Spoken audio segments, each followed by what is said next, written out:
Hey everybody, how's it going out there?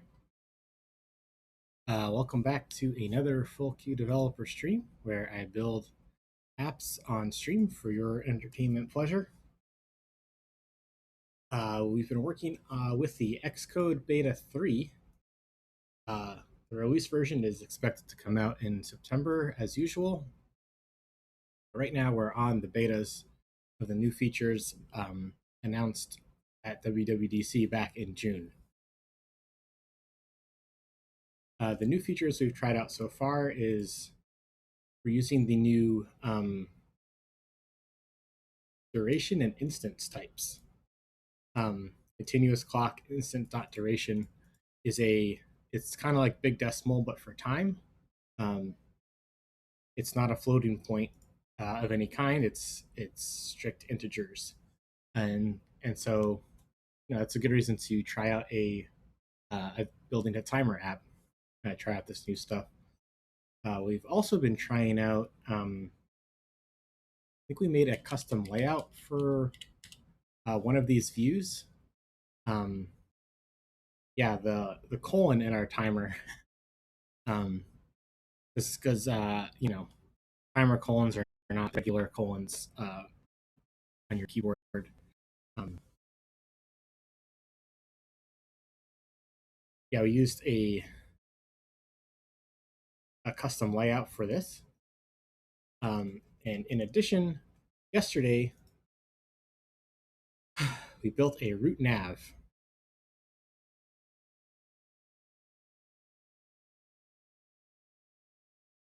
We found out that navigation destination goes only on the contents of the navigation stack um, and not on the outside. But we are able to put the environment object of the nav model directly on the navigation stack um, as a view modifier there. Um, so that's interesting. Um, and then the other thing we did yesterday was, the IDs for timer record and run record. Run record represents a running timer. Um,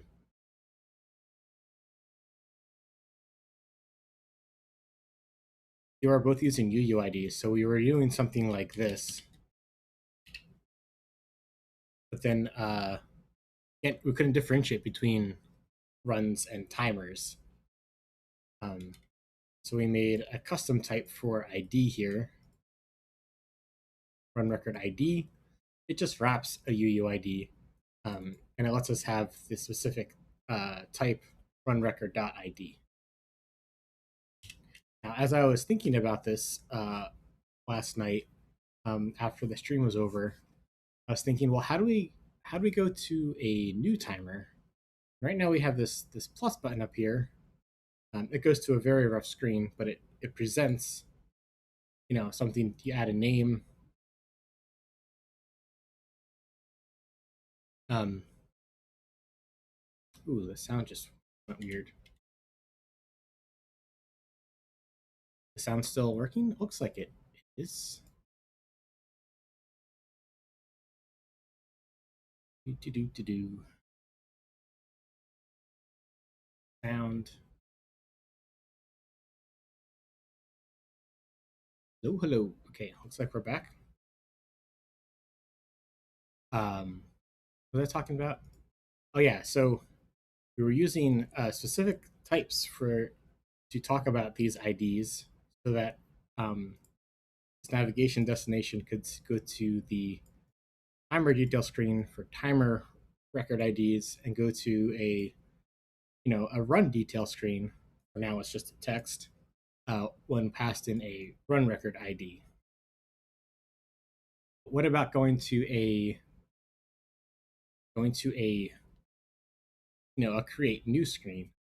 Um, it seems like our navigation model needs to be a little bit more sophisticated than just receiving an ID and going with that. So I guess let's write that down in our checklist. let's see, navigation destination for a new record. How would we do this? Because if we just say like nil here, can we make this optional?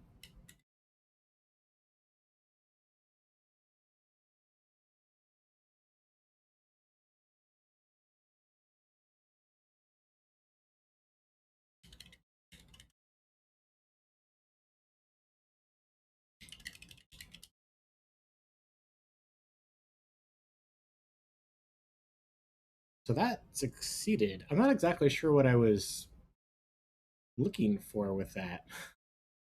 Um, so does that mean that if I pass in a nil, if I pass in nil here, um, we'll get to this create new timer? Um, let's create another route.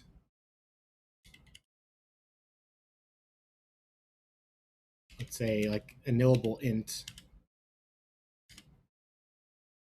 and let's just print the int, I guess,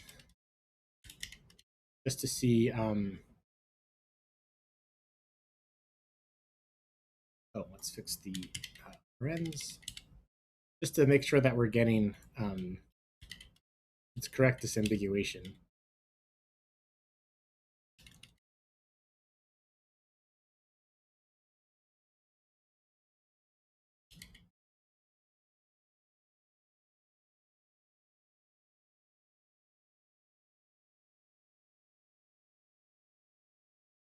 Okay, so what I want to do is maybe on this plus button here, we'll try to trigger these other navigation destinations.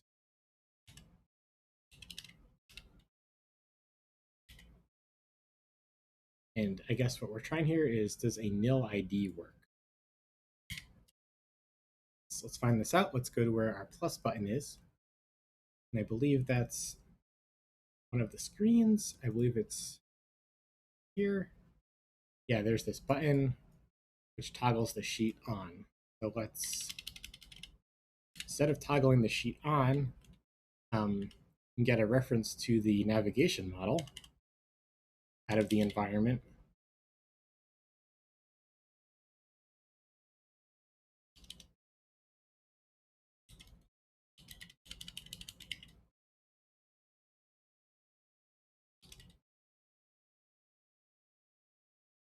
We can tell it I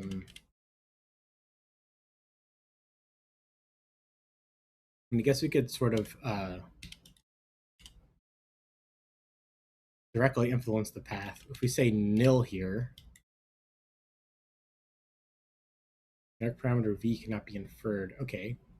Let's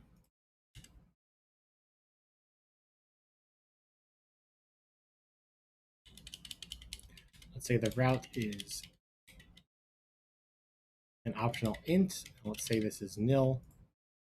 Then if we append route, which is a maybe integer, it compiles. This is interesting.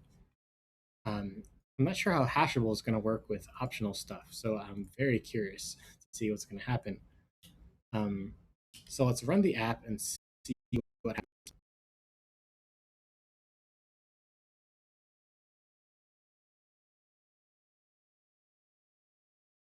Waiting for the simulator to pop up.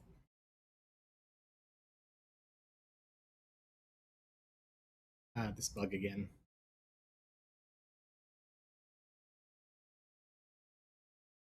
Okay, so now if I press the plus button, I'm hoping it'll, well, I don't know what's going to happen. Let's see what happens. So it did match on the nil integer. We can go back to our routing. Maybe make this a little bit more explicit than just showing the number 3.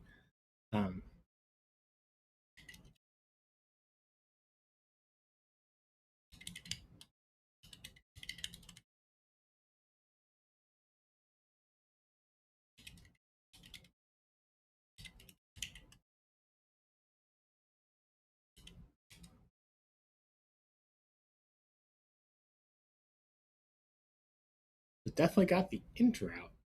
So does that mean I can pass in a nil timer record ID and get to this create new timer message?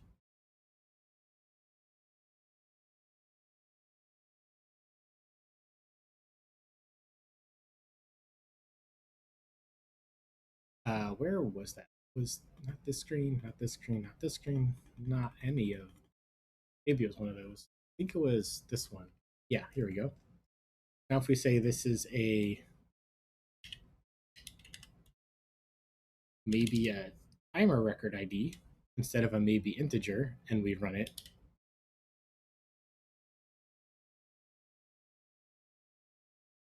whoa, that is pretty cool. That is pretty cool. So one option is to pass a nil ID, and that would mean create new timer, I guess.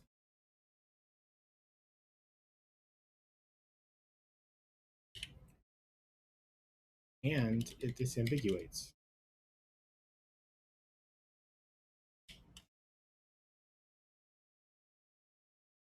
Although, of course, one problem with passing in no IDs is it's how do we turn this into an URL?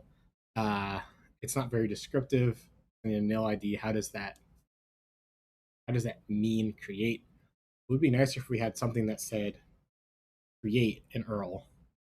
But nevertheless, let's commit this so we have this in our memory.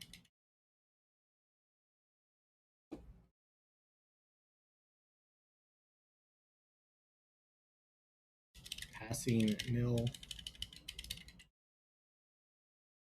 hashables, I guess. Passing nil hashables.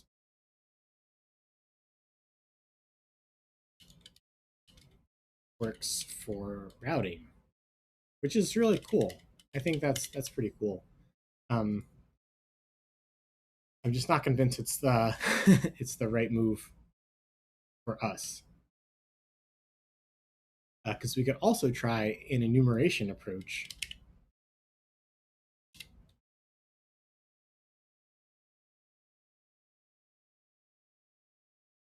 For example, we could have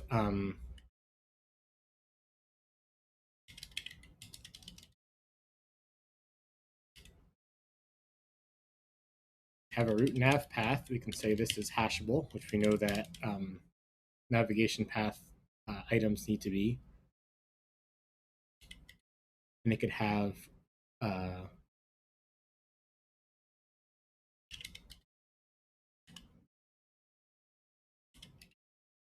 the two kinds of things that we're going to. Timer, which could take a timer record.id.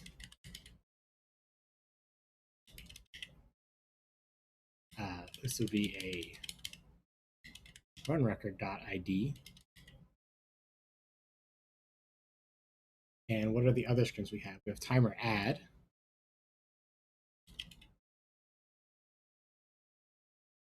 And we have, I guess, home or timer grid.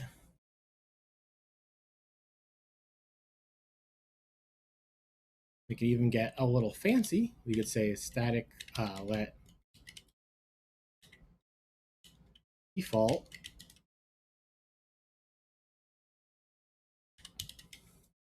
we could say that we default to this. And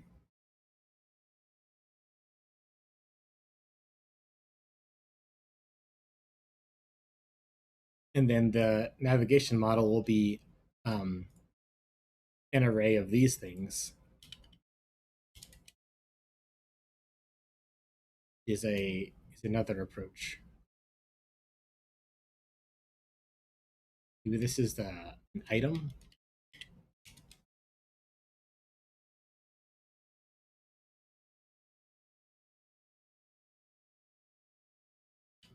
Or destination, rather. Or route.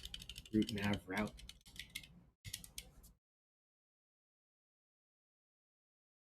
I guess the route is like every single thing, right? Maybe this is just screen.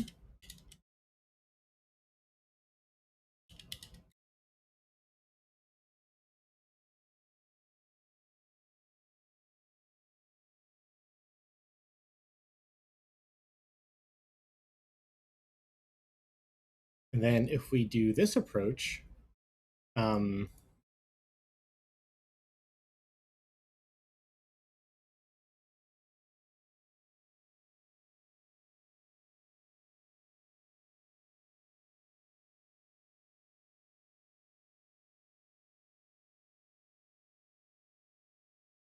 we could say instead of appending the ID, we could append screen. Maybe they should be timer detail, the timer ID.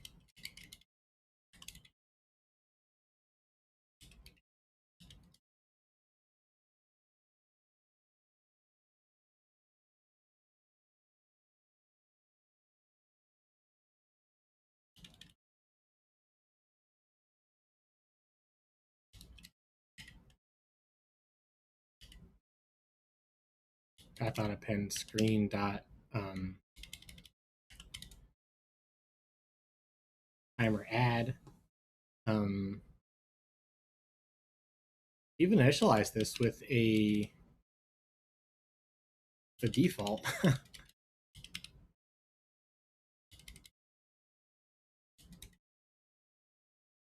Maybe that's a little overkill. I'm not sure.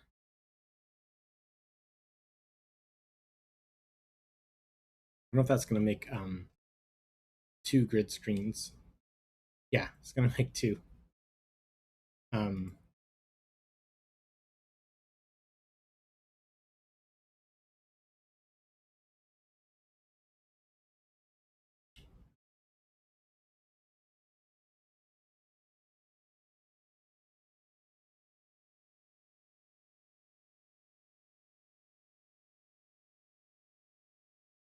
we could put all navigation into a little bit of a helper.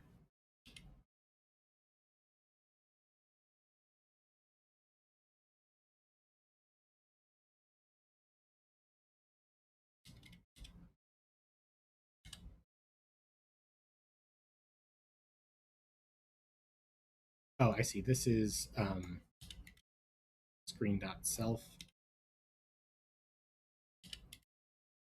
Does compile? It does. Okay.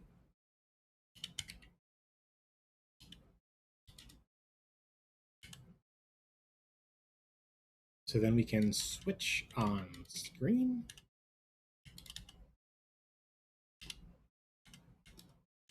It's the timer add. And I guess it's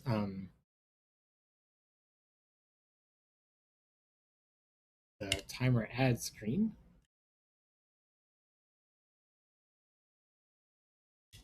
Case timer, grab the ID out. This will be the timer detail screen.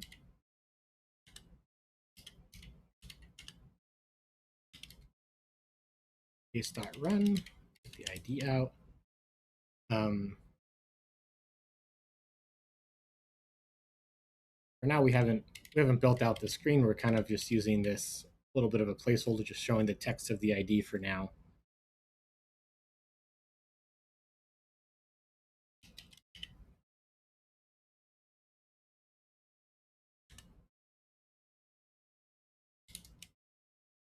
The timer grid screen, and is that everything?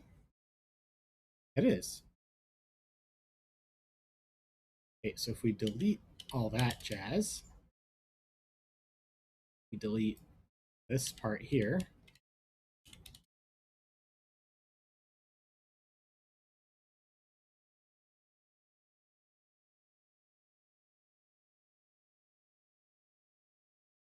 And then also we update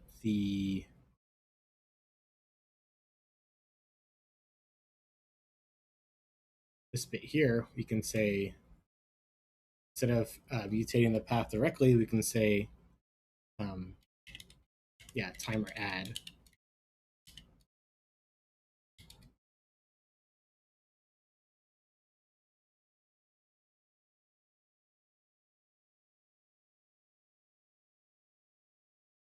And it goes to our timer add screen, which is, not built out at all, but we're here. I guess we can show that it is hooked up but doesn't work. We got the that new timer with all the C's. Um,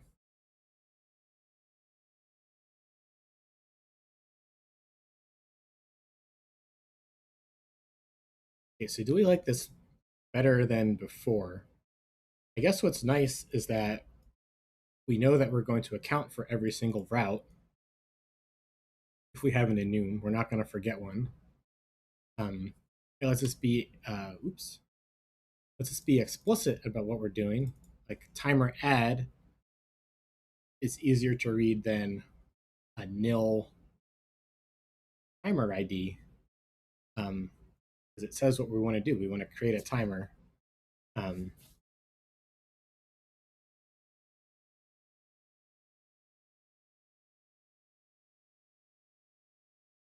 I guess one little wiggle is that the timer grid, like maybe this isn't a screen, or maybe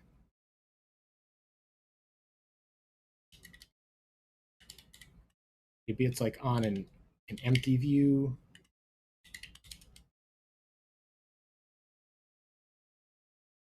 And it gets initialized with that.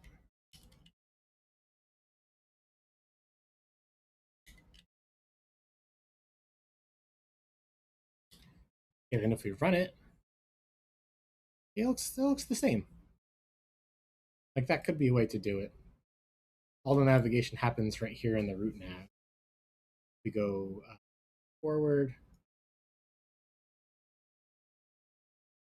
Oh, if we go all the way back, we we see a literal empty view. Okay, so yeah, we can't do that, I guess.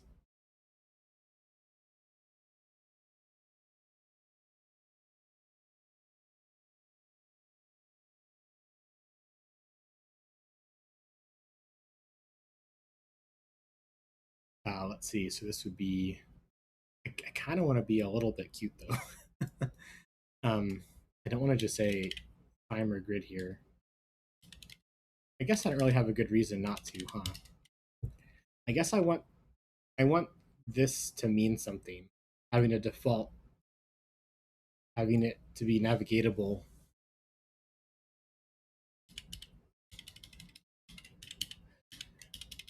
But perhaps it is over specifying, and we can always add that in later if we want to.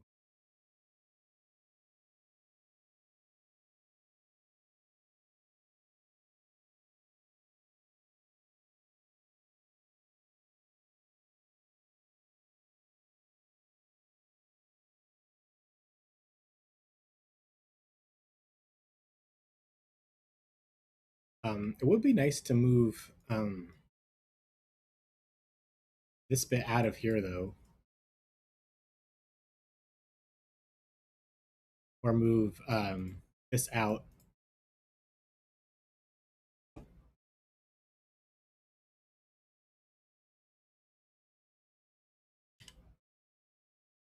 And I feel like we can do a little bit better than naming it screen.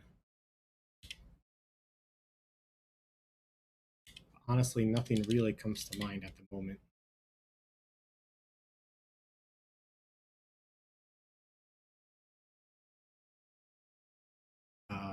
Command failed? Oh, what is your failure? This is very unspecific. Let's try cleaning. Clean succeeded. Failed. Failed.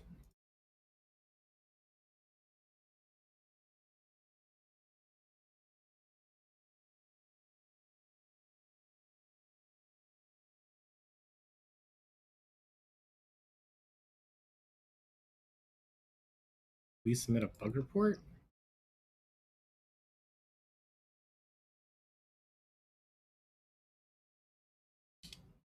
Something in root nav.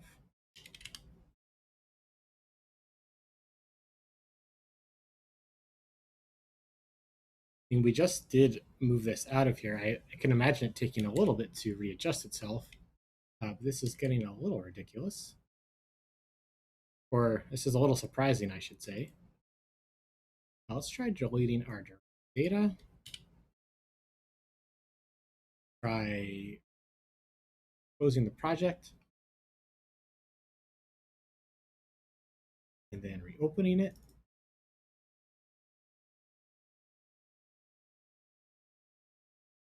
Okay, so this is because we cleaned the drive data. It needs to reload these guys.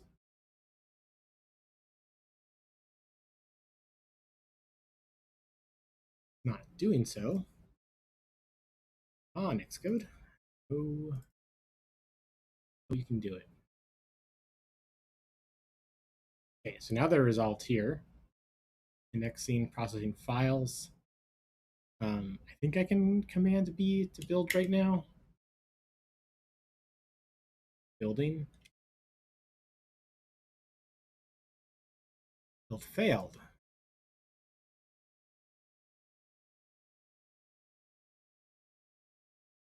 Yes, this is in the correct target membership.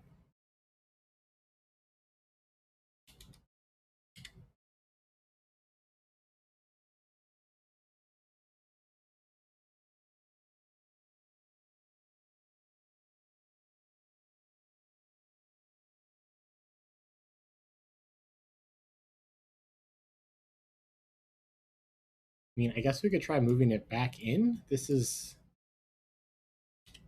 a weird error.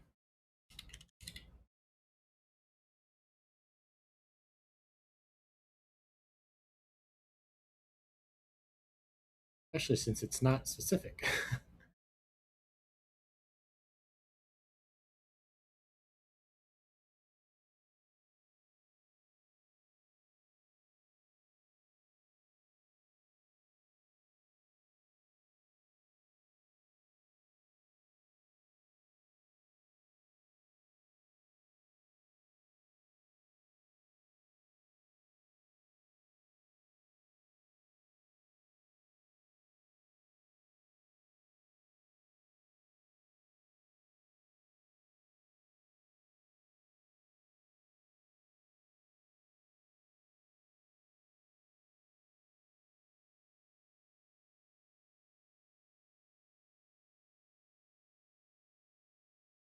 I Include the project and the stack backtrace.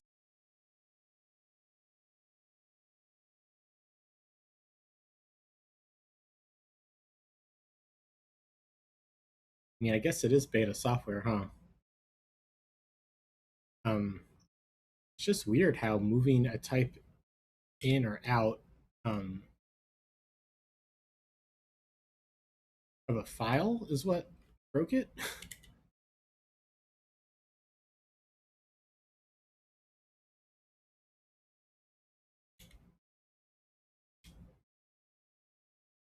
Not find screen in scope. Let's put it back in scope.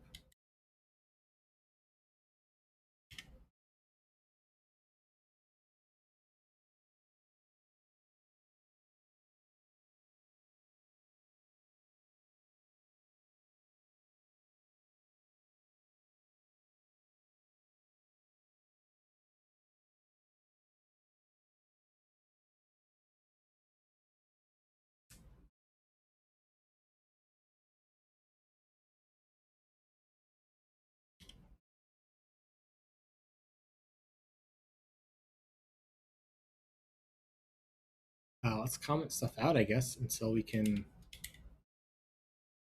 get a real error. Build succeeded. Wow. Okay. Then if I comment this back out, failed. Okay, so it's I had this extra case in here. And it was breaking all of Xcode without explanation, having an extra switch case in here. Wow.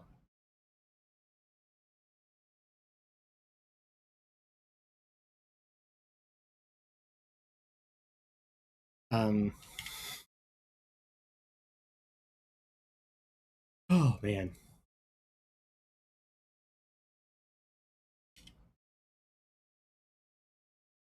Okay, let's try pulling this out again.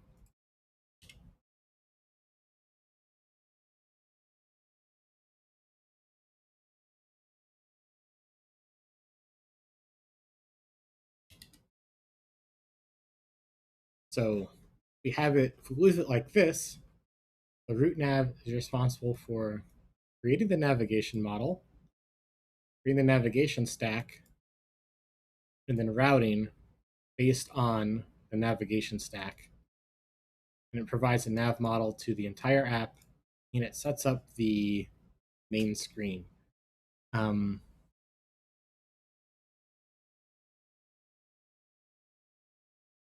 is that too much? I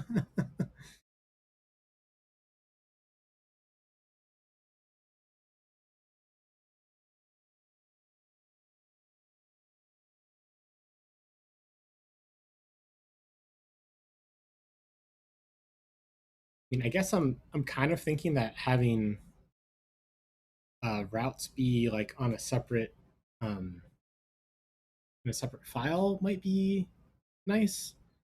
Um,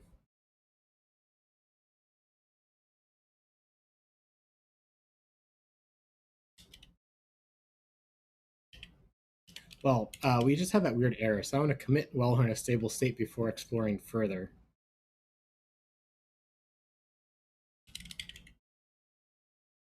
Enum-based routing. Experiment, little microscope, kind of experimenting. Put the microscope in front.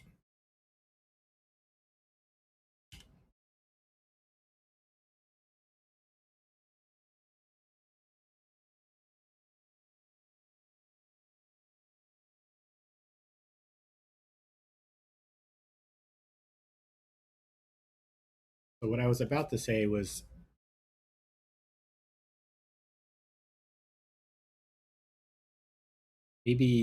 maybe this little bit could go on screen.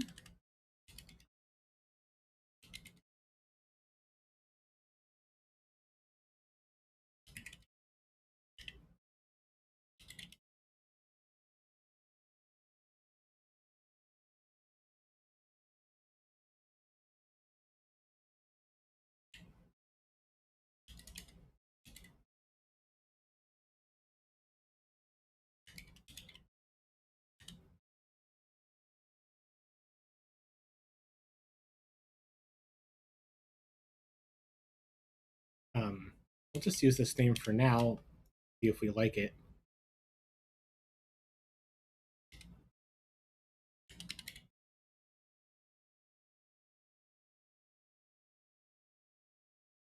And that might be kind of nice.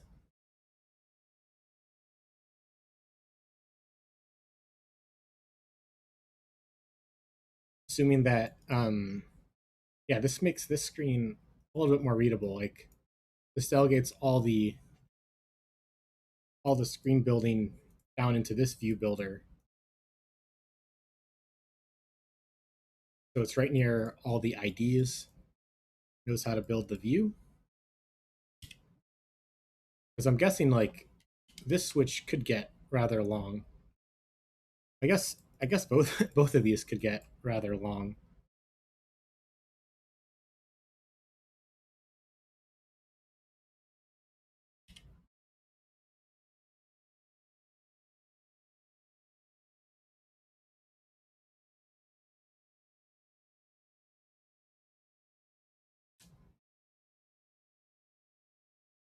I think there would be merge conflicts either way.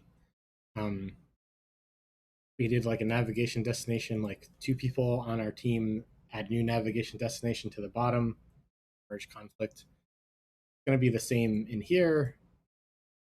Two people add a new case and add a new case down here. It's going to be a merge conflict. I think there's going to be kind of a minor merge conflicts either way.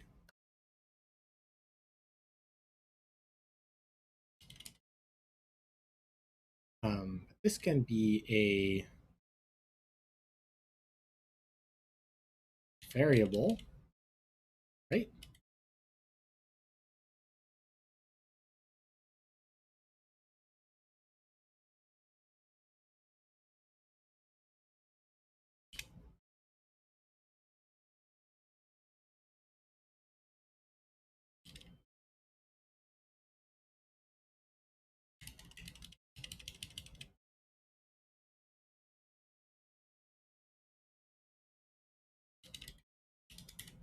I'm not sure what the right verb is here. Build. Um, oh, I need a arrow.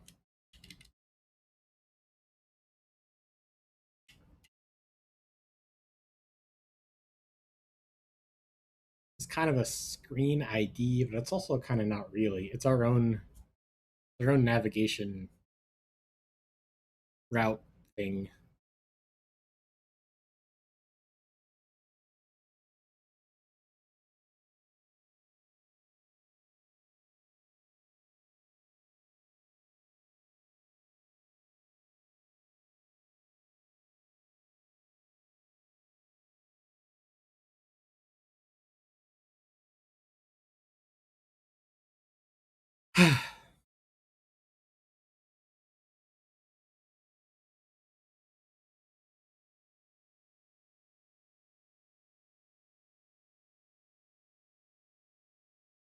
I don't want to pull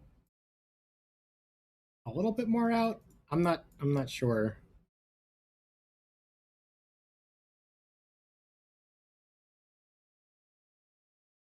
Um, I guess I do like this enum approach. Um, Now it's just kind of reading it up, I guess. Um,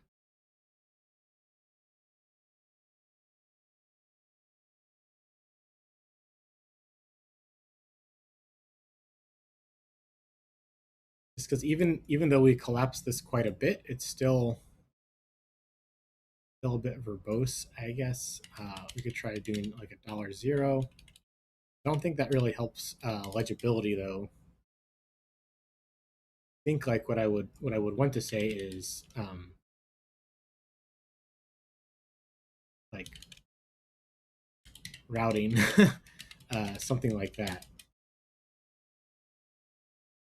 Um, Set up routes.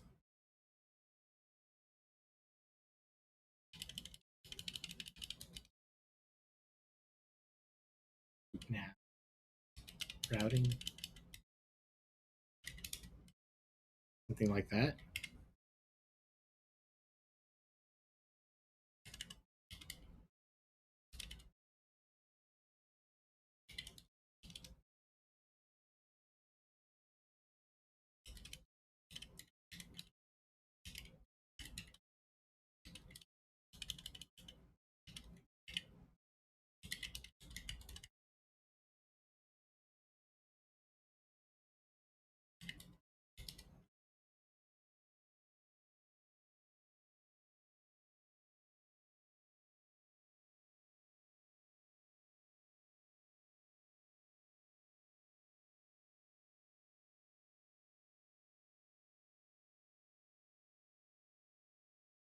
Now our root nav, which is currently the only thing in our window group in the app, our root nav sets up a navigation stack with the timer grid screen that's the default with root nav routing set up.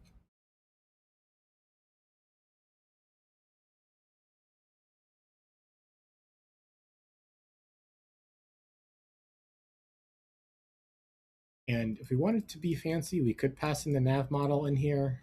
But I think this shows nicely that this nav model is it's created here and passed down to the entire navigation stack. I think that reads well.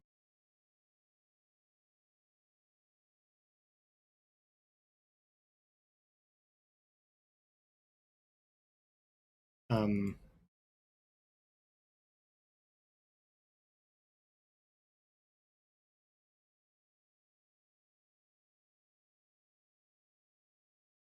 yeah, I think this looks good.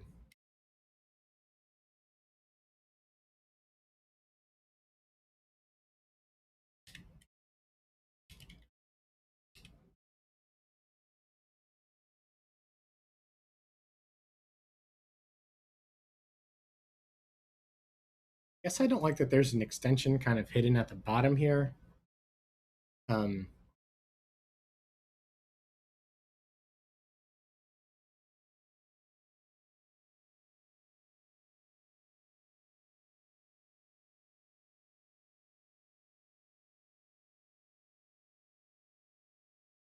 and I'm not sure exactly where it would go.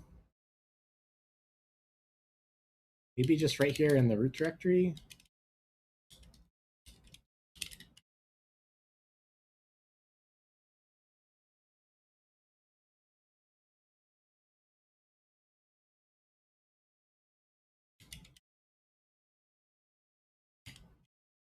And this makes this file look like it's the routing file, and it's not. It's just a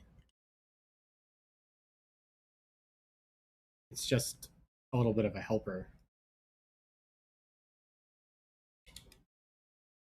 But it really cleans up this screen. We have the names of the screens and then how to build them. I think that's fantastic. Um,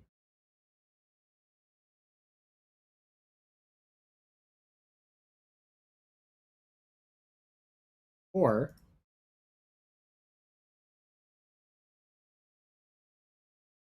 and hear me out,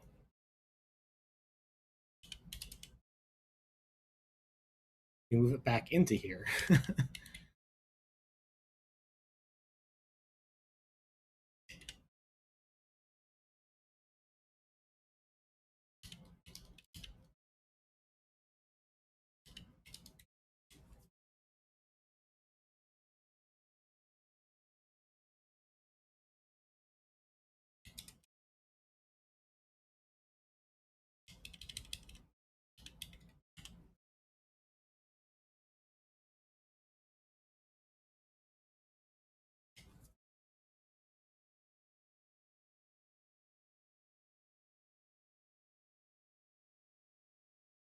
Okay, I think this is where I want to leave that one.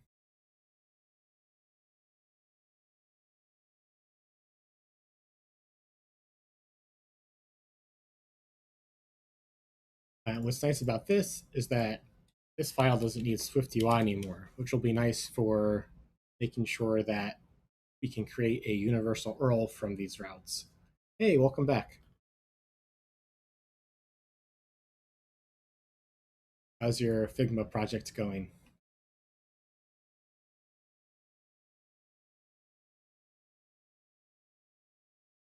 So what we did was we moved this navigation destination into an extension on Vue, root nav routes.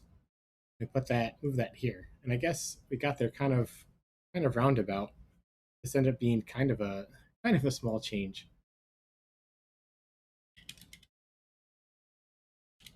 Move.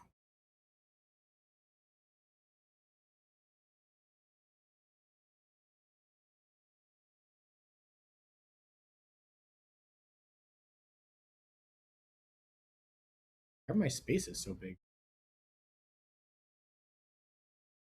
Whatever. Move navigation destination.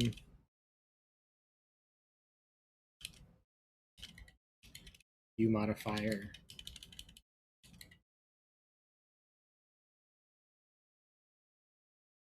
A routing file.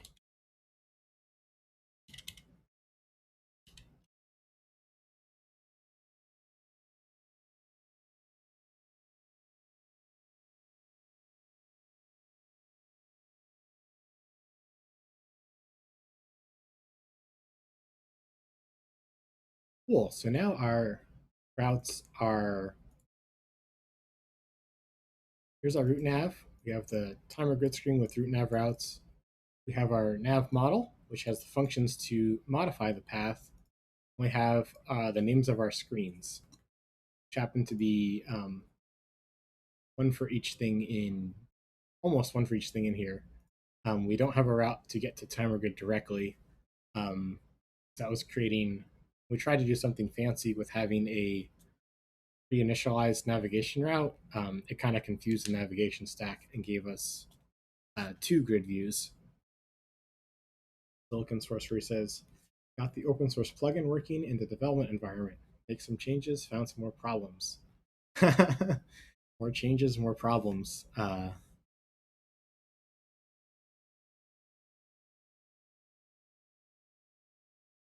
love the persistence though.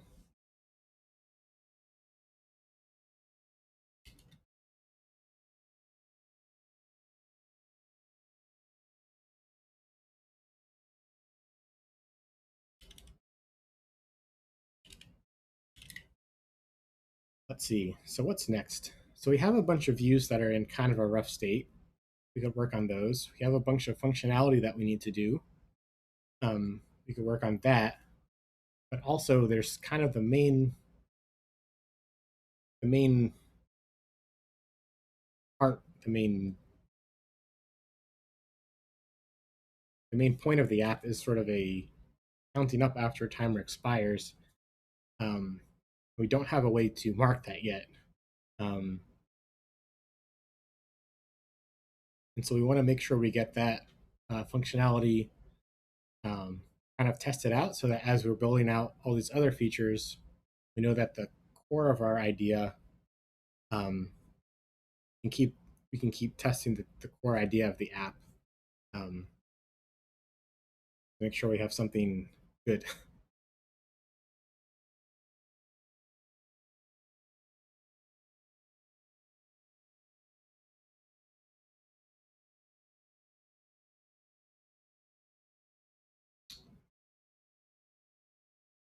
Let's add that to our list.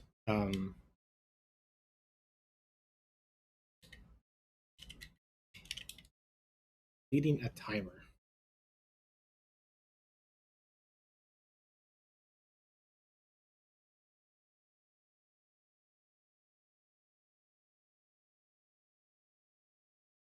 Now, this is something I'm not sure exactly how I want to approach. I guess we know that if a timer is in a ready state, tapping it starts the timer, and, and going to the, I guess tapping the I goes to the detail of that timer. And right now we're just showing previous runs. Um, the timer's in progress. So we want to, should we pause it? Should we mark that as stopped? Should we add like a mark to it? Let's see. Found star star star and was able to create a font, true type font, from some SVG files with the unit codes I wanted.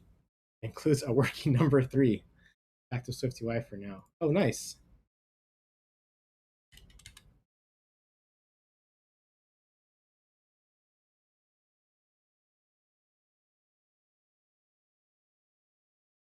Yeah, so here's a timer that's gone over time. I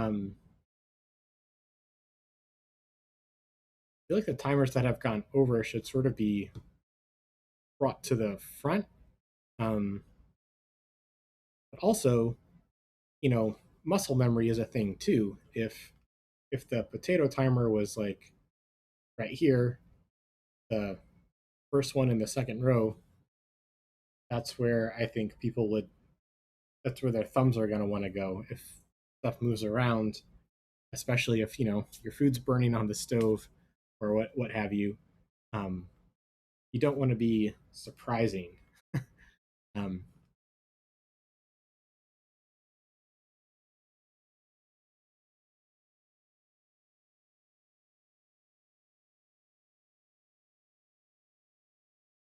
so perhaps an overtime timer.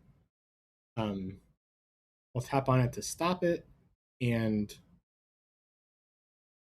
what show some kind of like completion screen, or some kind of completion animation in the confines of the cell, or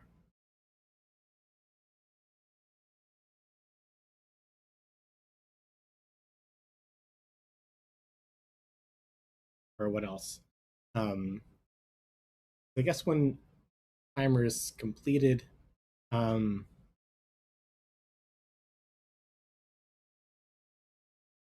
I guess when a timer runs out of time, you want to show a local notification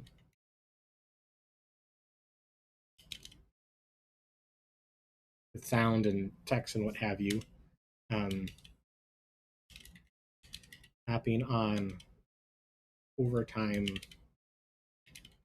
timer completes it.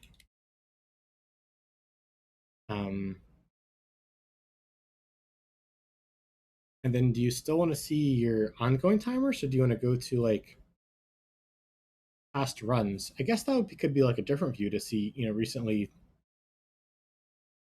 finished stuff, so you can comment on, on how you think that run went. Um, yeah, I keep like a log of every time I make pork shoulder. Keep a log of what I did to it, how I spiced it, how long I cooked it, and uh, how it turned out. I feel like app could also provide sort of home chef journaling as well. Um,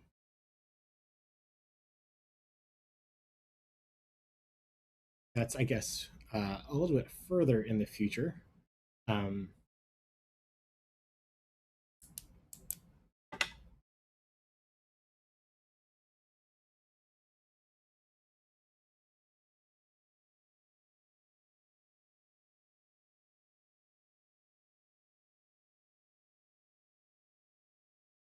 I think we decided that tapping on a overtime timer stops it.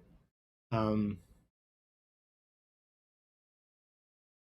tapping on a running timer, like you want to end it early. I feel like that might need a little confirmation. Um, tapping on running timer stops after confirmation. So I feel like you don't want to accidentally tap things closed either. Although it could be maybe like a drag gesture. Um,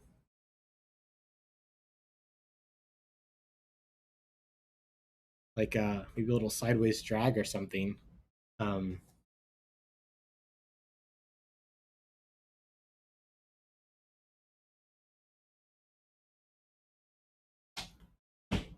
so many options. The options are endless. Um,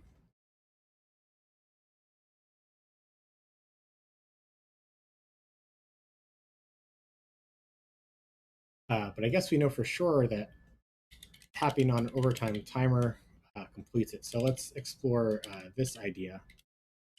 Um, so to do that, we need to uh, add an action on our active timer.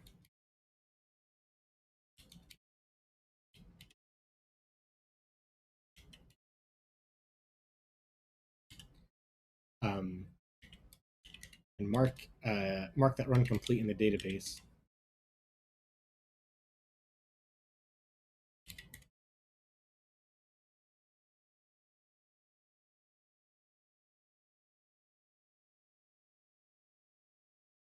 Hey, welcome back. Sort of thinking out loud about UI for managing timers, and there's so many possibilities of what could work well. Um,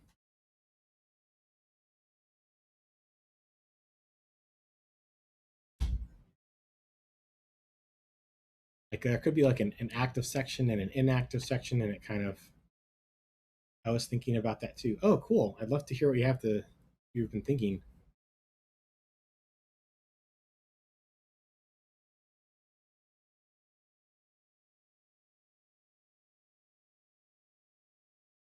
I don't want to make stuff jump around too much, but also there's kind of a lot of different concerns, um, like seeing the details. Um, but I want to add a timer. Yeah, we have a very rough timer ad screen right now. Um, nah, I want to like shake to delete. for a dot on tap gesture.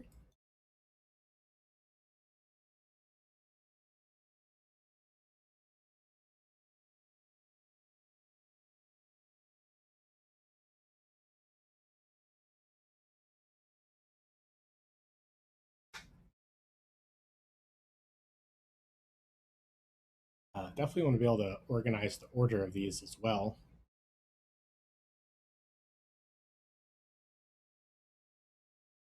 You want to add a timer while on tapping? What do you want to tap to add a add a timer? I guess is what I'm not sure.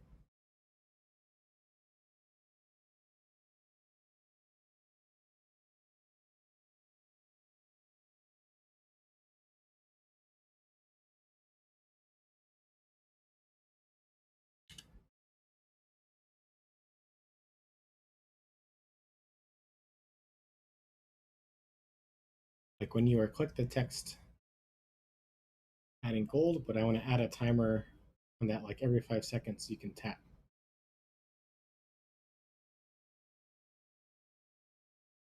When you click the text adding gold, but I want to add a timer on that every 5 seconds. Sorry, I'm so lost.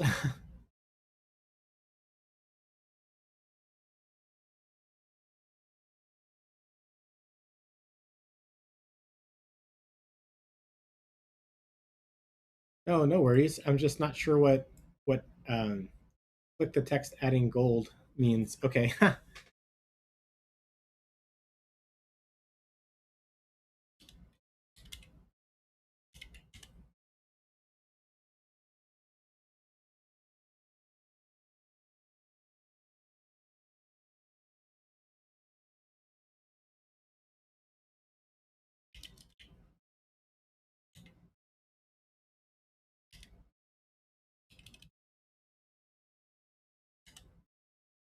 When you click to text, it's adding your inventory.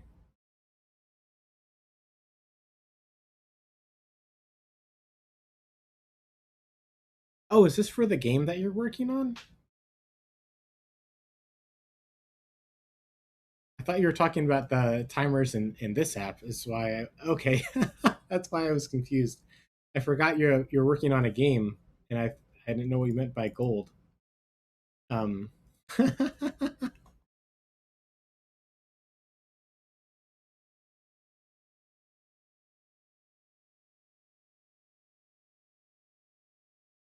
so is this you're asking for programming help? You have code to look at?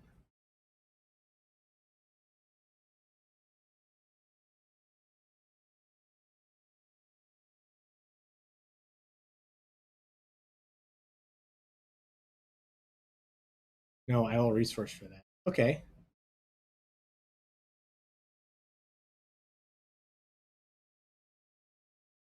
So in your game, you want to click every 5 seconds to add gold to your inventory.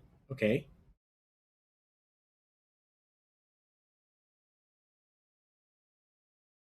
If I can't find anything, I'll ask you. If I remember correctly, Franz is using not any framework at all, I believe.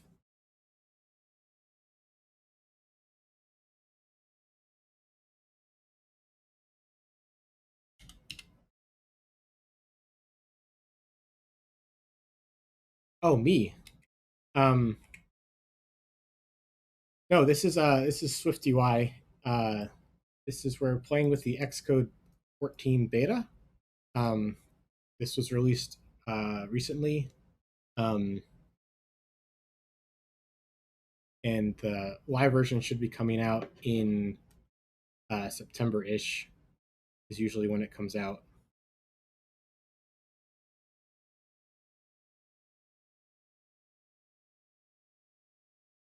And I'm working on a timer app to test out. I wanted to start out a new app for playing with the beta, so it wouldn't be encumbered by you know needing to support current features. Um, so we're using a few new things. We're using the new layout stuff, using the new time stuff, the continuous clock instant duration is new in iOS 16, and we're using the new navigation stack, which seems to be pretty good so far.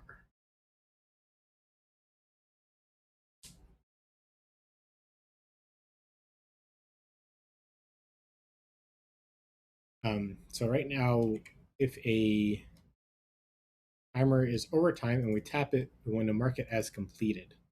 Um,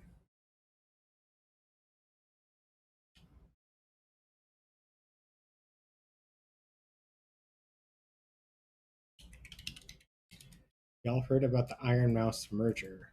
What is an Iron Mouse? Do I want to know? Maybe I'll Google this on my phone first.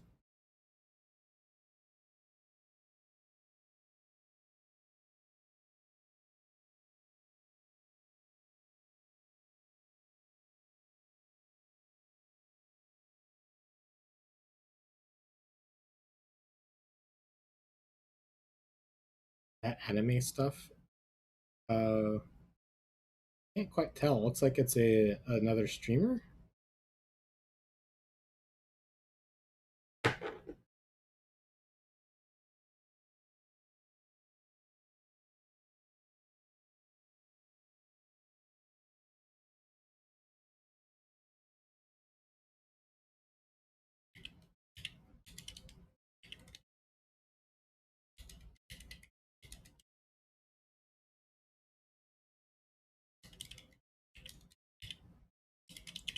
Define a function for mark complete. Um, I was thinking of putting it directly on the run record model. And I guess I could pass in a reference to a database in here. I'm not sure yet. So I'm going to keep things close to where it happens and move it out later is my general strategy.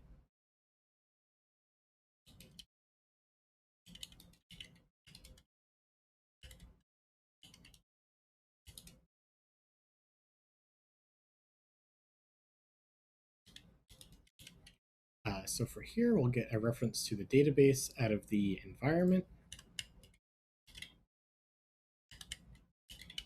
It's our key path app database.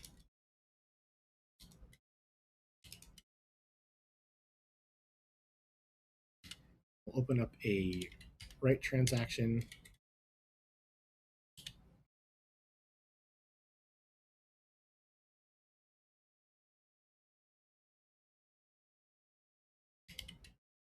And I guess we want to say I'm going to mark completed at a certain time. So that'll be something like this will be like an update statement. Um,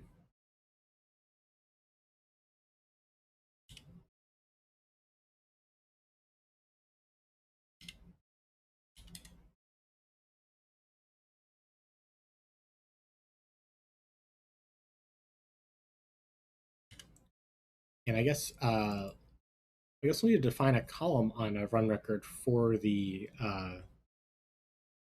updated time. But of course, we want to filter by current ID of the run record.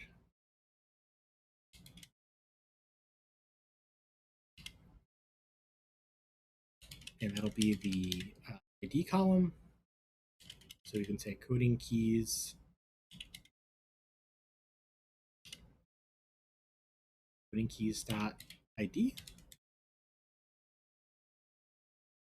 Oh, run record dot coding keys dot ID rather.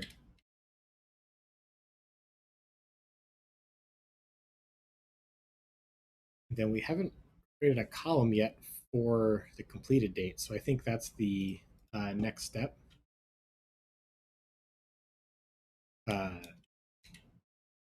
A column for completion.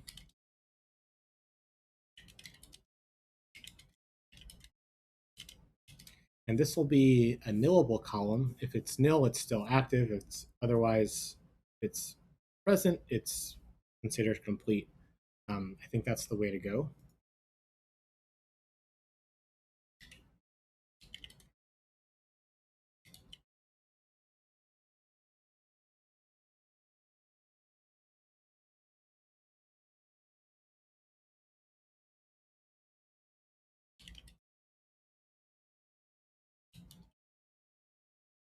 And it will also be an instant, and it will be nillable.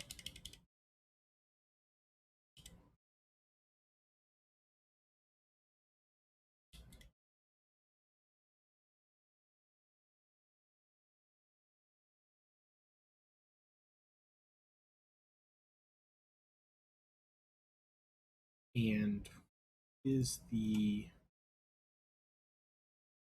failure? Just can't find column assignment. Okay, so let's see if we can do this.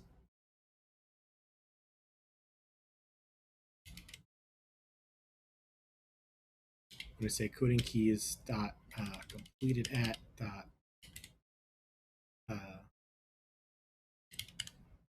set to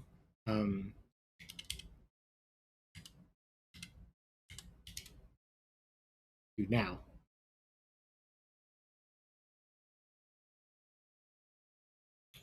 Oh yeah, so then we need to.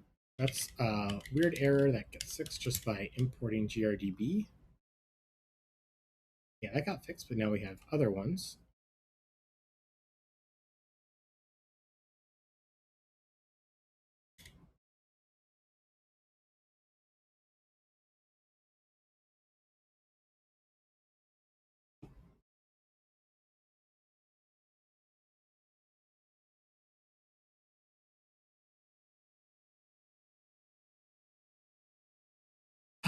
Missing completed at. So these are all, so in our fixtures, these are all,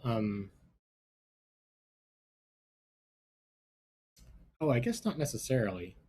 I was going to say they're all incomplete, but I guess these two fixtures were intended to be completed.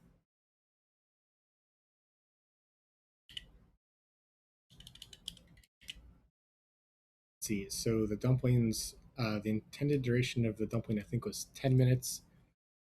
I guess we can just say that we started them, finished them 10 minutes later.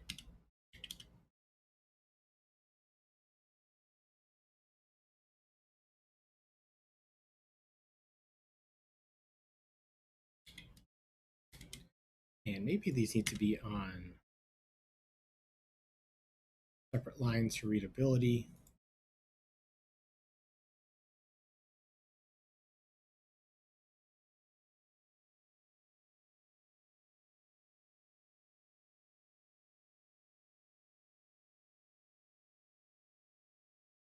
Yes, started, maybe should be started at, because we have completed at. But that is not, we're not going to do the rename right now.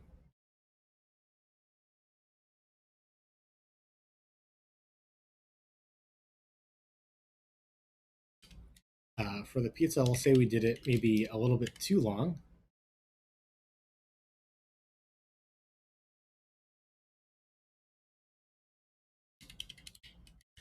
And this is just our fixture data.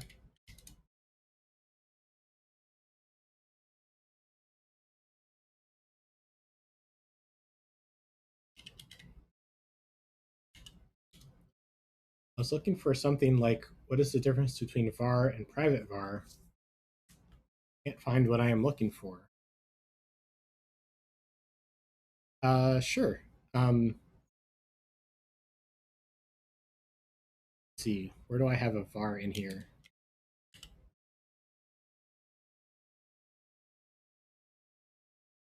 I guess anything private can't be seen outside of that. Open up a playground. Anything that's private can't be seen outside of that file or outside of that namespace. So if I have this right here, I can set it again later. If I have a struct greeting and it has a var, the text of the greeting, maybe it'll be a string. Then I can say greeting.text, initialize it with something. But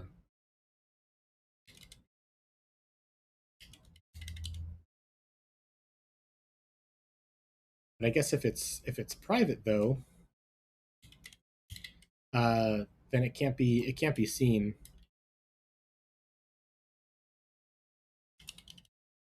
I'll call it private greeting, I guess.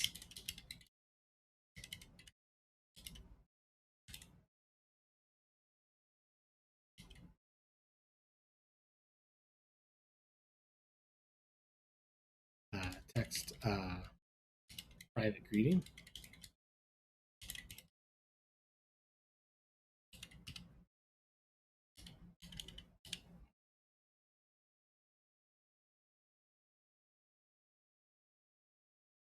Yeah, so I can't even construct it because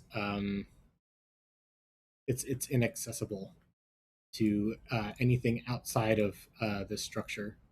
I can initialize it with something, and then I can initialize a private greeting, but I still can't see the text of it because it's private. Yeah, it's defined in this structure. And it's the same if this was a class or an actor. Using struct for now, but it's going to be the same behavior. You'll get this error message. The compiler enforces this, which gives you confidence to know that it's in fact private. Yeah, of course. Thanks for the question.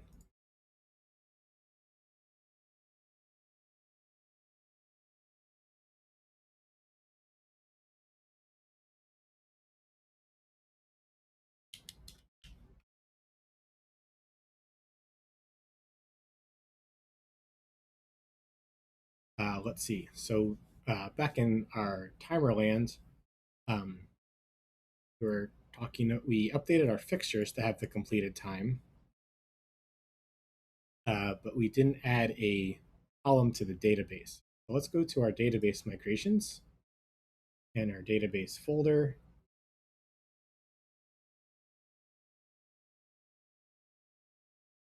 And because we haven't published anything yet,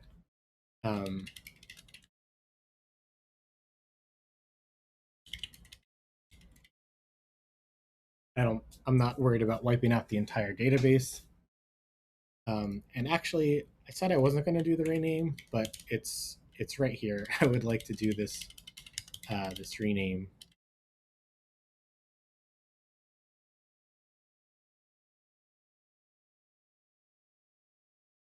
So that was the run record.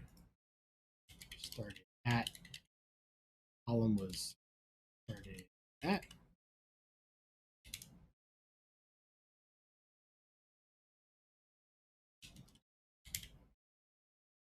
I should probably have a few failures. Yes, started at.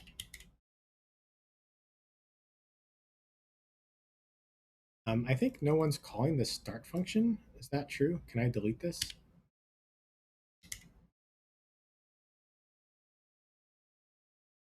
Is start at. Oh, and here's our is active, which is no longer based on the time of the timer. It's did they stop it yet? The is active is instead completed at is nil, and it's active.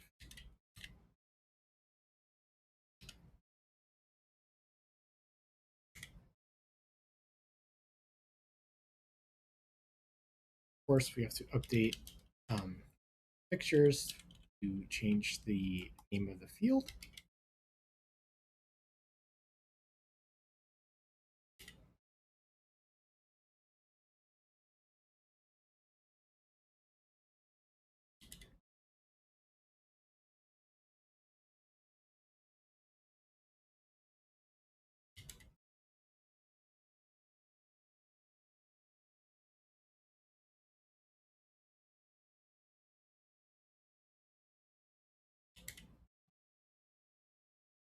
Cool. Yeah, the app is still small enough where renames like that are very painless. That was probably about a minute. I wasn't really keeping track.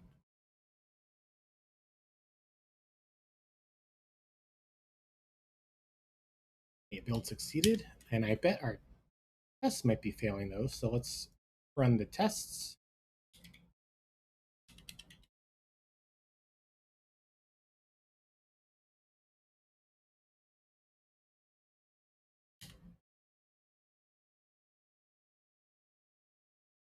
Cool, test pass. Very nice.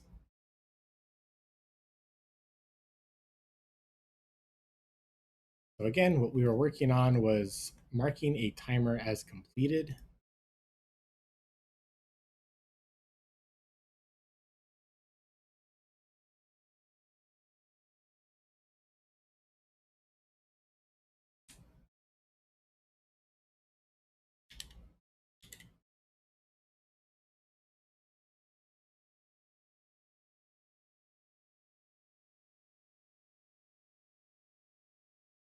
Um, I'm actually surprised that tests passed. Um, because we changed how completed is computed. We used to compute it based on the time that had passed, and I guess that would be now like is overtime. Um, so let's take a look at our tests. There's something a little funny.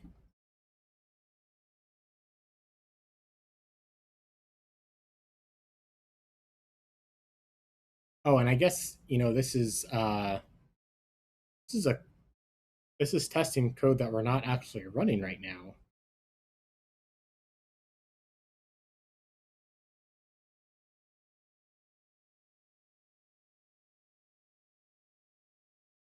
I think what we're actually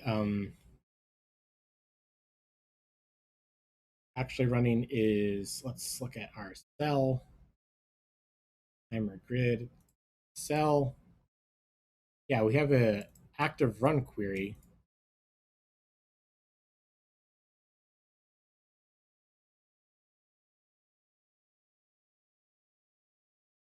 Oh, and I guess this actually cleans up a little bit.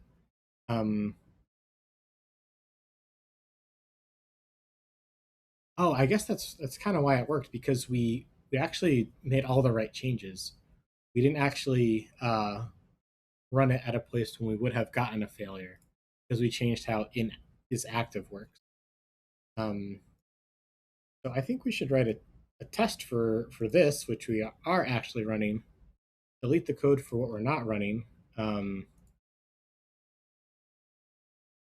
let's see. Let's write this down. Delete unused code plus test.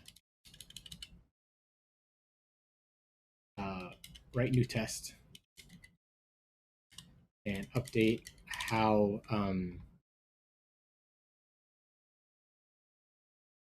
I mean, this can now just look at the completed column and see if there's anything in there. Like, I know what it's going to be. It's going to be where completed at is nil. That's what it's going to be, but we're not quite there yet.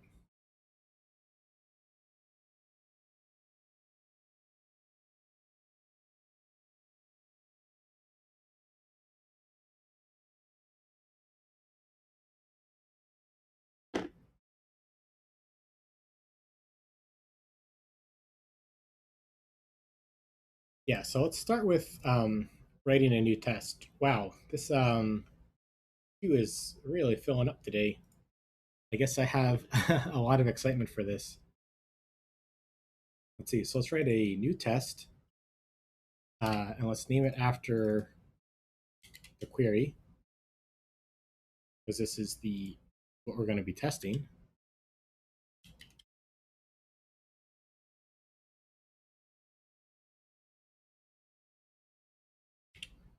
We will at testably import the app. And then let's declare our test.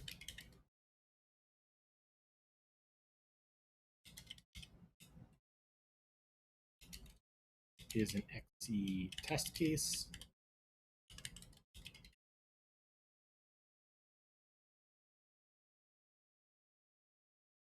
And I think that these are going to look very similar to these cases here. So maybe we'll do like the old copy paste modify.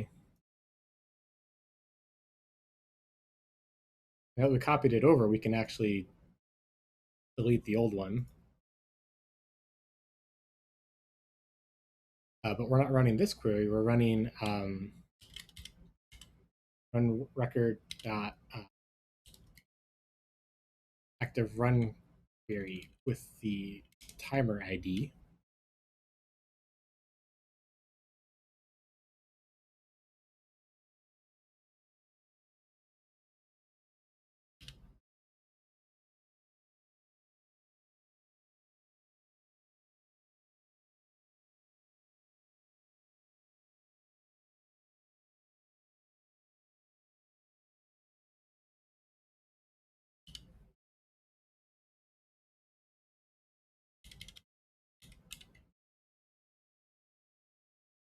So I guess we'll assert that we got it out of the fixture database.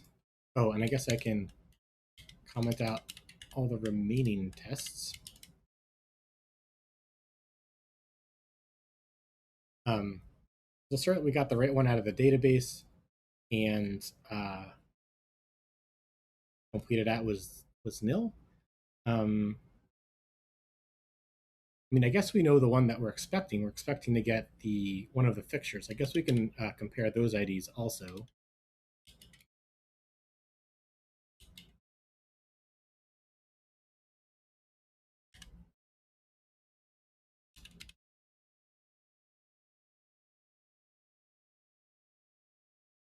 Fixture.run.active dumplings ID, sort of our test ID here. Not find XCT assert equal in scope. Not known. Oh, I have to import XC test. Okay.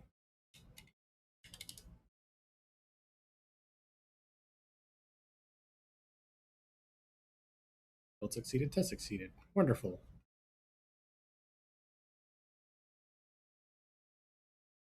Right now, all our data is consistent. Test fetch without an expired timer.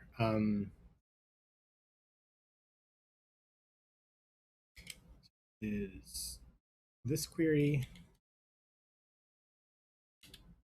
assert the D.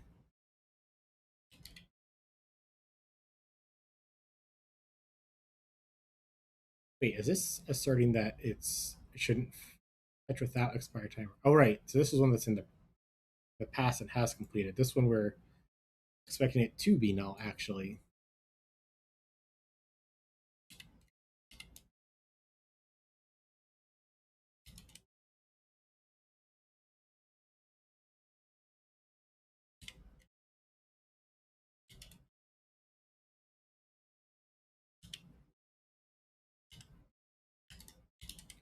Let's see, what was this test doing? So this previous query was getting a timer along with its active run at the same time. Turns out we don't actually need to do it that way. Just getting an active query by itself was working fine for us. What was I trying to do here? All right, so there was never any run at all, and so it's asserting that this is nil.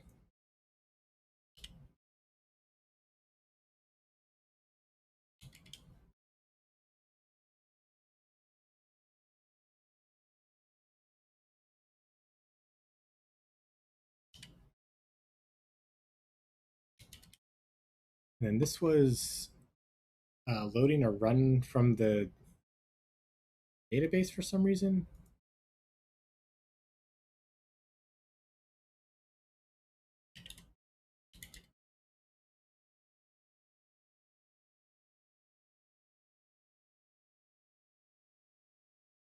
This was just testing coding and decoding. Not really relevant um, anymore, but it's fine. If this breaks, it would be a big problem. So keeping that around is fine, I suppose. So now we can, instead of flat mapping and deciding if it's active in code, we can do it as part of a database filter. So I'll make that change and run all these tests again and ensure that they all still pass, or be surprised and learn something. Okay, cool. They all passed. Wonderful. That was a whole bunch of changes. We renamed start to started at.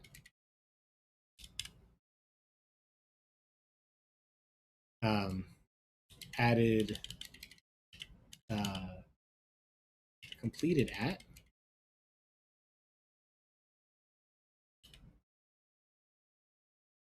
I guess this is run record updates. Maybe in the detailed description, we can add a list of things.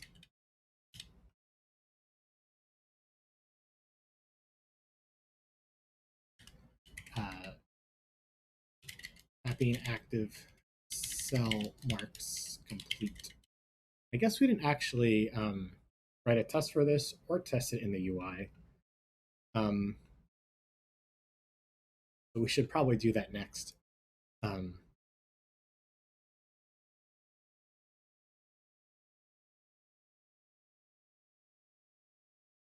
Maybe instead of a query folder, this will be a DB folder.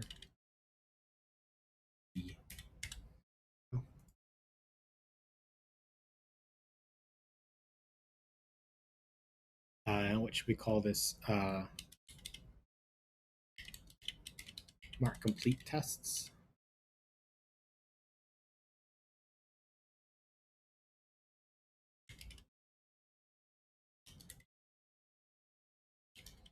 We'll add testable, import the app, which lets us have access to all the internal types in the app, and import XC test and our SQLite wrapper, GRDB. I'm guessing we're going to need that since we needed it in all the other database tests so far.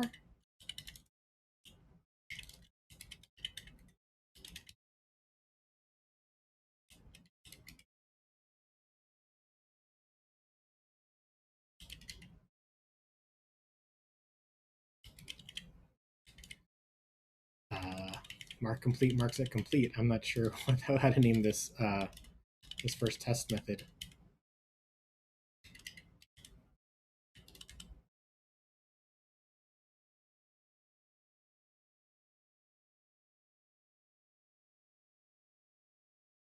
Let's see. So we know that there's in our fixtures, there's an active timer going for the dumpling. So we'll try marking that completed.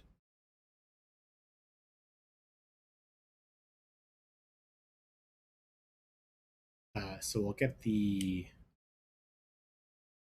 app database fixture database, open up a database transaction, and we want to call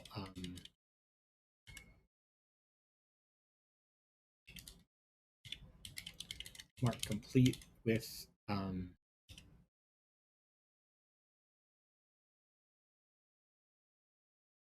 this run ID.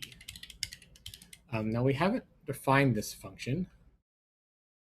We had it sort of free floating in the, I think it was the active cell, because when you tap that, it completes the timer. Yeah, we kind of had it just free floating in here.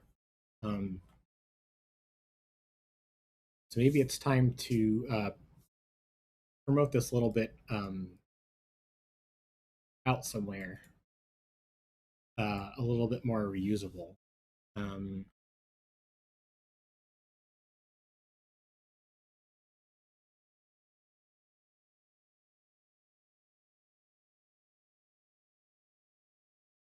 Oh, we could put it on run record. We could make like a repository type that takes a database transaction and like does some stuff with it. Many different options.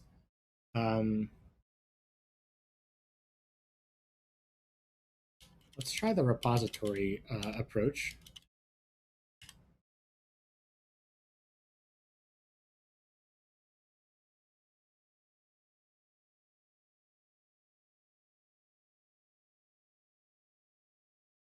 So this will take for our SQLite wrapper.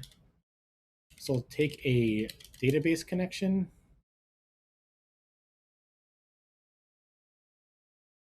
database, and then we can have some things like mark complete with a run ID.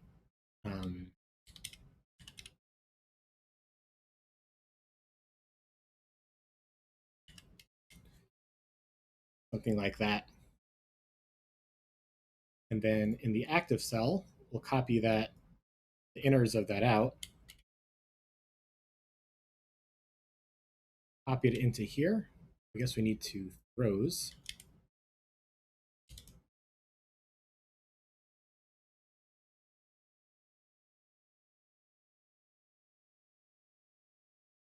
Maybe this should be called E, and this will be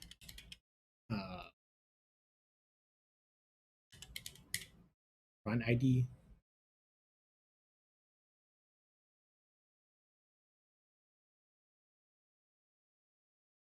Yeah, so then here we can use that thing that we just created, the run repository takes a DB, and we can say mark complete of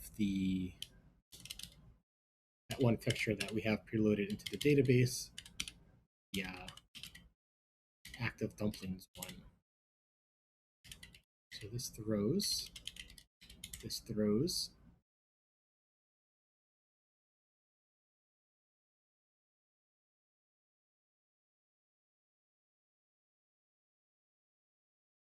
Then, we did an action. Now we want to assert on that.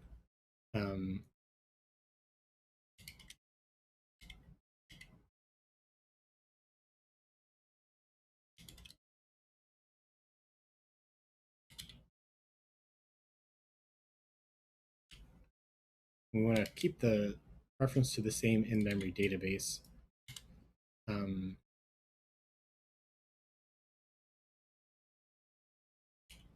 Maybe we'll call it fixture DB. And then I want to look inside the fixture DB and show that this run has been marked completed. So we'll say fixture DB dot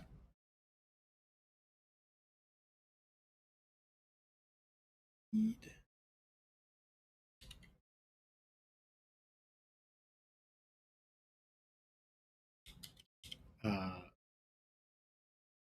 Run record dot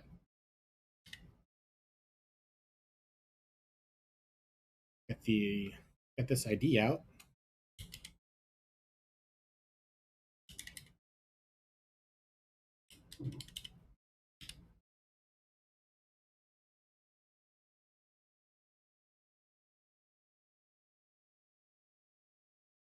And I guess here, like this could be moved to that repository that we just created too. But let's continue typing it out for now.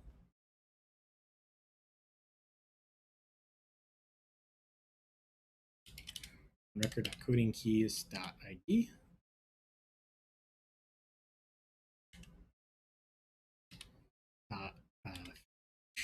One in the DB.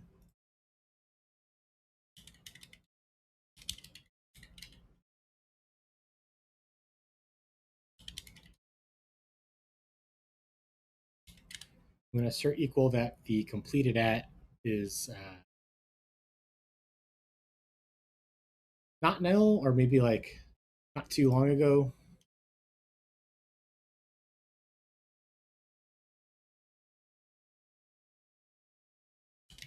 We'll start with not nil.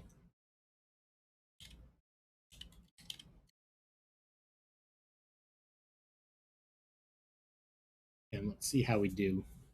All can throw. Okay, let's put a try statement there.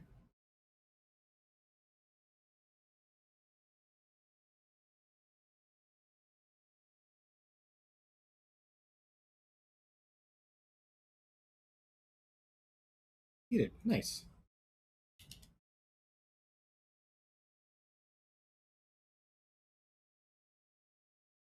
And we can run this repeatedly, right?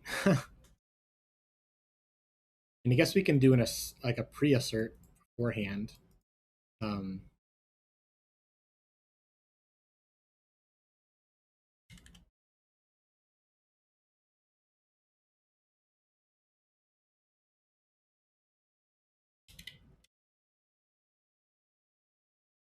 show that it is nil. Um,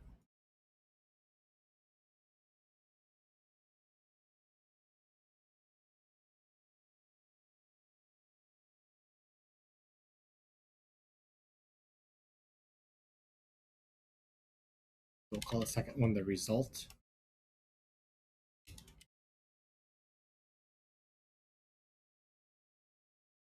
There, and that shows that it changed from nil to not nil. Yeah, so let's move this a little bit to that repository. Let's say load by ID.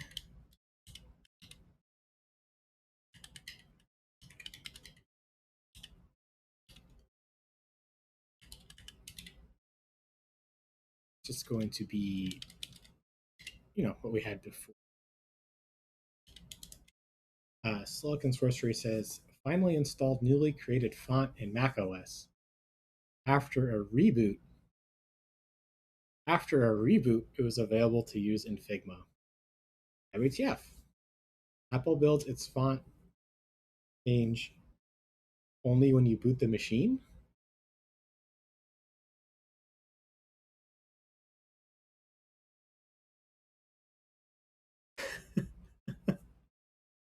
Oh man. Yeah, cache. Apple builds its font cache. I got the meaning of what you were saying. I was just so surprised at the meaning. Apple rebuilds its font cache only when you boot the machine. That's definitely a stare off into space moment. So sorry that cost you hours. Custom font was prepared in IcoMoon. Once again, back to SwiftUI.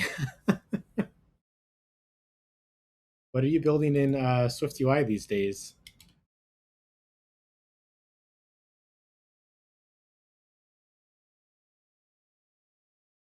And that sucks.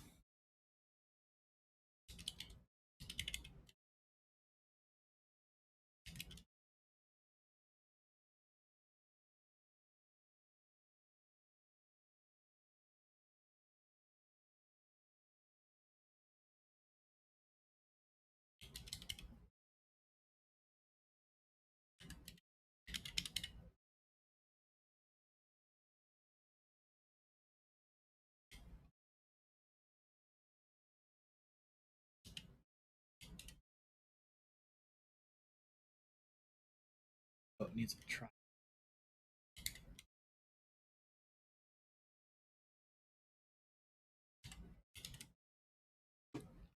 Then now that we have this run repository with a few like common methods, um, it's easier to kind of read what's going on. Um, these lines can get a little lengthy, but run repository load, it's a little bit easier to read.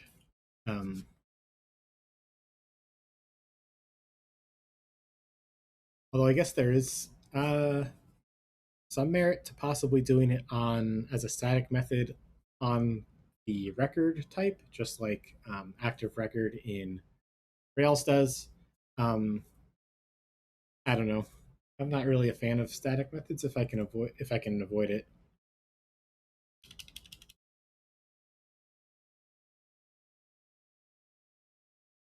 It is interesting that I'm like recreating the repository over and over again. I think it's to ensure that it's a different transaction. Learning mostly. SwiftUI 3. Waiting until iOS 16 is fully released before taking on SwiftUI 4. Oh, right on. Yeah, I guess last week or so, I was working on upgrading one of my apps, which is still supporting iOS 14. to SwiftUI 3. Yeah, SwiftUI 3 is just not quite ready yet for prime time, and I guess that's one of the reasons why I'm exploring the beta, because I'm really excited about the changes in SwiftUI 4. I feel like maybe now it's ready, um, or at least a lot closer. Um, so we'll see how it goes.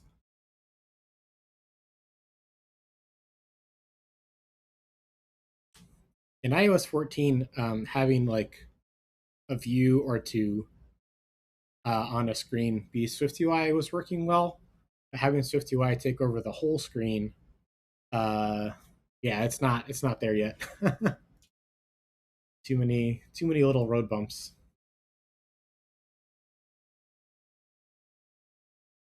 Okay, so we have some passing tests. Um,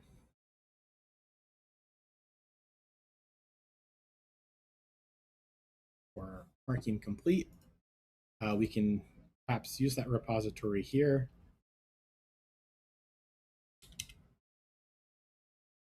Run repository complete, and this will be the current run.id. I guess it's time to try it out in the app. So we can start a potato timer by tapping. Oh, we have an error. Insert into. There's no column name started at. Okay, let's try. Yeah, just deleting the app. That'll remove all the data, and we'll get a fresh database. This isn't published yet, so I can be cavalier like this. I like SwiftUI 3, says Silicon Sorcery. Way better than previous versions. I like getting to a low level when needed. Canvas is fun. I don't remember what Canvas is.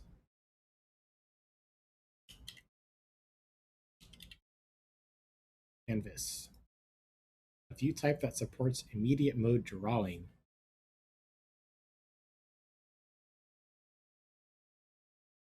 Yeah, there's a lot of neat stuff in iOS 15. And because my app has so many users, I want to support at least one iOS version older. Um, Usually around in the winter, I upgrade to the next version. Let's see. This looks like yeah, just straight up drawing. Uh, oh right, I remember the announcement for this. This is totally gonna steal Paint Code's lunch because you don't need Paint Code anymore. You can use Canvas with the SwiftUI preview to do your drawing in Xcode.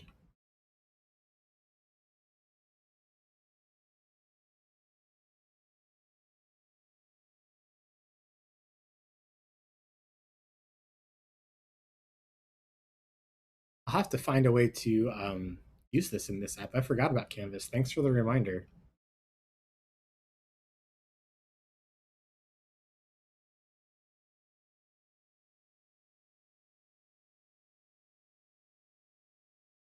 Let's see. Let's make a folder for the repository.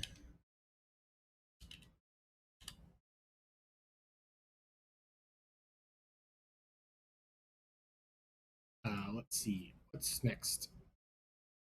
Right. I just rebuilt the app because we had a migration error.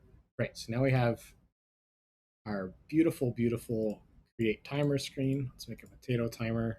We can't even set the time yet. Also 30 seconds, so we can start it. And if we tap it again, it stops. And we can see that it started. We can see the ID. And we can start it again.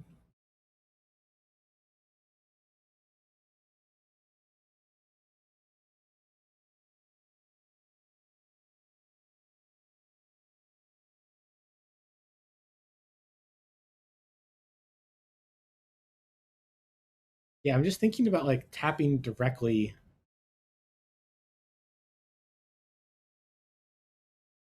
It's like it feels nice and immediate, but also like it's almost like too immediate.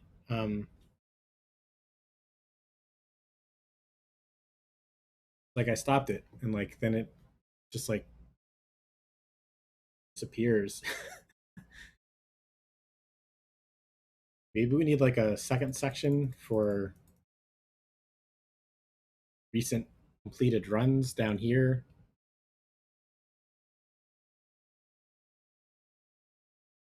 I'm going to step away for a moment and get some water. I'll be right back.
Hey, everybody. We were looking at starting and stopping timers. We can tap to start it and tap to stop it. And maybe that's just a little too immediate without having some way to see recent runs or like quickly undo it, perhaps.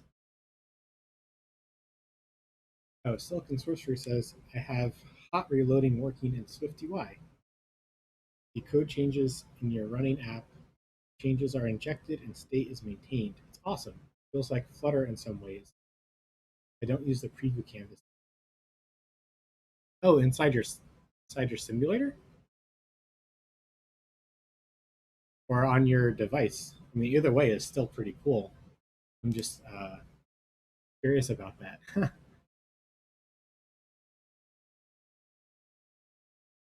Both. Oh, wow.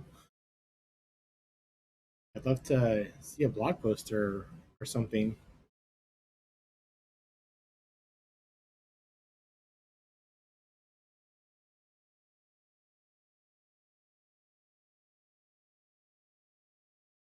Oh yeah, feel free to, I guess, DM me. I guess it filters out Earls.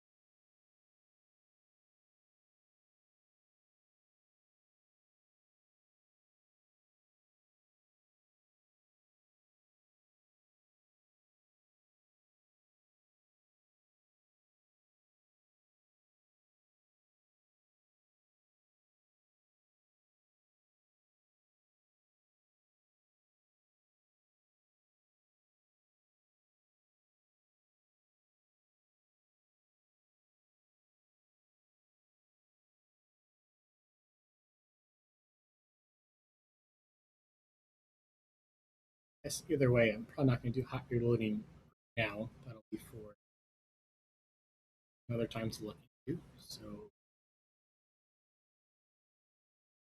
let's see.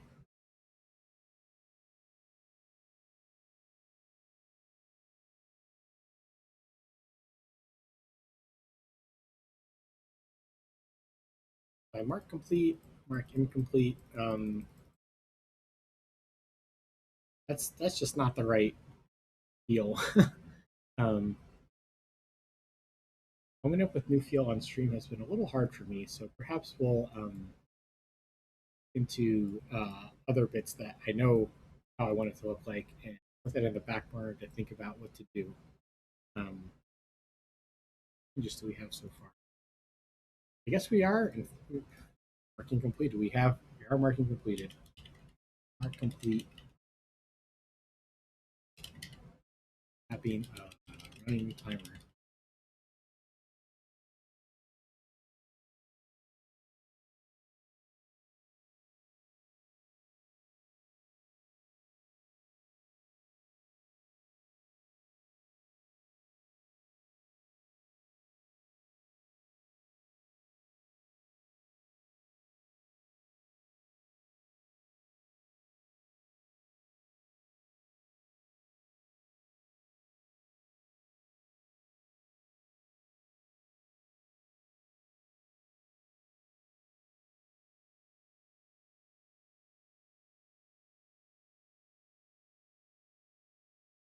Let's see. So we wrote a new test. Update how the active run query computes. Oh, we didn't delete the unused code though. Let's delete that. Would be this one here. We're loading the timer with its active run.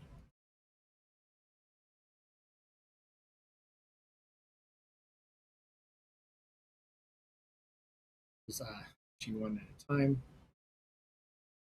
I mean, it's deleted. I guess we can build and run the tests, make sure nothing is using that anymore.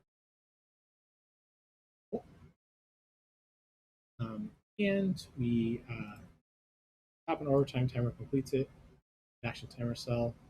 Added a column to the database. We marked it complete in the database.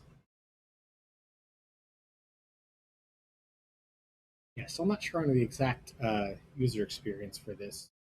So let's try some other stuff after committing this. The unused code.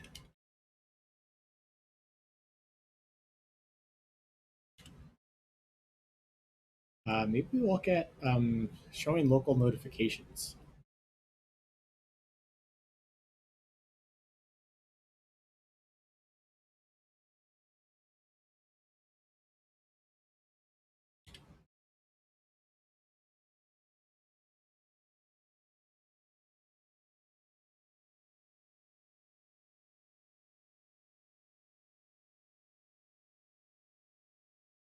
So here is where we start a new timer. And I'm thinking this is where we will also schedule a new local notification to say when the timer is done, and maybe with a different notification for when there's maybe 1 minute remaining. You could send notifications for on every 30 seconds after it completes, and that can be like turned off in preferences. There's so many things we could do with this, but now let's start with showing a show local notification when timer expires.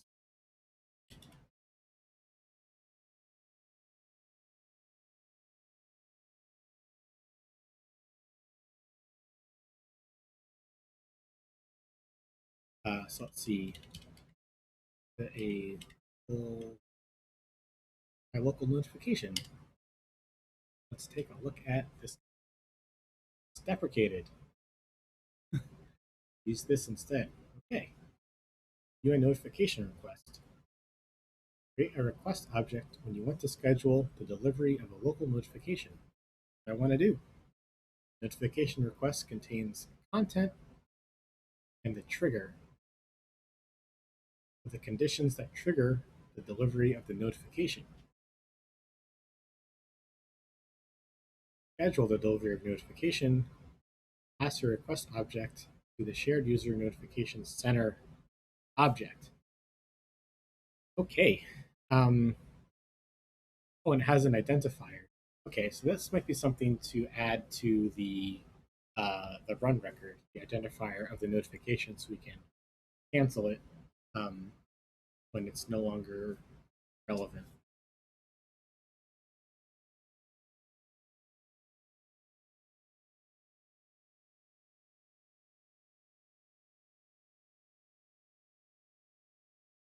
create a notification request. Oh, we can specify the identifier ourselves.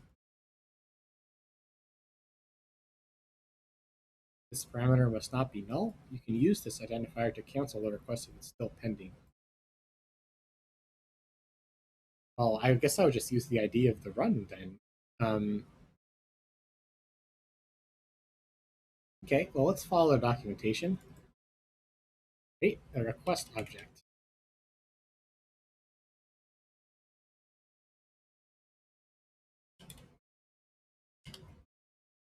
The identifier can be run.id.description, I guess.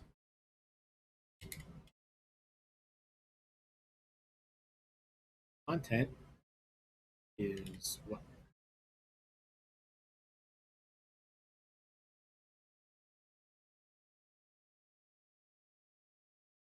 Contains the data associated with the notification.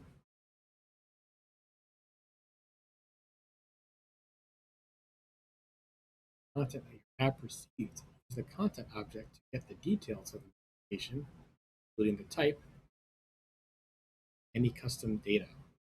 Don't create directly. Okay. Create a mutable notification content. Figure that instead. Round and around we go.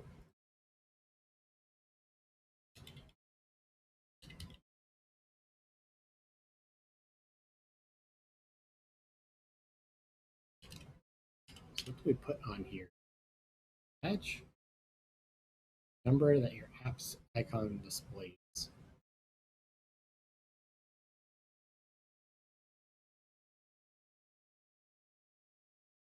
Sound, image name, description level.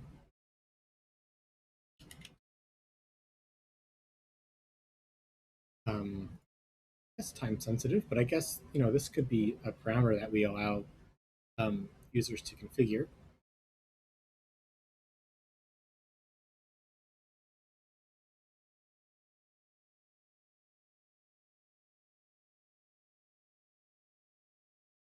Can we put like a title on there? We can.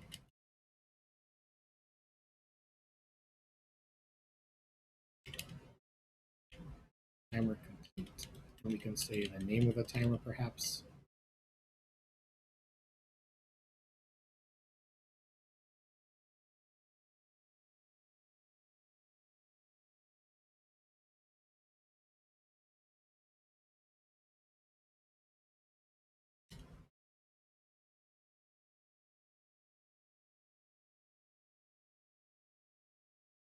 Then we need a trigger, I guess. Is a trigger. It's an abstract class for representing an event that triggers the delivery of a notification. Time interval, calendar, location, and push. Don't create these classes directly. Instead, create a concrete subclass that defines the trigger condition that you want for your notification. So I guess it's going to be either time interval or calendar. What's the difference between these two?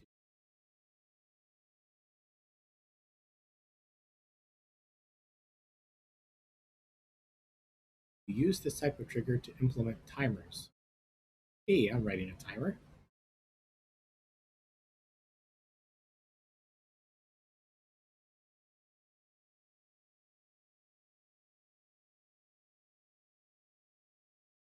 But I guess we can still look at the calendar one. Create a calendar notification trigger object when you want to schedule date and time you specify. Use NSDate components. It's trigger that delivers this notification every morning at 8:30. Oh, so these are allowed to repeat. Okay. So yeah, I guess the it's very similar to the uh, time interval one, and I guess the time interval one does match better we're going for.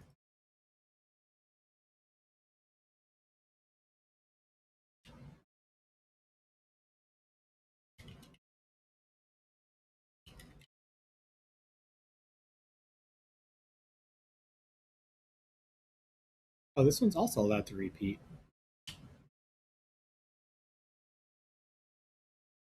Yeah, I guess the calendar one is we're specifying like on a calendar like every Monday or something. For our case, yeah, I think time interval is what we want. Um,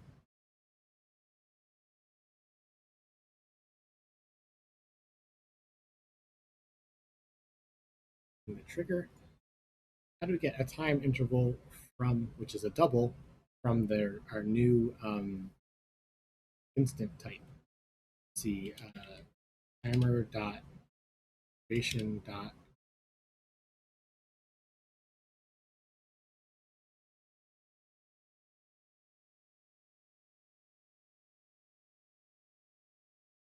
duration has no number time interval. We'll have to define this ourselves.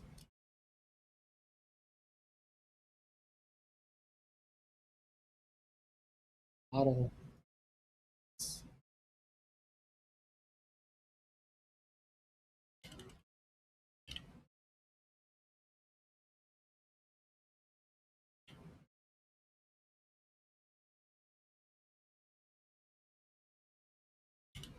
We want to create a time interval from the number of seconds that we have. Um,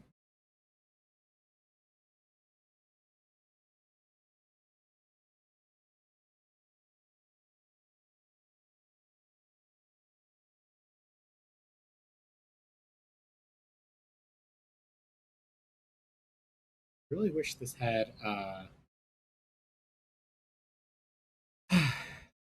like a direct time interval.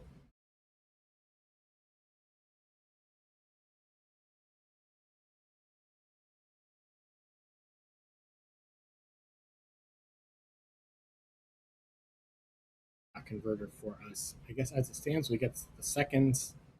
Um, we're not doing attoseconds for cooking. Maybe maybe in the future though. And the seconds component. Uh,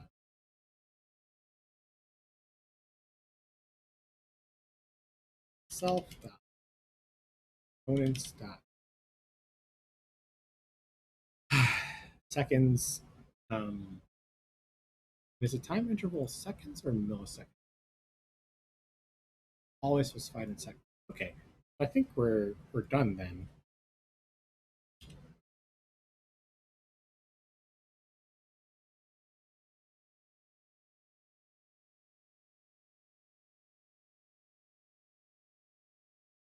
For these really long lines.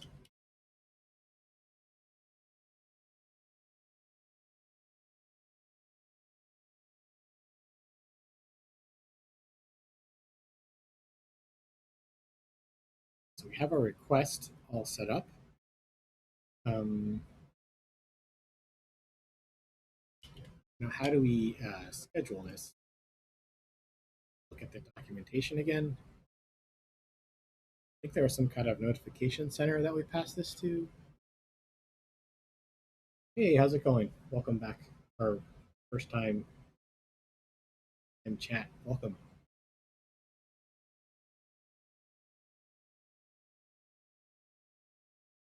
Schedule delivery, pass your request object to the add completion handler, shared user notification center object.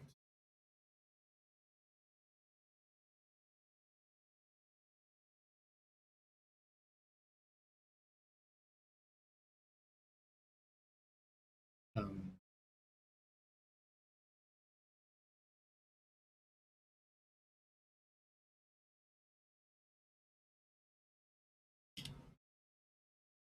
current or dot shared. I guess it's current add request.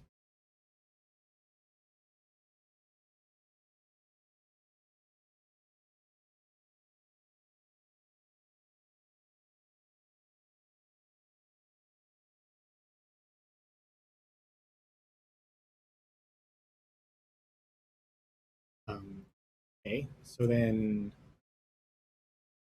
I really should way to edit timers so we can have a shorter timer um, instead of waiting 30 seconds. Let's put this just out of site here. I'm not sure if these will fire the app is open. I guess we also want to have some actions on the notification. Yeah, we didn't we didn't get anything, did we? Also, I'm not sure if notifications maybe don't work uh, on the simulator. Let's do a quick Google on that one.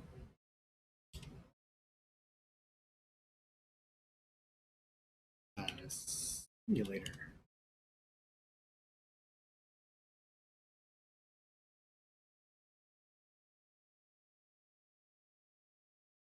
Tell the system you want to display the notifications while the app is running. Oh, okay. Looks helpful. See the sample here. Okay. Years ago. Uh, oh, plus also requesting request authorization. Uh, right.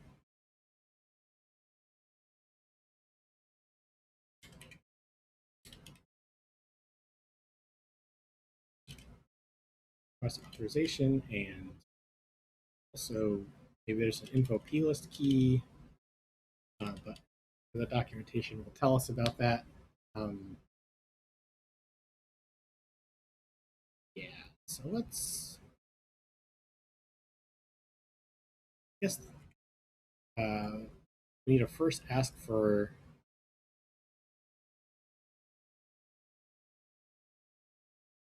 authorization.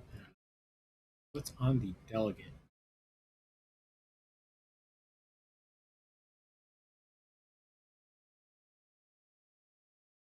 Receive.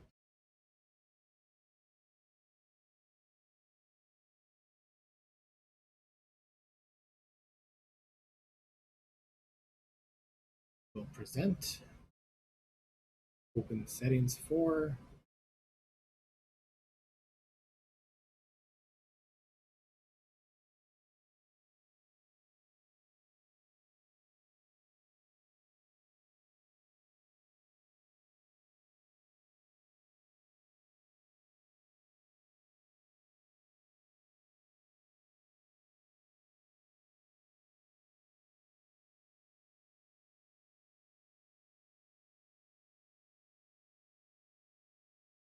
Ooh.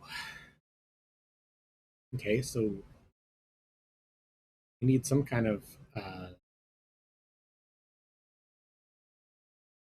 in-memory state to be the delegate of the notification center. Um,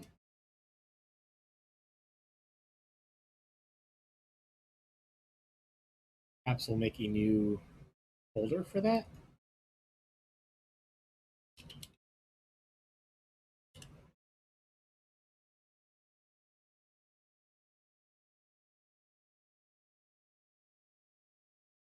Uh, Notifications controller, notification manager, notification state,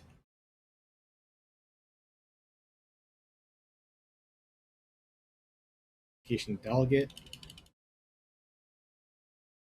I guess that's fine. I guess we import UI kit here. I guess it'll be Swift UI because I think this is going to be an observable object so that we can pass it to the entire app as an environment.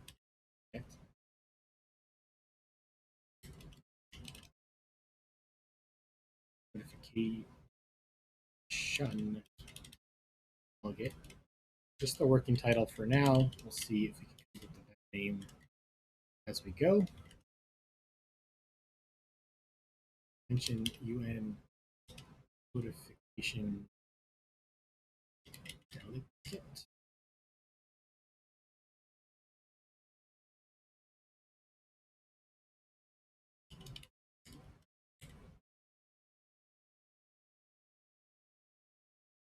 Ooh, it needs to be an NS object. Okay.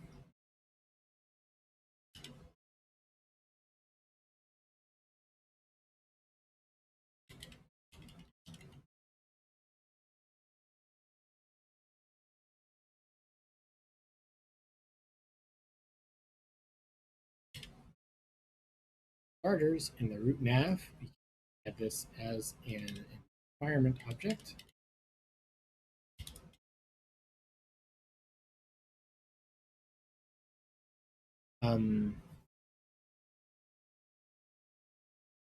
Maybe we'll pull it out as a state object here.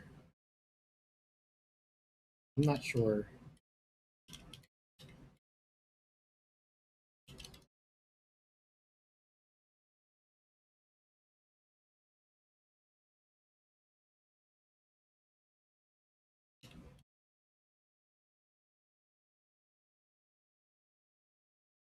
And yeah, as things sort of creep into this file, it makes me happy that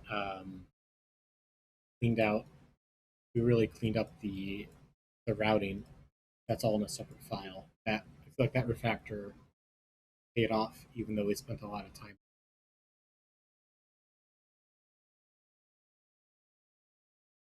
Although perhaps this should go uh, down at the window group level. Um, because perhaps widgets and stuff will need this as well, but that's farther down the line. Um, this is a fine place for it right now. So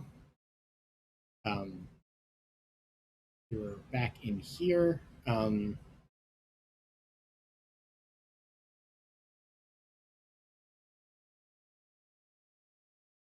Yeah, so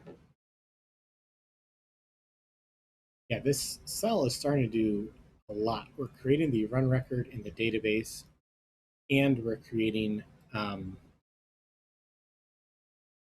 notification center stuff. I feel like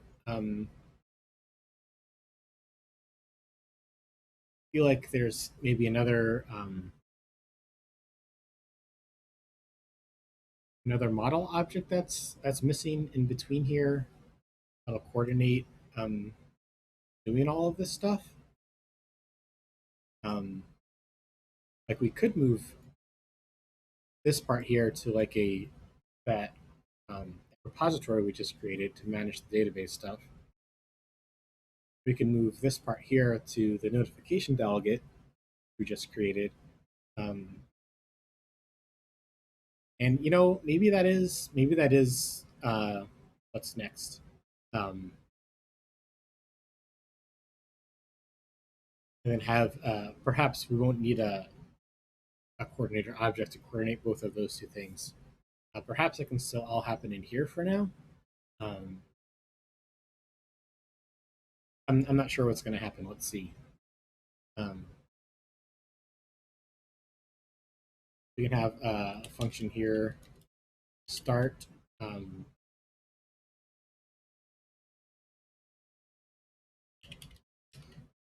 Timer, and this will be the run ID.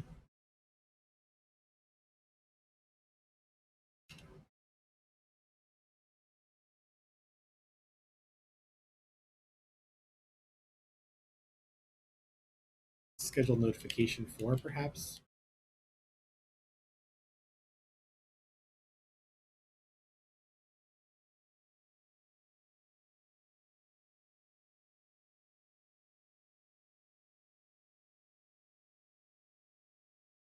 I predict into the future that we'll have cancel notification for run ID.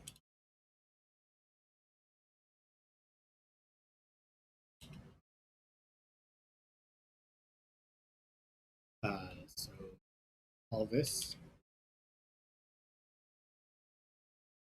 Yeah, and already a notification delegate is turning out to be not that great of a name, huh? Um,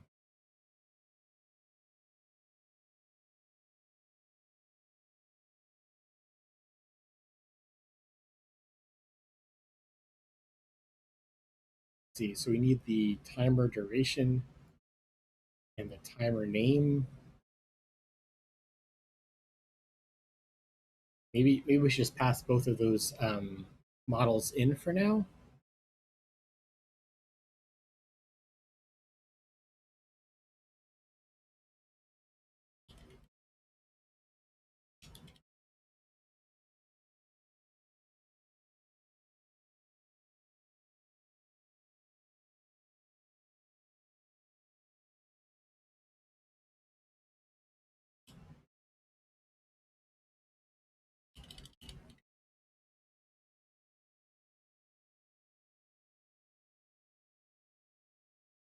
I keep seeing this long thing all over the place, so I want to uh, stop doing that. I'll just save it to a variable, a pointer to it.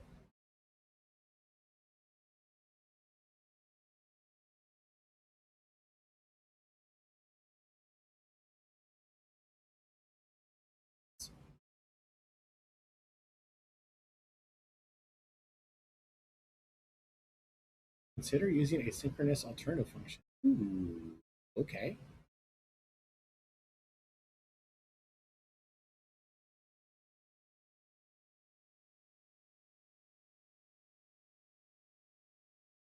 What does this return? Um,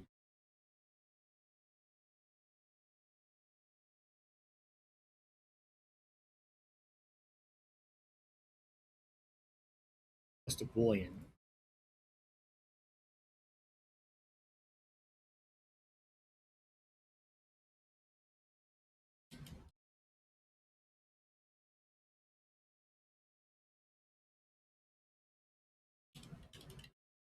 I'm not granted. Like, I guess we don't schedule the timer.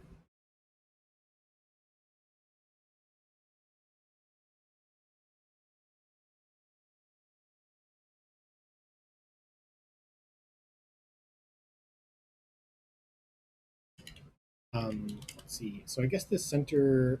I guess this should happen in some kind of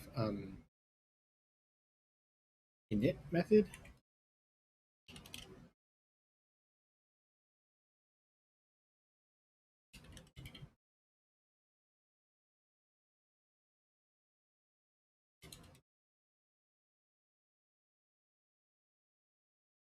It's getting a little chunky. Let's see. Uh,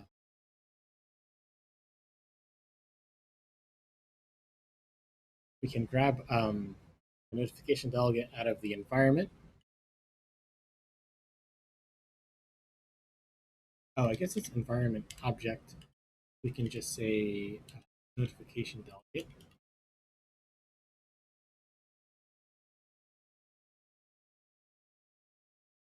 Boy, oh boy, does this need a new name.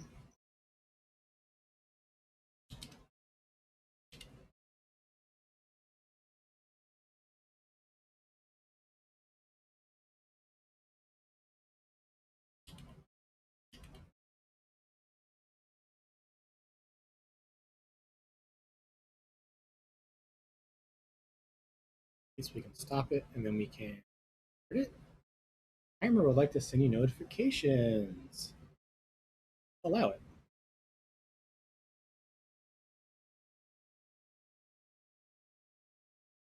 While we're waiting for that,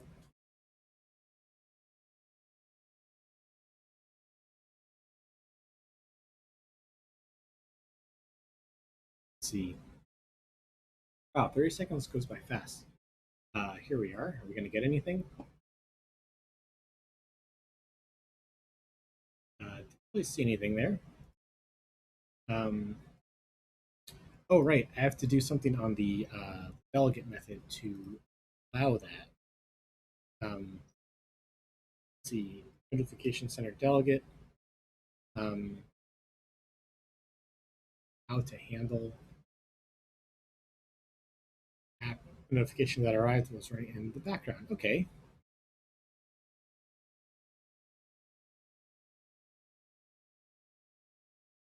Call this method from. Oh, we got what did show up here. Timer complete potato came through.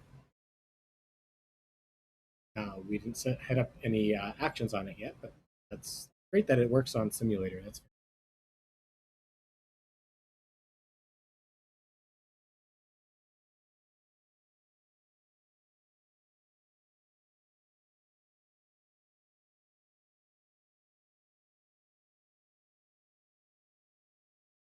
we can call this method from synchronous code using the completion name. We can call it as an asynchronous method that has the following declaration. Wait, isn't this a callback?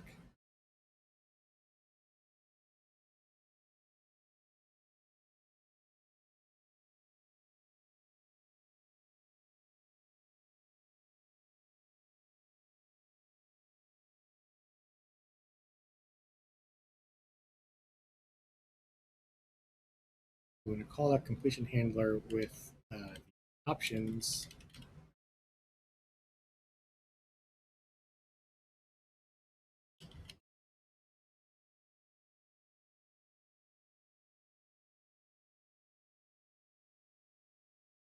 Stop it. Start it.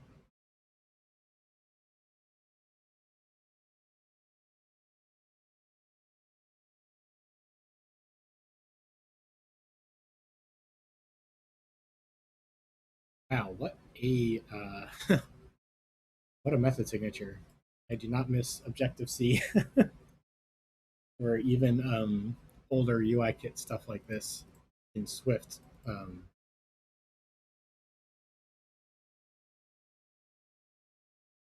Nice, we got it in app. Perfect.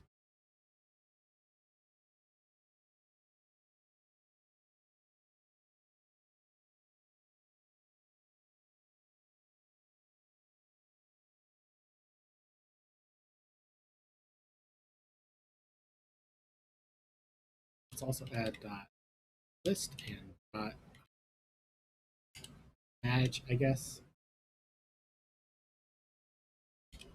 Content badge equals list an integer.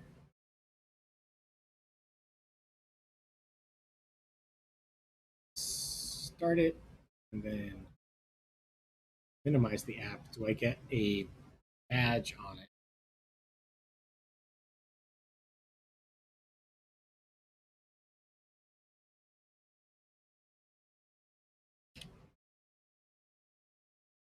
Let's see. So let's look at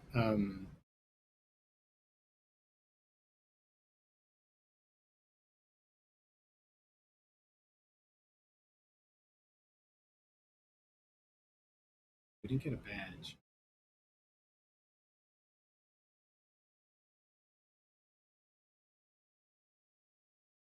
Ask for a badge. Right?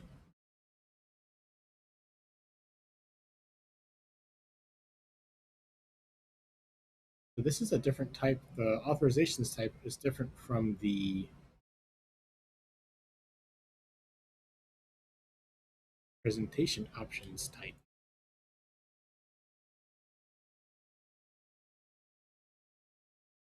What else is in the authorization options type? CarPlay critical alert provides app notification settings, option indicating the system should display a button and app notification setting. Ability to post non-interrupted notifications provisionally.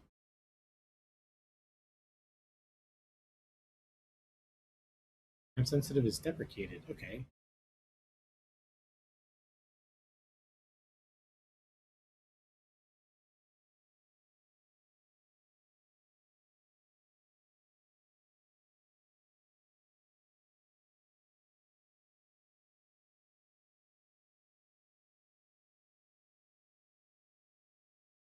We want to cancel notifications, remove delivered.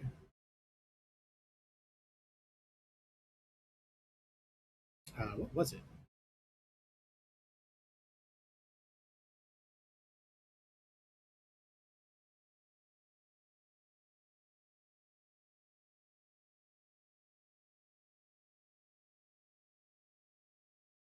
What is exactly the difference between these two?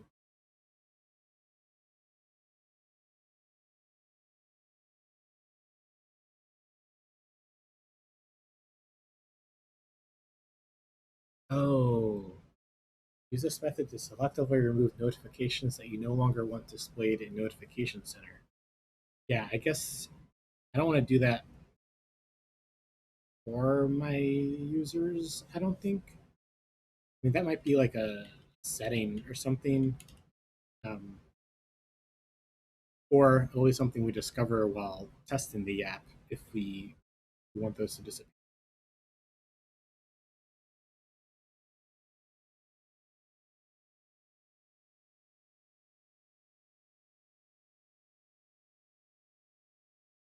Ooh, okay, so we have notification coming in. Um, we have the code to cancel one. I guess when we complete a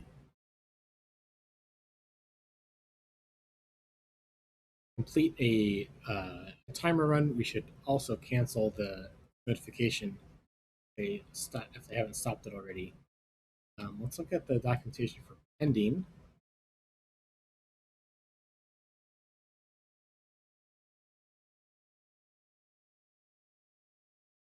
Identifier belongs to a non-repeating request.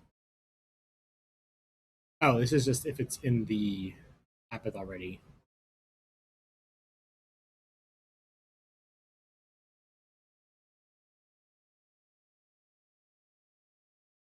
Okay, so let's call this, and this will be from the, I guess the active cell.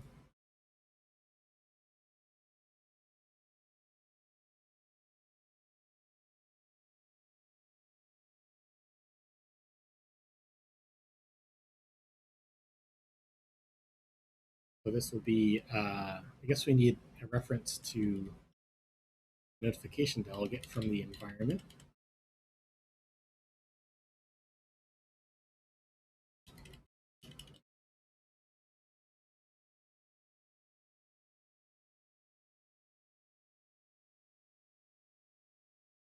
Wait, notification delegate cancel. Have our ID here. Right? Yeah, we have active run.id.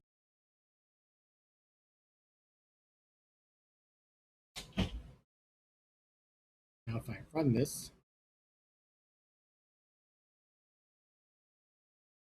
so let's see. So if I start a timer and then cancel it and then wait 30 seconds, I shouldn't see anything.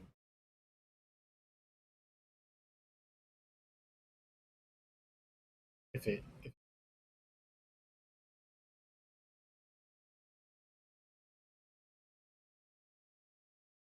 right.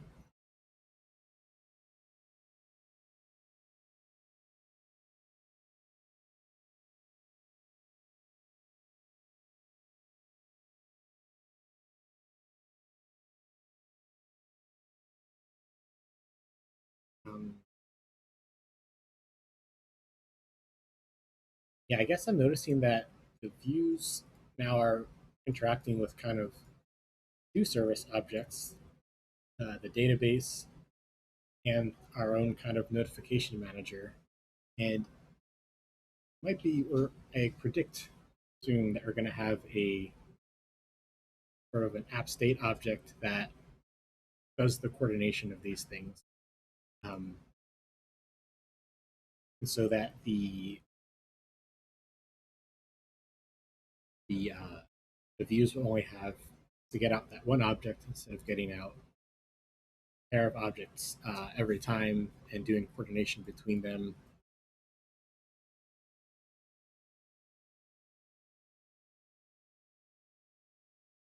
I can safely say we did not get the notification. I think that's been over 30 seconds. We have that run while we run a commit message here. Oh, this was like all the notification stuff. Yeah, it's definitely time to commit.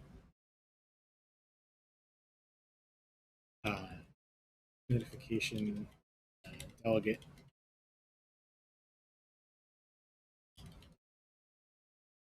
That schedules and cancels notifications.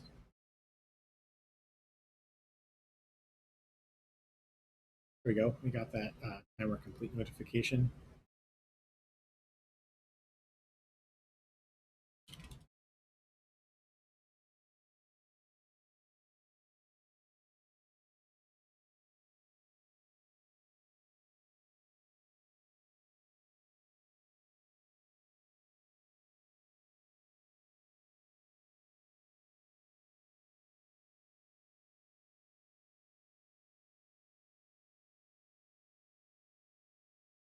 Okay, so let's look back at our to-do list, our queue.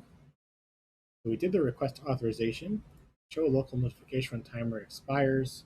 We did a whole bunch of stuff that we forgot to write down also, um, like canceling the notifications. Um,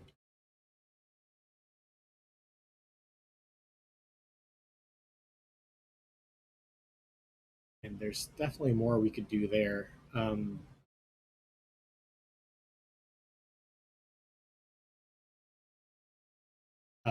Like scheduling a timer when there's 1 minute remaining. Um, I think I want to do some UI stuff. Our add timer screen looks kind of atrocious right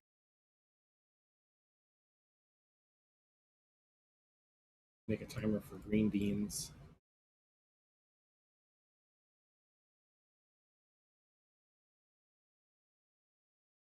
It's interesting that hitting enter automatically made it go back.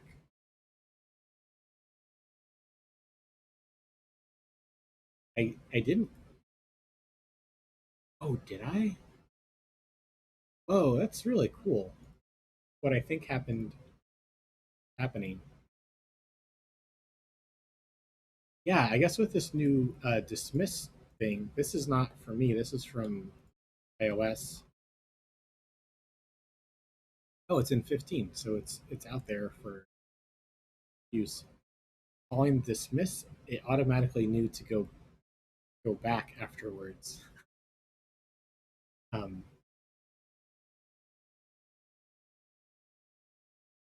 isn't that neat? um,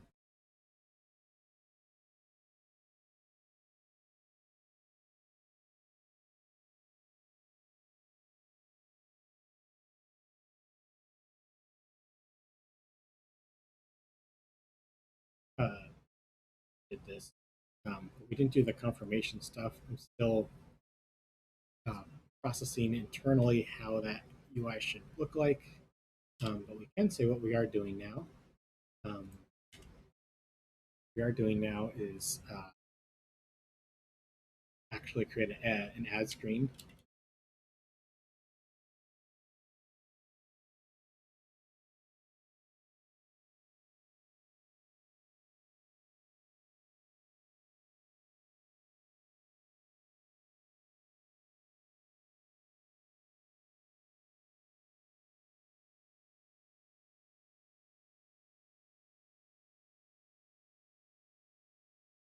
So let's see, we'll need a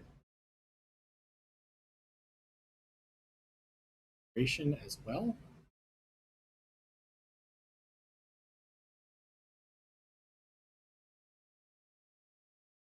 Start by making a state variable for it, and it will default to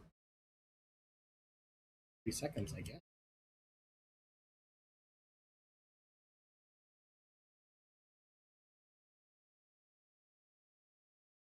Name, you can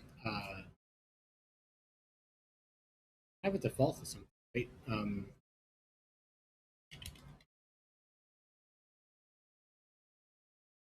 think having a bunch of randomized stuff would be, but then we don't get the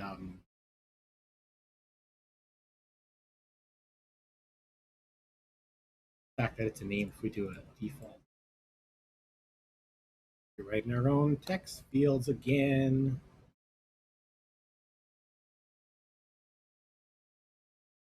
There's no clear button either.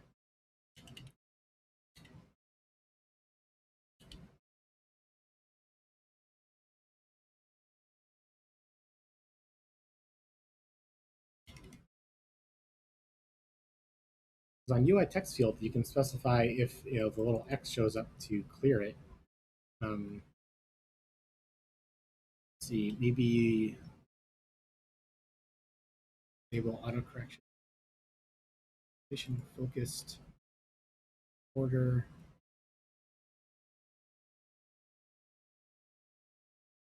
format, validate.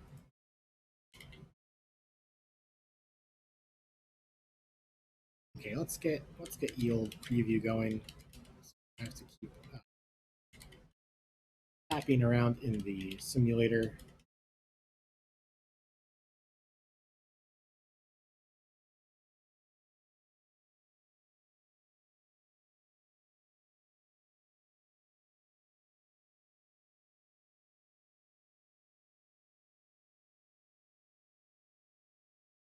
bring in the canvas.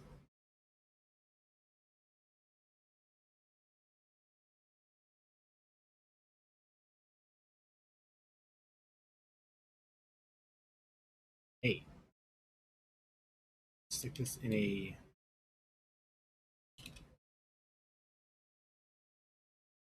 navigation view here for the preview, or do we want navigation stack? And it kind of looks the same since there's no title. I guess it needs a.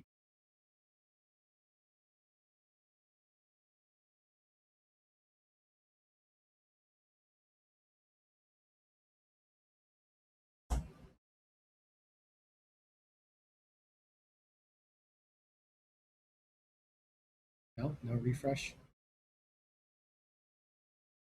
Oh, I guess that for.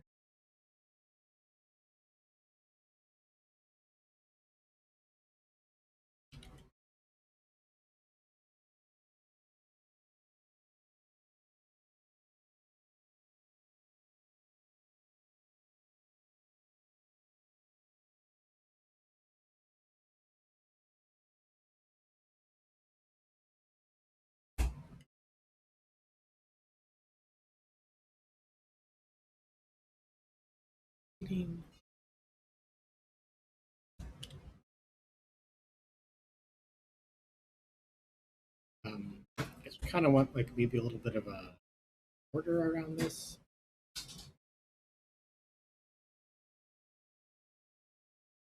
Around this thing together.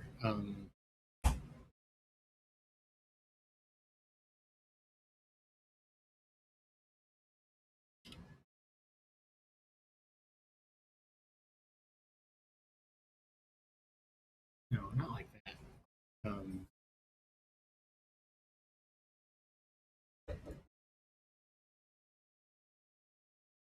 Put a corner radius on this. Oh, maybe the padding needs to go on the inside.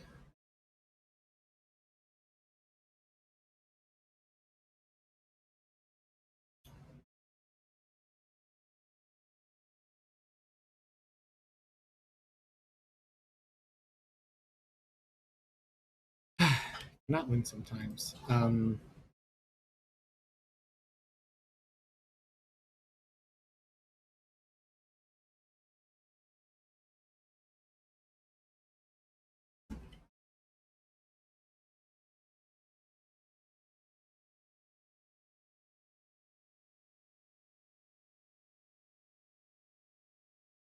So the border has to go on the outside, but it's still coming out as a square.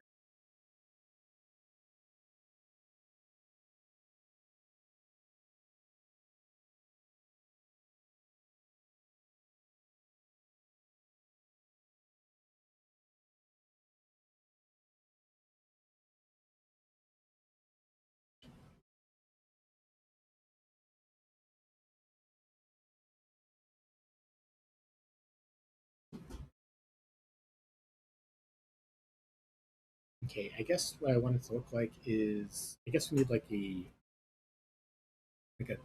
text field component thing. Um, we can reuse that kind of looks how we want.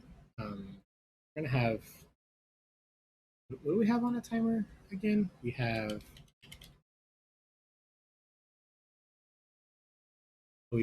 select a visual, a duration, and a name.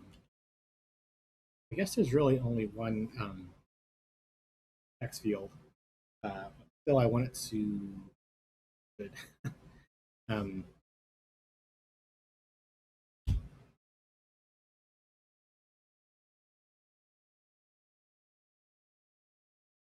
let's see.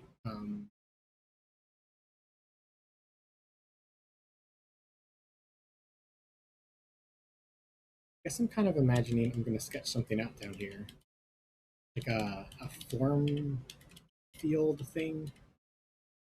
Kind of borders it nicely with a title, and it has like content.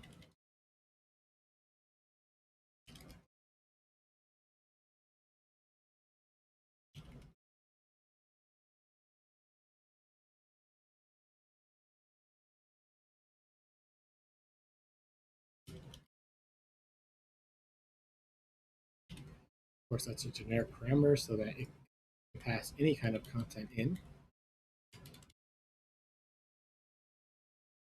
And then kind of do these padding things.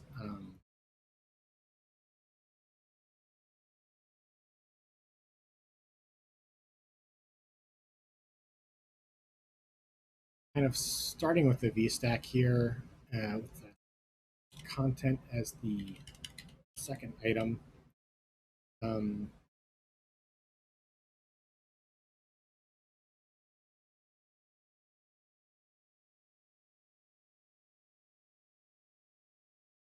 and then this would be form field, title being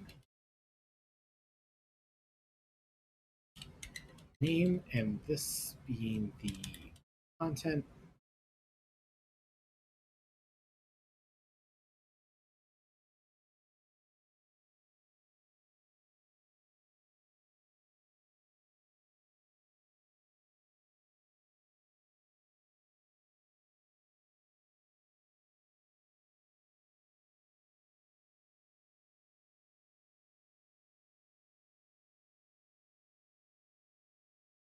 Um, then what do we do? We had adding and stuff.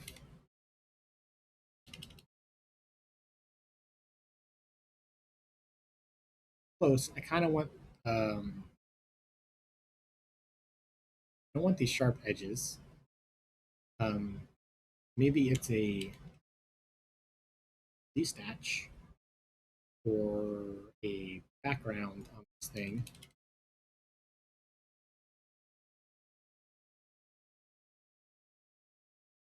Background of a rounded rectangle. Radius or corner size? Oh, I guess just radius. Size is a size. Radius 16. And we can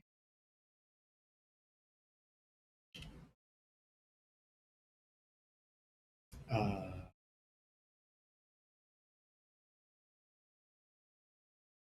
order.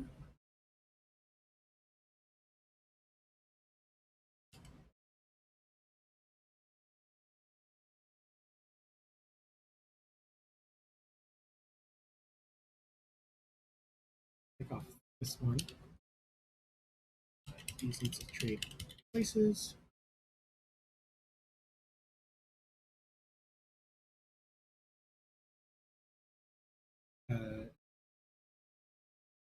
Width or something. Line width.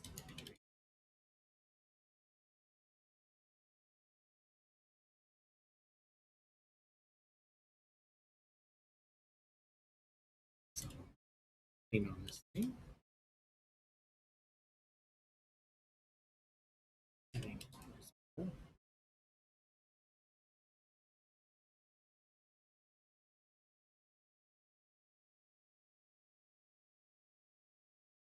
That's a little bit too much spacing.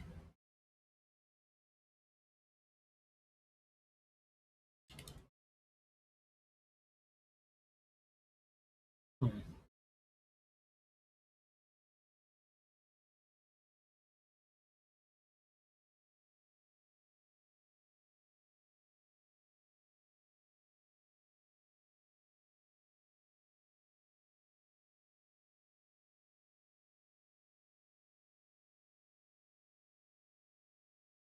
Wish there was a way to get the default padding out. I just want to half it, whatever it is.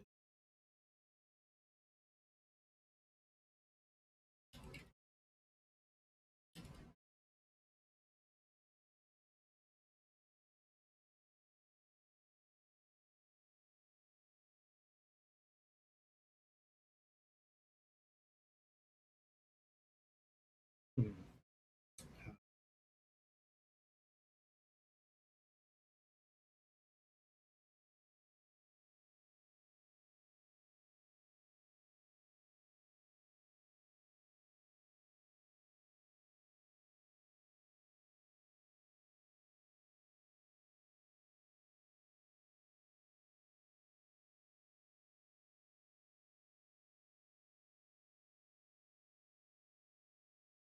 See these changes coming through. Is that really the headline font?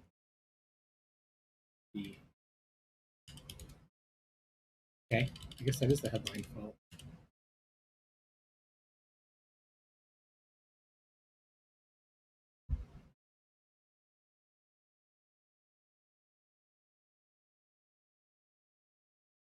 Have see if this feels right.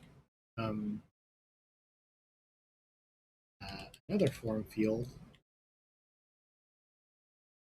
title duration.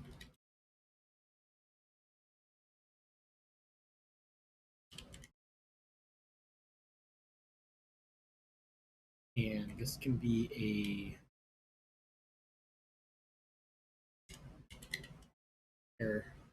ooh, we could go we could offer like common presets. We could offer let them type in directly. We could have like those scroll wheels that the built-in timer already has. Everything. Ooh,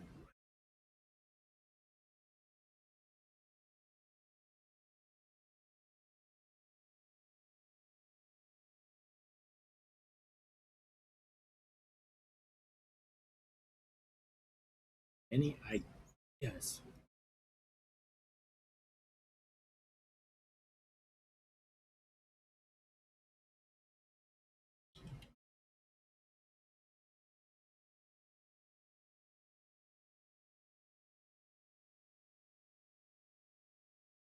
Three is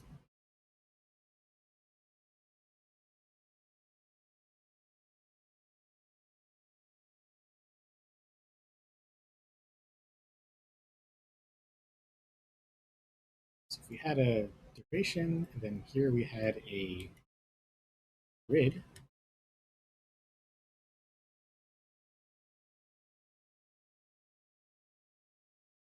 grid row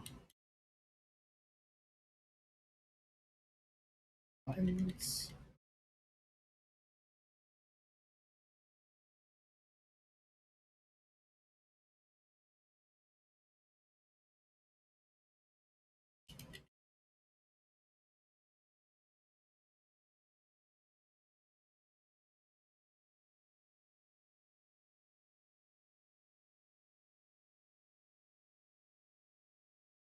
Hmm.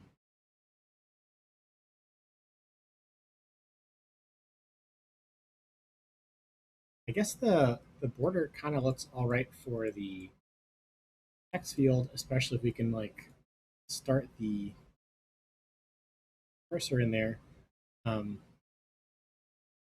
I guess having the section for duration looks like this is a whole button. Um,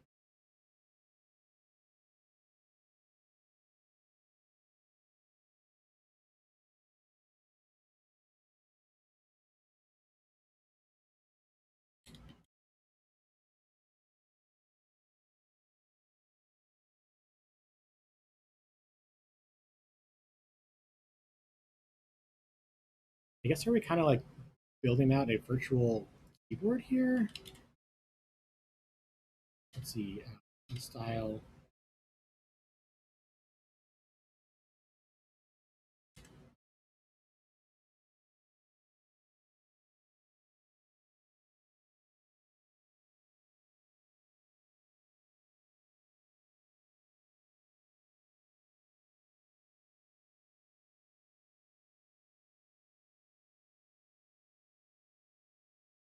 Maybe it's kind of like a multi thing.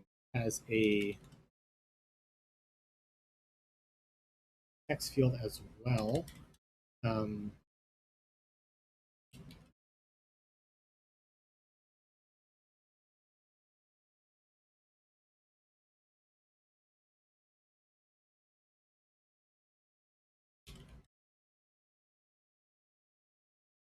we just have to update that. We'll need a string version as well if we go this approach.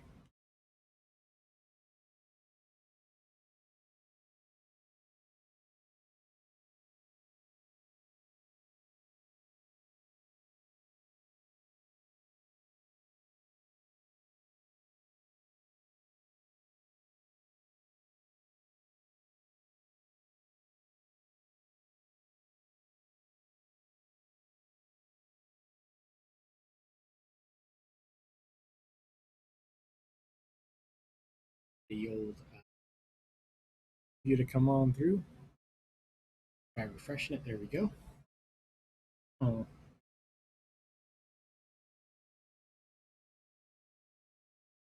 let's set the alignment of this VStack to leading as well.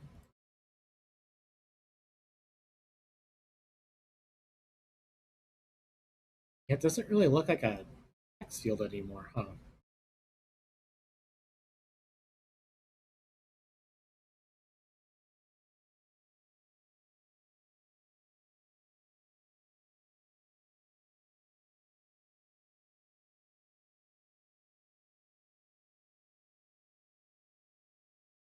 If we do that, then it doesn't really line up anymore.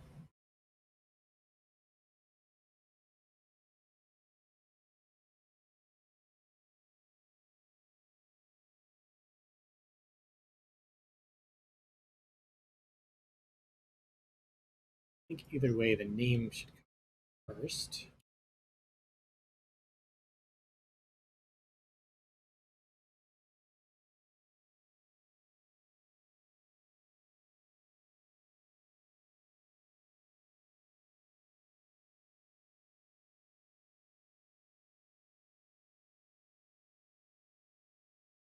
I guess you also want to like select an image. I'm thinking that we'll have like some pre-drawn drawings to help folks label their timers. Um,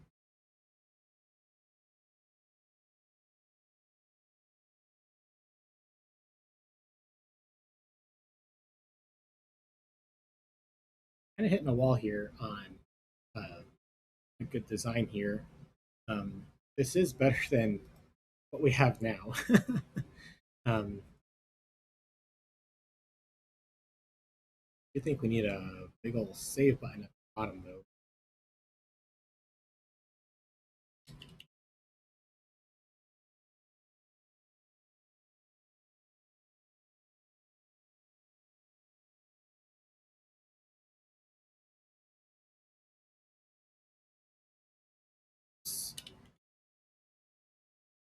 Style. I think that autocomplete. I'm going to delete stuff, so I'm not going to.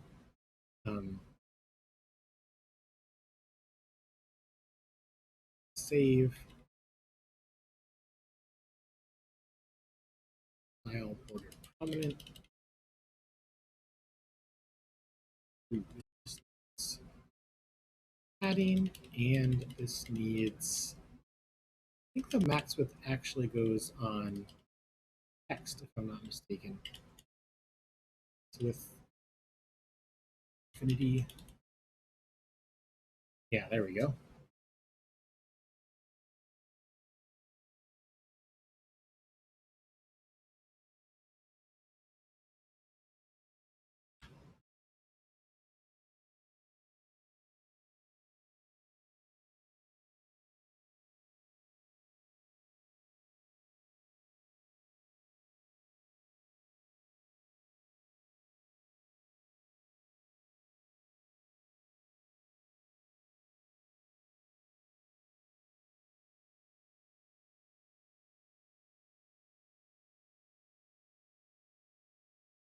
Maybe also want to like save timer and start it right away.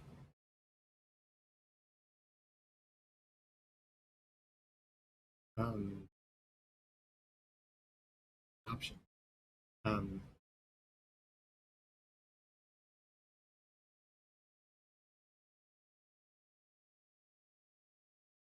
yeah, I guess for like, whoa, oh, um, there's a keyboard here, but I don't see it.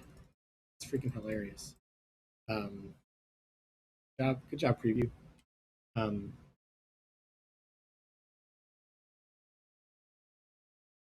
here the timer shows up. Um, Maybe this belongs in a view.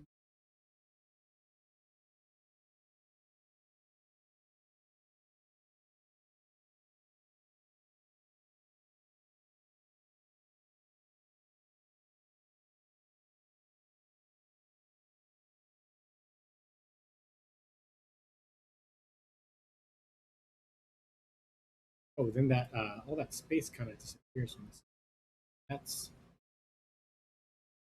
surprising.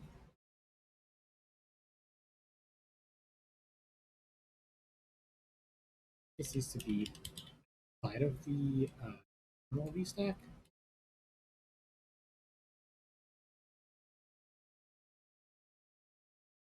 Oh, that had no change. Okay.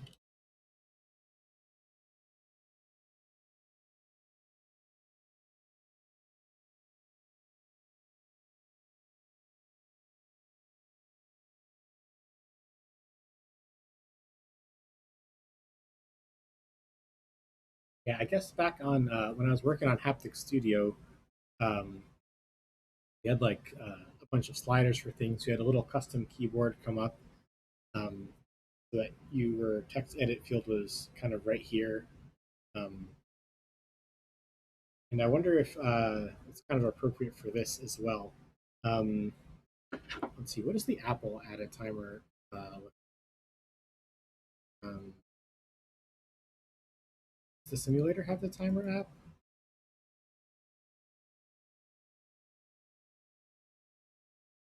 It's the calendar though.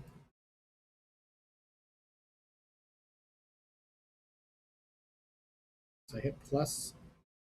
Yeah, and then you just get the ticker wheels. I would like to offer like plus 10-second buttons, plus 30-second buttons, plus a minute, just so that it's super easy.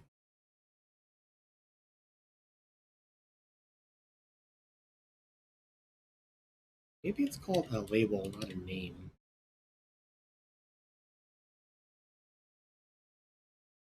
How do folks refer to their timers? By name or by label?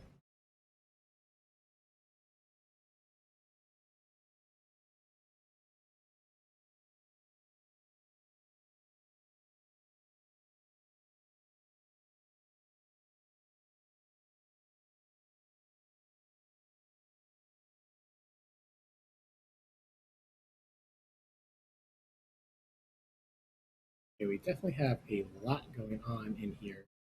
Um,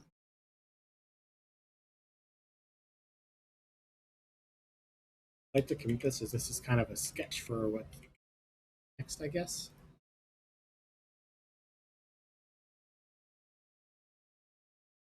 Sketching out what it could look like.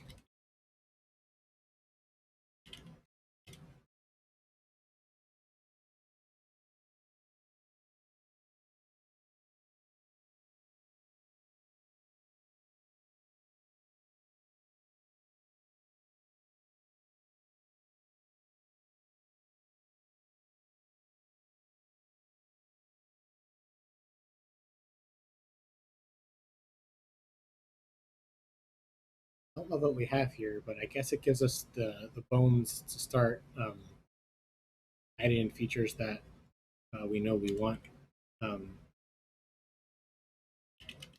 Minus minute, minutes. Don't want those scroll wheel pickers.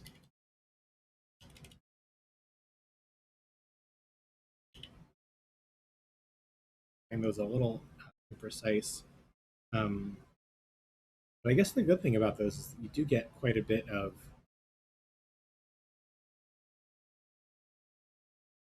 and like you can flick it and it'll go far. I guess that's one of the bonuses of it. Um,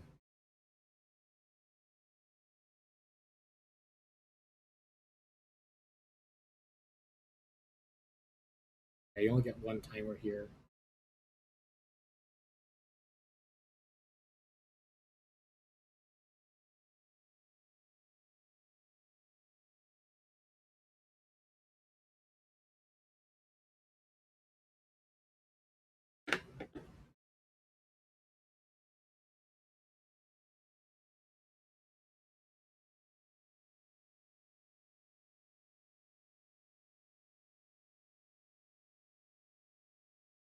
I guess if we have a chart option. It'd also be nice to have direct text as well.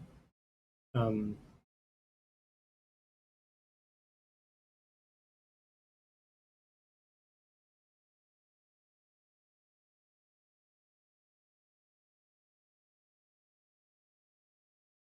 let's see. Um,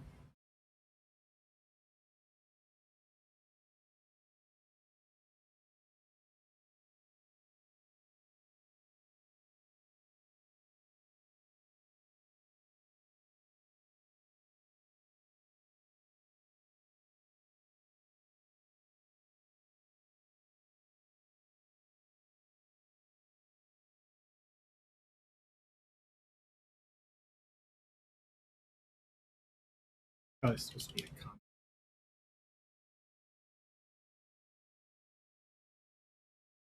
Oh, interesting. So it'll line up again, but I guess the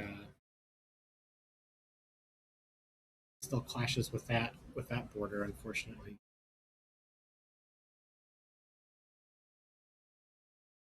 You take off that border. Where did I put it? Oh yeah, down here in form field.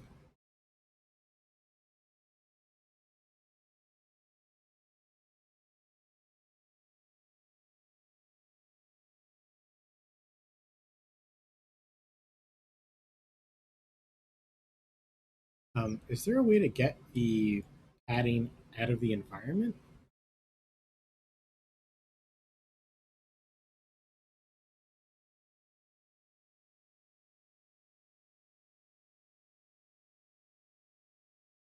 Yeah, because it's a specific amount for each platform. So if I use like if I hard code in 8, it might be like I guess it seems like the default is 16 for iOS, but it might be different. Um, let's see, 50 default padding.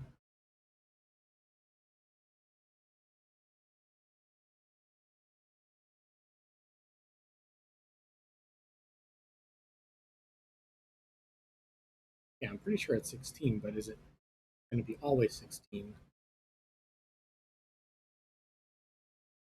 Oh,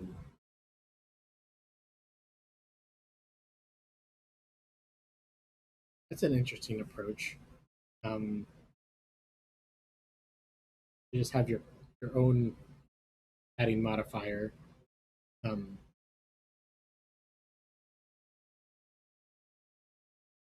I just want to get the one that comes out. I don't hate Apple's defaults. I just want to be able to read it.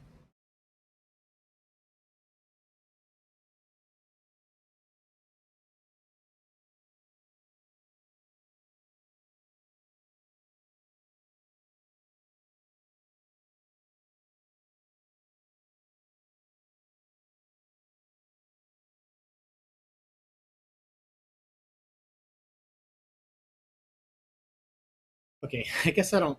I'm not. I'm not this committed to find out the padding. We're still just kind of working on features for now. Um,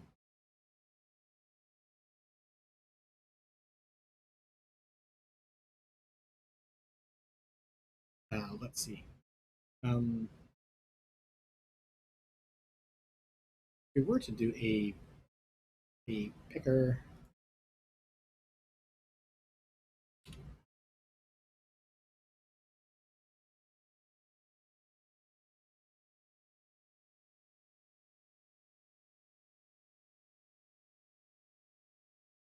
picker 8.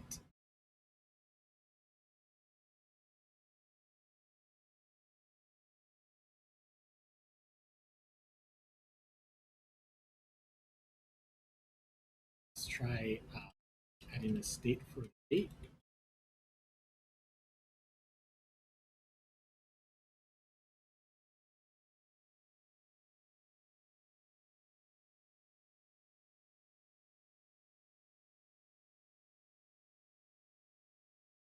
And what does this?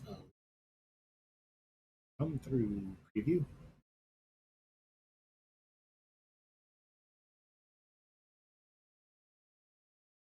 Failed.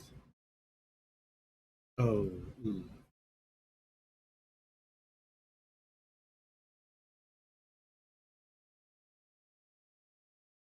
displayed components. Right.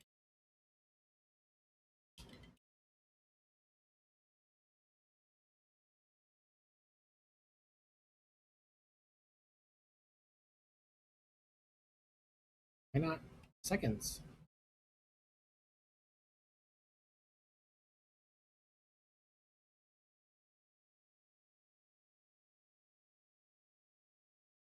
Okay, so I guess I guess we have to write our own.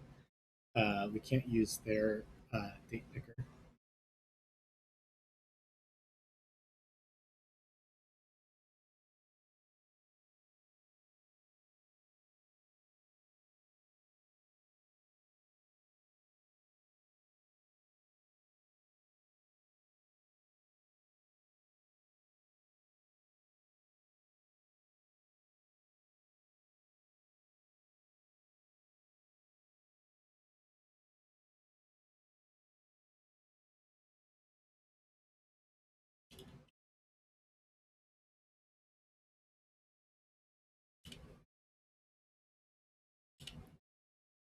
The error here.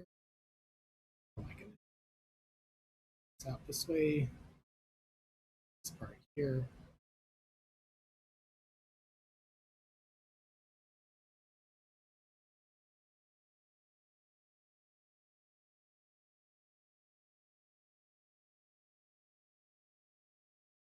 And let's read the documentation about this a little bit more closely. So as a selection value, it has content and label.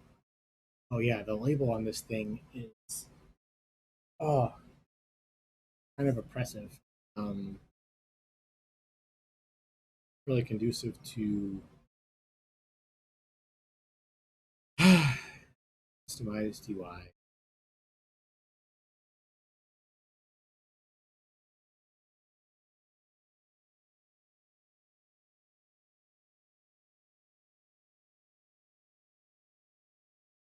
Especially if we have like 3 in a row. Um, yeah, I guess we have to use a UI kit picker here. So command option. Oops. Command option 0 for and shift 0. Okay. Got pickers. I don't like the Swift UI one. I called an UI kit.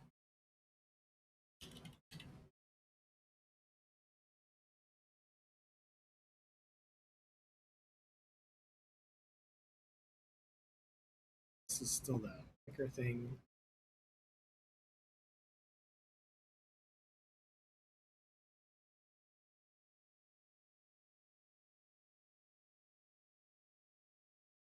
And so I guess there's not really a good uh, default. I was hoping to use a nice default. The picker default isn't even going to let us select multiple things, it seems.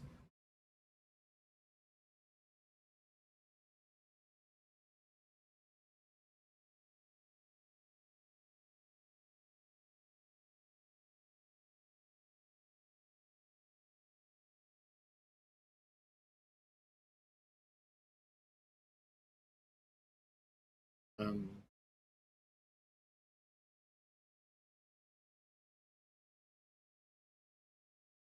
and these state components are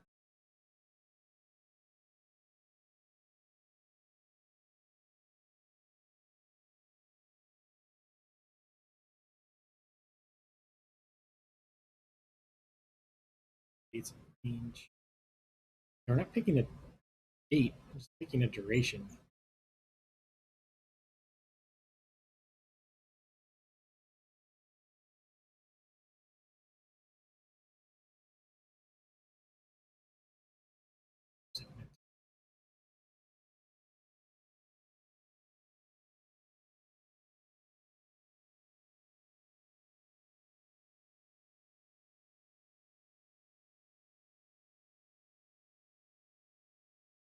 guess we could try an inline one.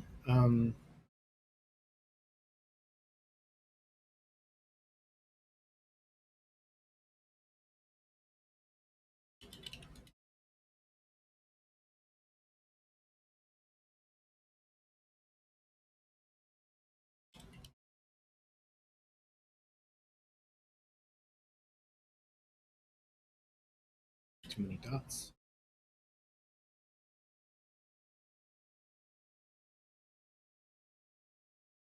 Too many parens, perhaps. Go.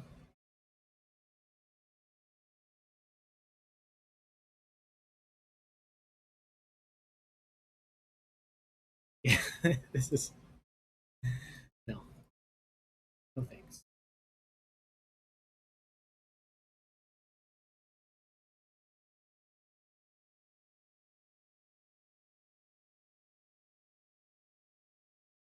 Um,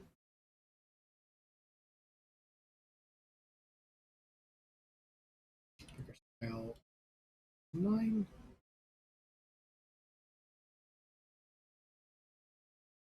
I have an H stack of these.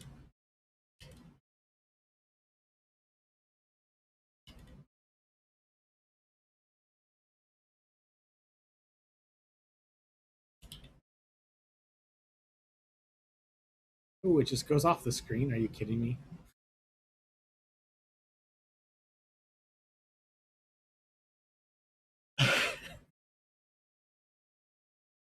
You can see the edge of it here, and that the this button super wide now.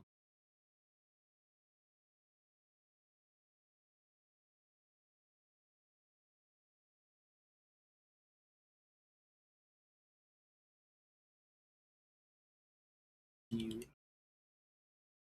segmented.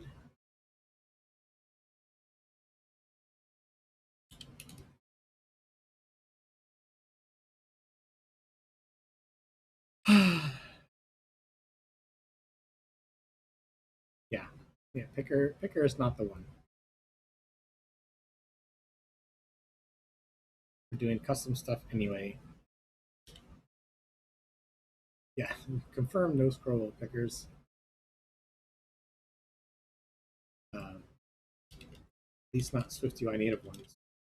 I had some problems with the picker. Yeah, I had problems with the picker last time I was using pickers, but that was targeting um, maybe iOS 14 or 15, and here in iOS 16, like, hey, maybe it's better.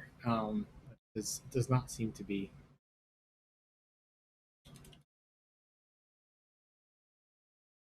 You can size them with theme.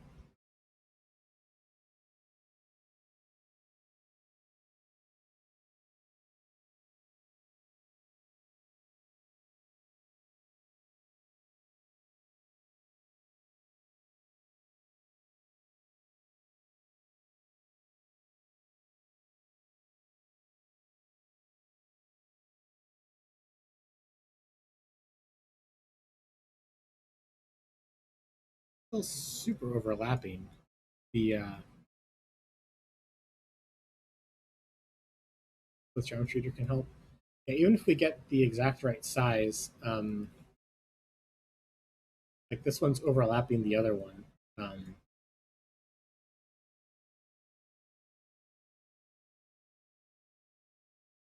Highlight bar was a problem. Hey, welcome back. I haven't seen you in a while. We started a new app since the last time you stopped by. We're on the Xcode Beta,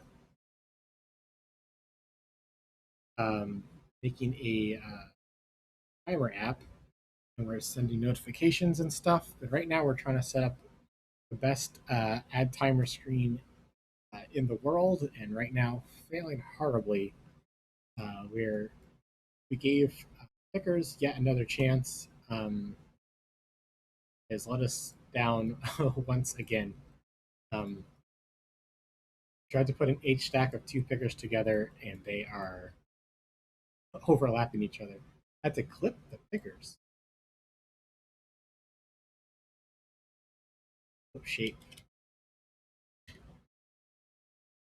rectangle.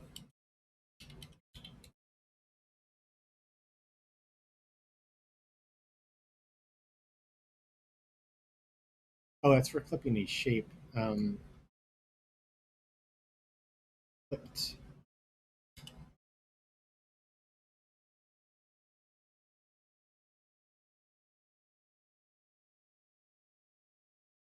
Maybe we'll put the frame first.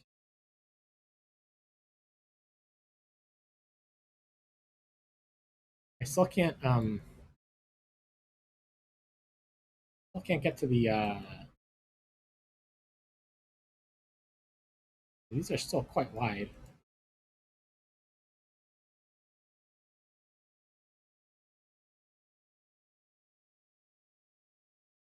That doesn't look right.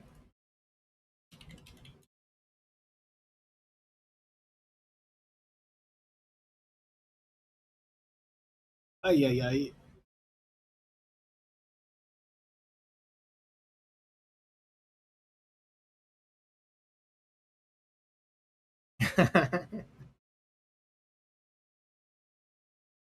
Can we look at the view debugger thing here?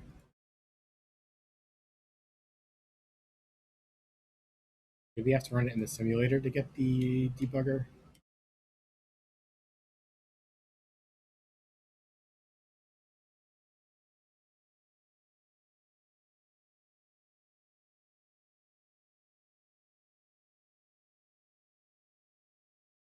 Oh, we got our little badge. Nice. An issue with the gesture as well. Need to go and find the solution.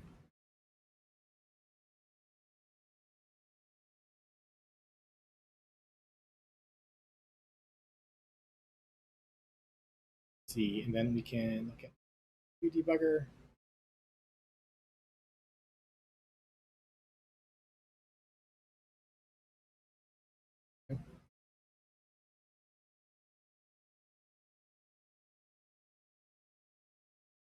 It's using a hosting view. That's funny. I guess it's making it for me because I'm a pure SwiftUI app. It's still funny to see.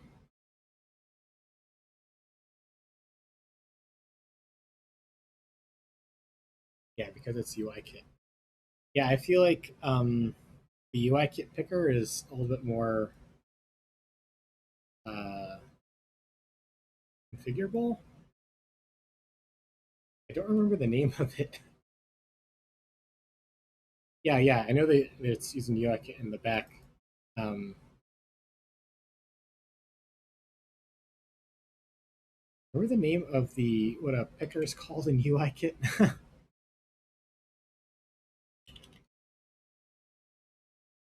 UI picker view.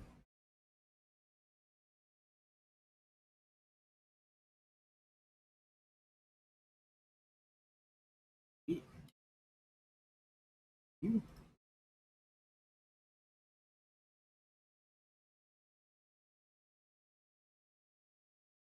My date picker. Okay, let's try you. Yeah, they are much more customizable. Let's try it out. Because this SwiftUI one is nothing but grief.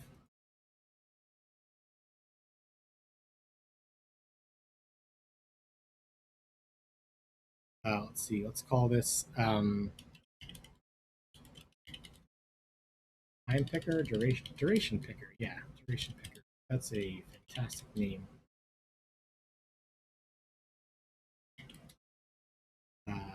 Import SwiftUI.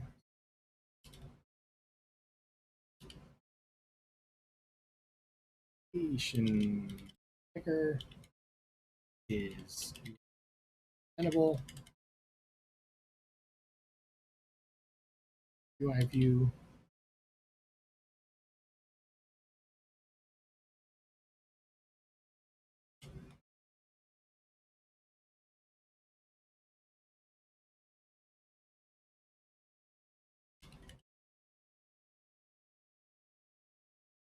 And what do we do on this? I guess we set up delegate and all that stuff. It's kind of like a table view, right? Set the date picker mode at creation time. Okay.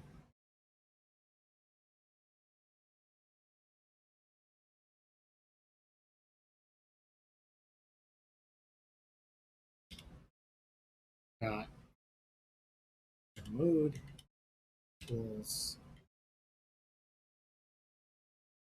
Is this going to let me do seconds?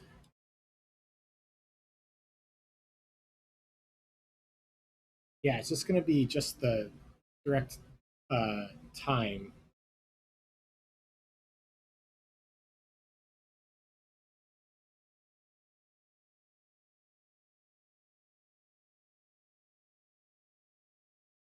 Um,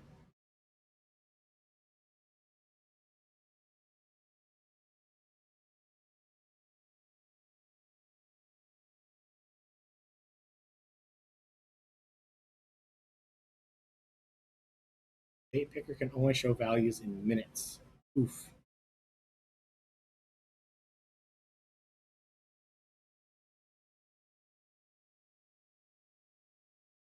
Okay, so maybe we do our own UI picker view then instead.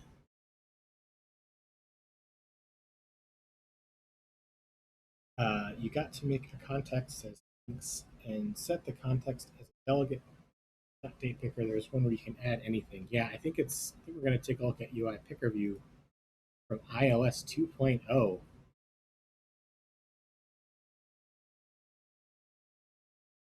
Wow, it's taking me way back.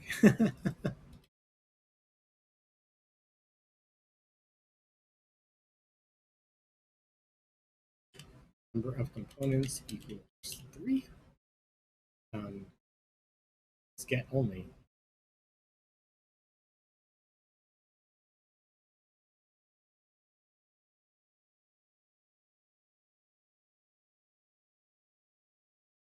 So let's see. I think we can have a state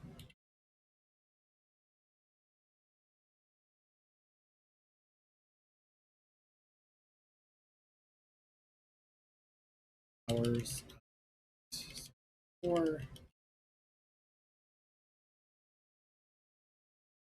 minutes, and seconds. Right, UI picker view. I forgot the name. Yeah, I forgot too, because if you do a search for picker, like it doesn't even scroll. You only get Swift UI items and XE test.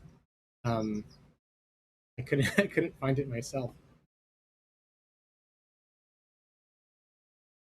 I forgot the name. It was even programmed for iOS at the time. I think I started with iOS 6. I think that's when Collection View came out. Also had to do a view UI view representable to get around the gesture problem. Yeah,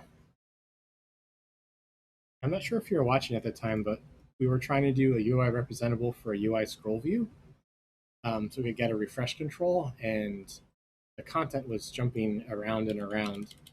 I ended up doing UI view representable just on my collection view, which made me sad because the contents looked so good as Swift UI. It's like a lazy stack, a lazy grid with 2 columns. Oh, so nice. And then I had to just wrap a collection view in UI view representable, making me sad.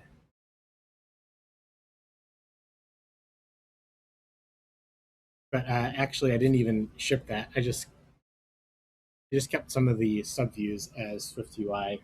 Having the whole screen as Swift UI was not working. Um, Reminds me, I need to do the release tweet because the new version got approved earlier today. I didn't get a chance to tweet out. Was that Swift UI 2? Um, yeah, I think iOS 14 was Swift UI 2. Um, yeah, my app is still supporting, uh, my main app is still supporting iOS 14 for about another 6 months, I think, before I'll require iOS 15. It's kind of what I typically do. Wouldn't binding be better than a state? I guess right now I'm just trying to get it to look good. Um, because I guess I want a duration to come out of here. Um, I'm thinking we'll do something like init from hours, minutes, seconds. I'm not sure yet though. Um, but to your point though, a binding would be better because there's going to be an edit screen one day, right? Um, I guess I would want like this this to be the binding, and somehow internally it's the state, which I'm not sure how we're going to do quite yet.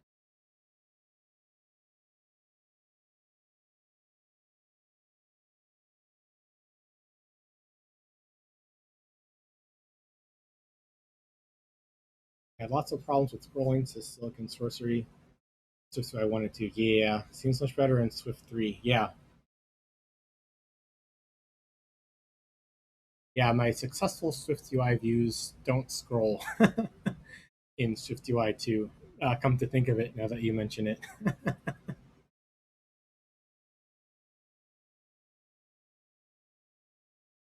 Okay, so does our struct here conform to the data source, or do we need the coordinator to conform to the data source? I'm expecting we'll need the coordinator to conform to the data source. Final class coordinator, um, UI data source, UI delegate.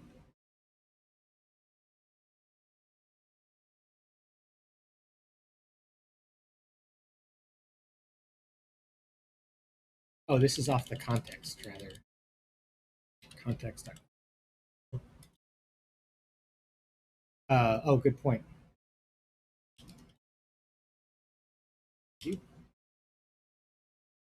uh, get text.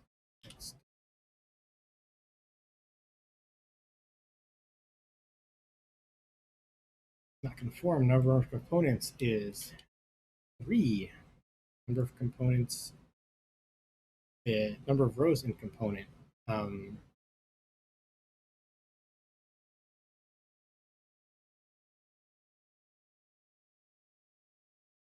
Component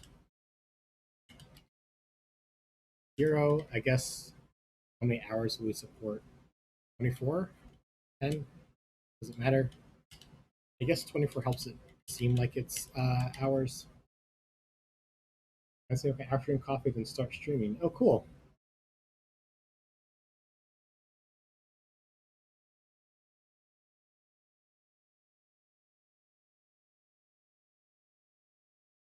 And we'll default to 0.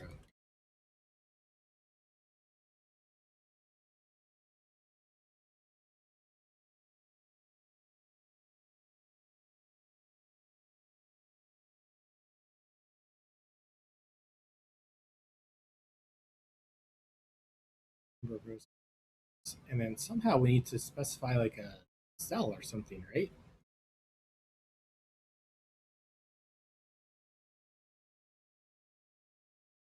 Size. All components, select row. Here we go. View for row.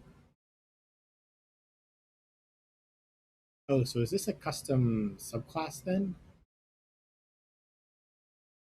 Let's return a UI view. Although I guess these could be hosting controllers.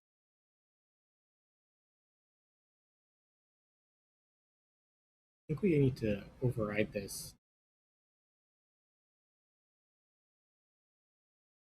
Oh, the delegate can do it. Okay, perfect. So we don't need to um, override it. Okay.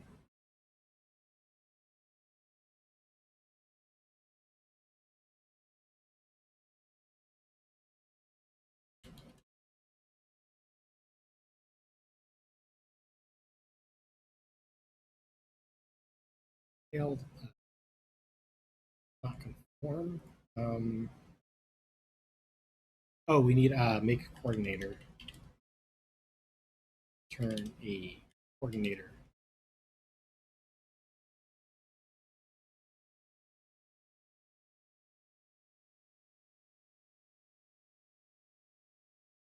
again, we'll do the same switch component.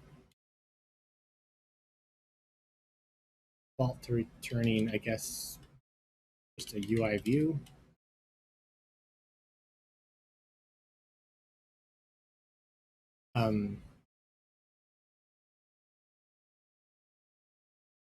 And then I guess here we want to create a view for a number.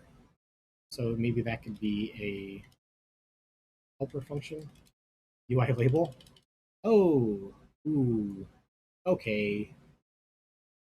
That is that is more straightforward, isn't it? Let's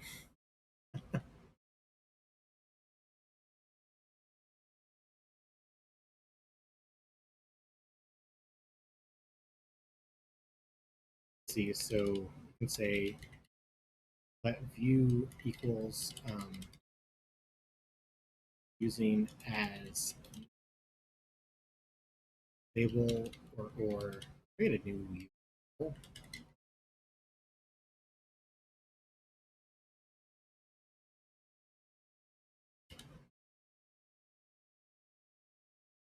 Label.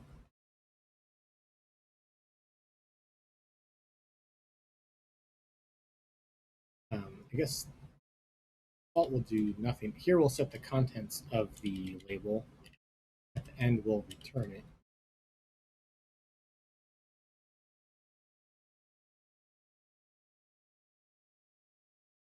I mean, I guess no matter what, it's the well, we actually don't have to do a break at all. Uh, label.text equals. I guess it's +1. No, we don't even have to add +1 because it's 0 based. Um, equals row, and then maybe we can style it a little bit or something. Um, good call on UI label. I was gonna dig hosting controller and all that. Um,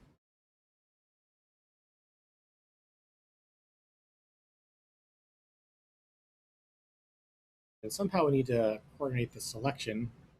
But let's see. Let's see what we look like if we delete all this native picker nonsense and we say duration picker.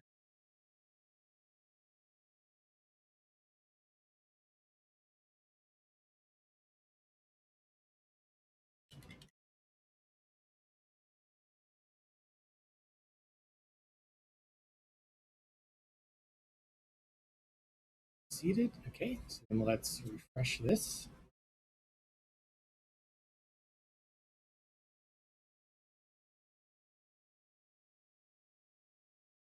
It works. It needs. Oof. Okay, I think we need to take the scroll view out. We need some labels and such. How will you know if the selection changed without a binding though? Um, yeah, I'm not quite sure yet. I was kind of focused on how it looks to begin with. Um, probably want like a duration this uh,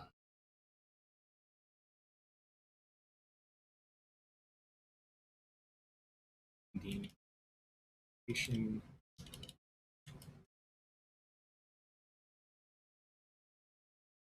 Then how do we get the current selection out of this? Um, maybe it's on the delegate um, where it did select. Let's just look at the protocol. Attributed row, title for row, did select row. I guess here we can update the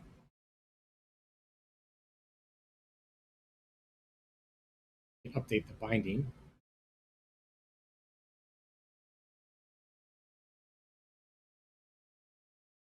So do we need to pass in this binding to the coordinator?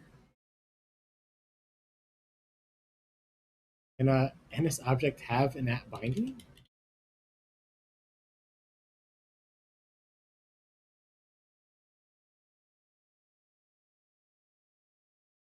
Yes, or just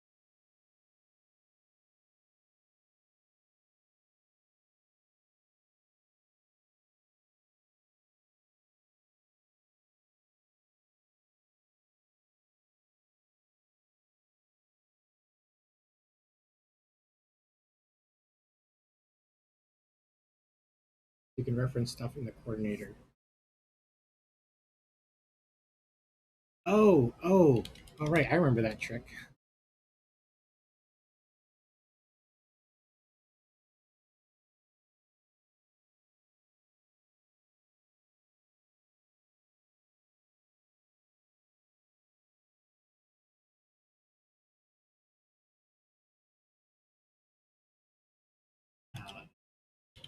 Sure.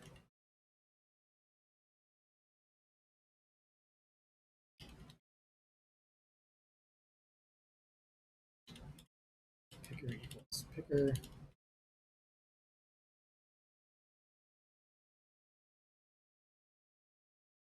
Then on did select row, we can say picker dot duration dot yeah, I guess depending on which component it was. So let's switch on the component again.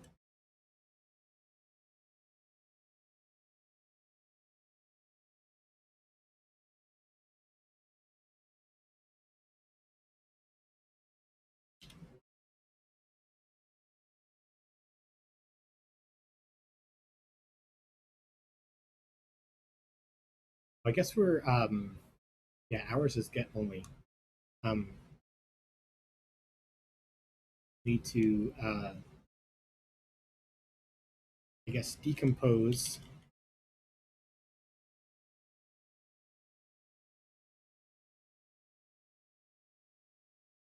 and then at the end set it back on there, I guess.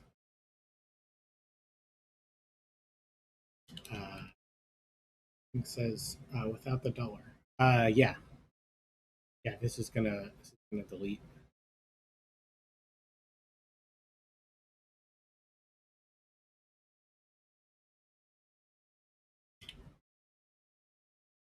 For dot duration tools.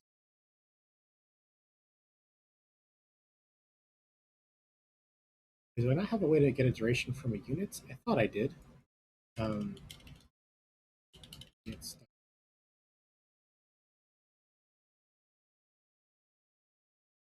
it's enough if you just remove the dollar, maybe. Um, well, I guess by decompose, like I have the um, hours, minutes, and seconds peeled out from them into a this little struct called units, which is its hours, minutes, and seconds, and is negative. Um, this duration is this the new type in iOS 16, continuous clock instant duration, which is kind of like big decimal is to integer or floating point. Uh, continuous clock instant duration is like time interval, like super precise. But like since it's just coming out and I'm exploring the Xcode beta, it'd be good to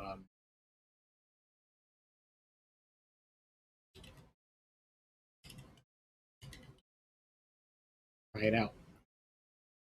Ours is a wet property. Oh, interesting. So I guess I need to rebuild it. Um,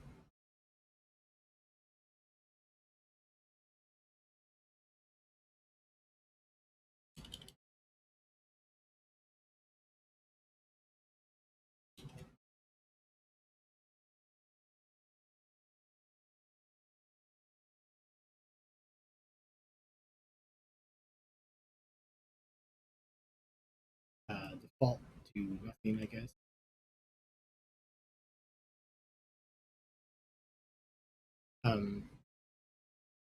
Not assign.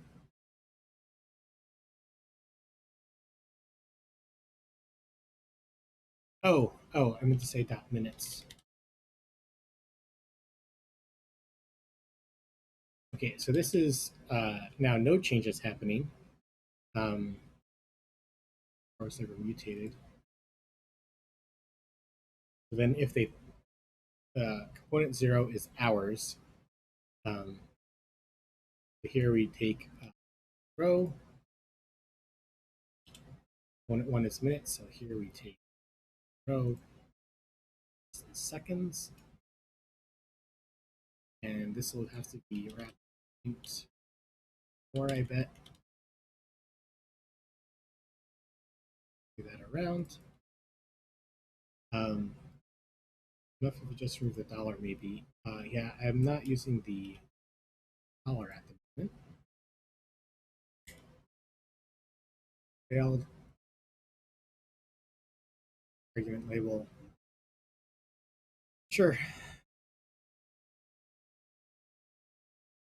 And then let's bring in the ad screen preview again. It's building.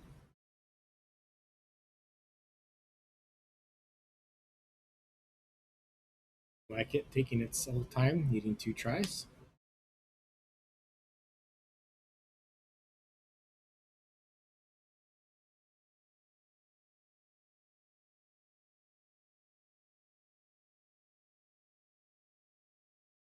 Okay. So what else? I guess we need some like labels on this thing now.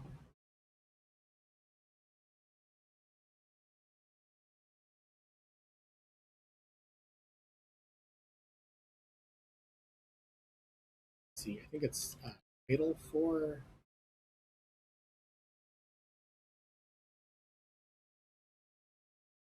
Wait, it wants the row? Oh, is this just instead of this one or the other? Let's try to get back to the documentation for this. Delegate.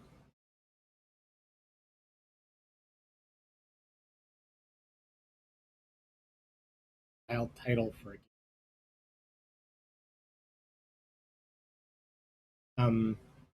do I not have to make a whole view myself? Can I use an attributed title? The methods in this group are marked optional. However, to use a picker view, you must implement either picker view title, picker view view, provide the component type content. Okay. So this is just the labels. How do I put headings, I guess?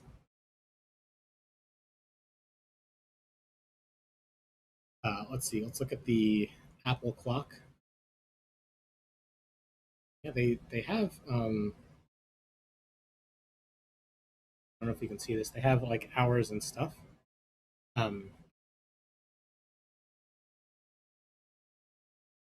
there's got to be a way to do it. Maybe on the data source. Nope, this is just strictly counts.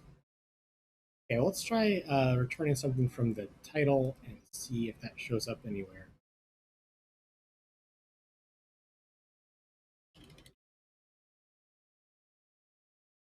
Hop back over to the preview.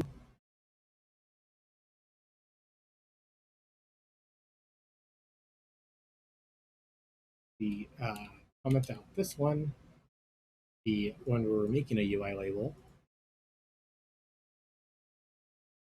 Yeah, so it just, yeah. So it's not really letting us put in our own titles. Yeah, it's been a while since I used that. I guess you can use both. um,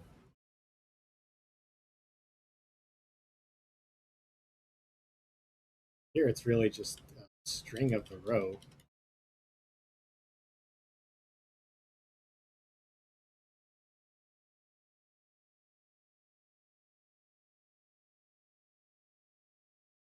But we do want some labels. So do we have to add like subviews or something?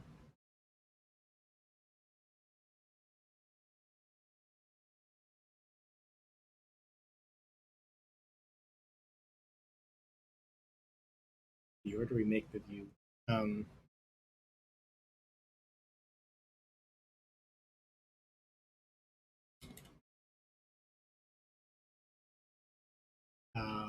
Put a breakpoint somewhere.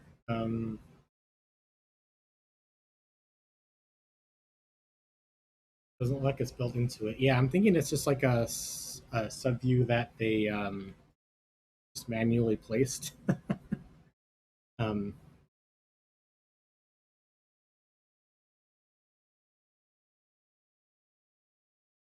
add subview.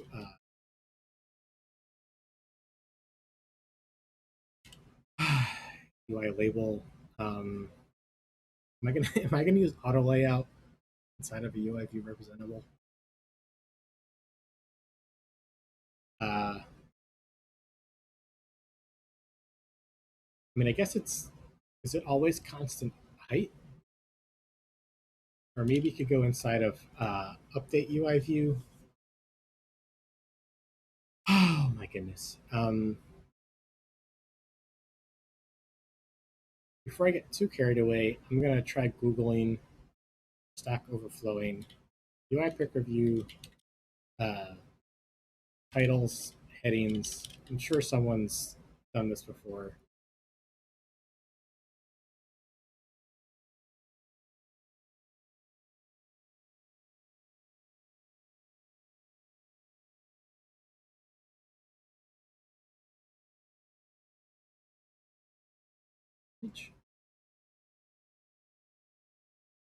Oh, they add.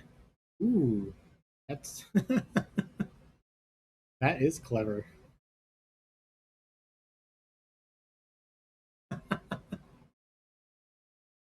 So this they're suggesting to add more components. Um, that's so smart. That's so hacky. Um,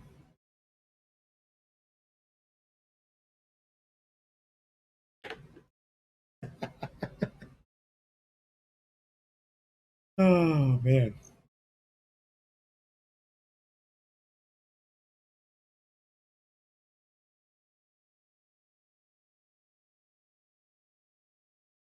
Okay, so if we do that, we have three, so we'll need six, I guess. Well, let's put a commit here so we can have something to fall back to. Um, this was a lot of good work. First pass at custom picker view in UI view repre.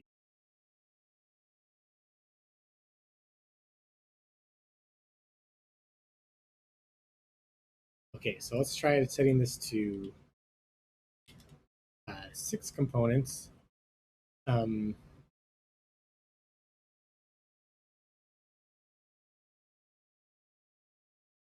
so then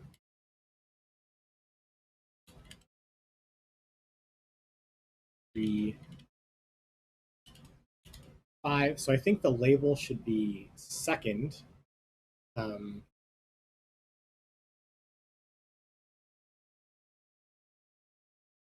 so every other one will be one. If you use the custom UI view delegate method, then you can make it look thicker. Um, yeah, that's true. There's also a width callback, if I remember correctly. I'm gonna try not to use UI view, just because um, there's a height call or width callback, right? Yeah, width for component, row height for component. I mean the text thickness folder. Right, and I think we can use attributed title for row to accomplish that. Also, um, we'll do it first with titles and then upgrade from there. Yeah, we'll see. We'll see how it goes. Um, this becomes get pushed over as 0, 2, and 4.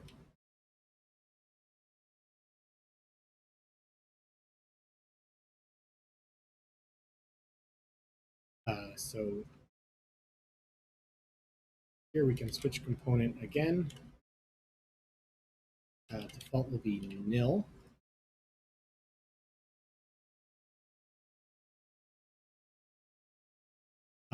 Otherwise, we'll say hours in for now. Expected closing curly. Yes. There. Oh, I didn't mean to run it. Well, I guess running's fine.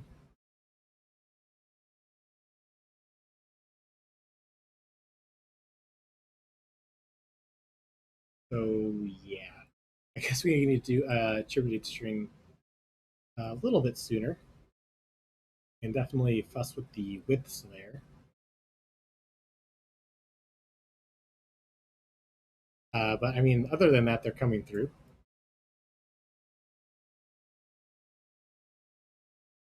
Let's see, attributed.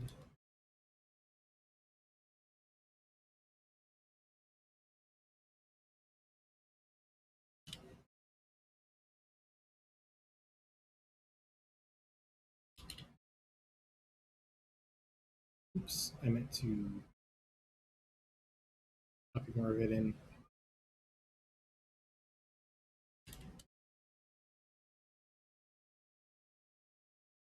Hey, so you can have ns attributed string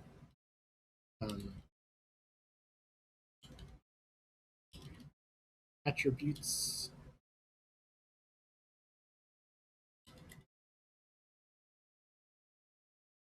So this will be what is it? It's got font, and the font will be UI font dot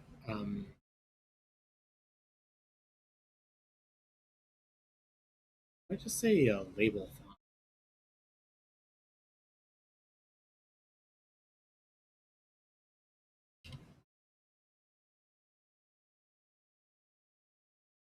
This is a text style. How do I get a font from this?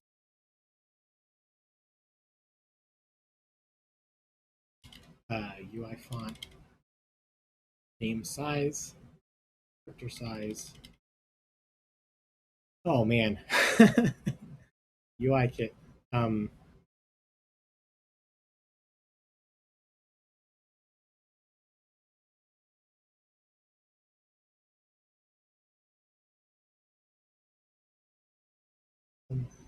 System font size, UI font dot label font size.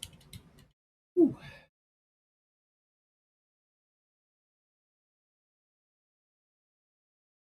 Yeah, so I guess we'll have two sets of attributes. We can factor them out later, but I guess we'll have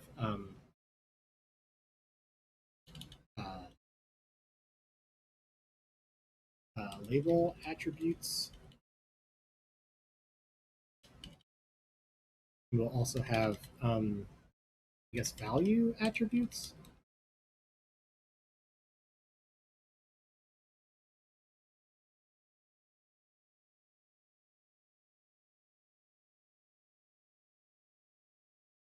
We can say old system font of size, and oh, I guess we need to give this types ns attribute string e to any, I believe. Compiler will tell us in a moment.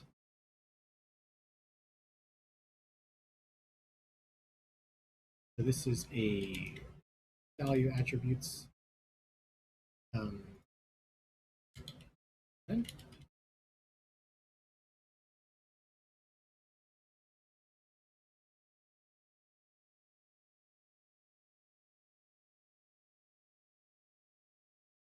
This will be label attributes.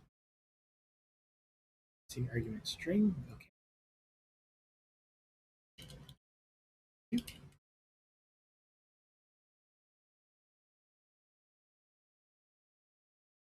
These looks like they can copy themselves down.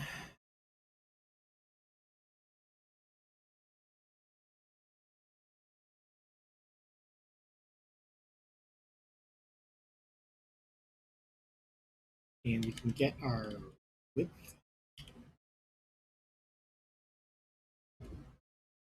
The component. Let's not implement this yet. Let's see how smart it is now that it's attributed. Come back over to our preview.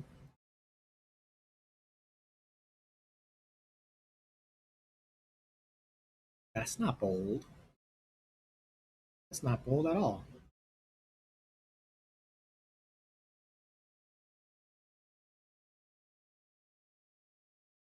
Bold system font of size.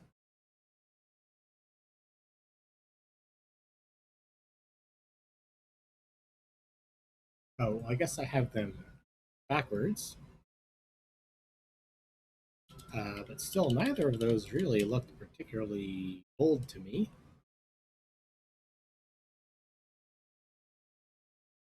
Didn't add a weight.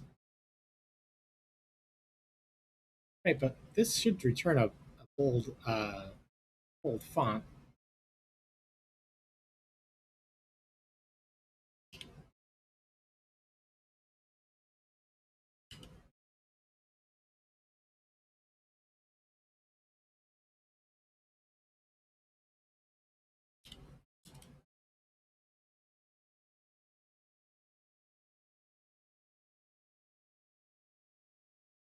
Clean up our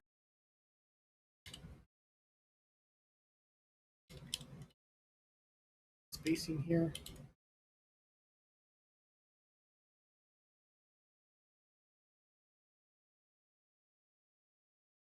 Still not seeing bold. Let's try running it in the simulator. Yeah, neither of those are particularly looking bold.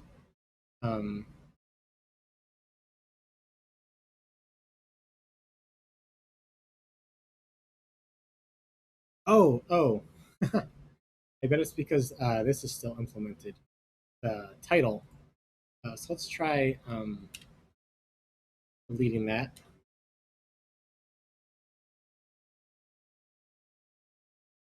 Ooh, those are still not looking so bold. We can see that it's coming through because there's nowhere else for it to be getting values from, right? Like if we comment this out too, it becomes empty, right?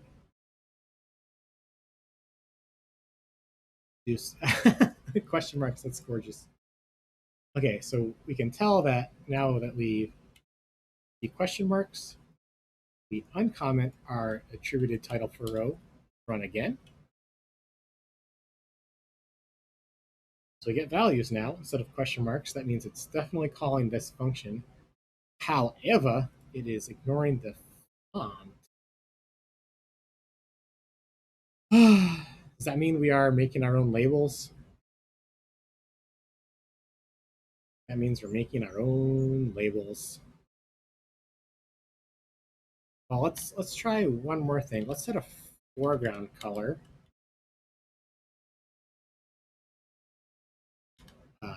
Purple.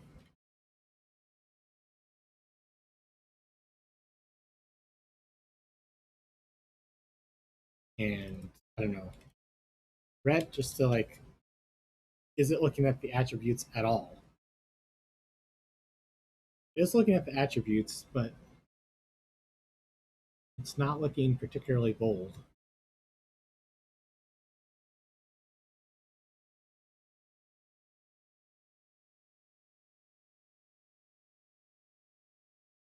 Okay, well, where did that view go? Do we have it in our? We do.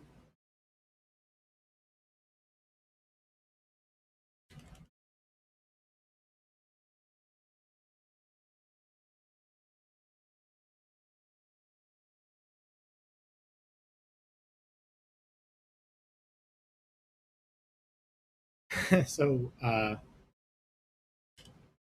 the attributed text equals self dot pick review row component. Um, Hopefully this gets called. I guess we can put a breakpoint to confirm. Yep. So we are getting this call in here. Well, now it's bold.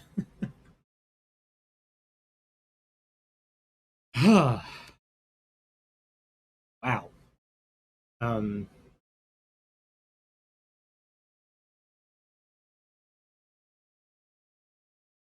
let's see. So what's next? UI Kit Adventures. Yeah, this is iOS 2.0 no less. This is like older school than the old school. Um,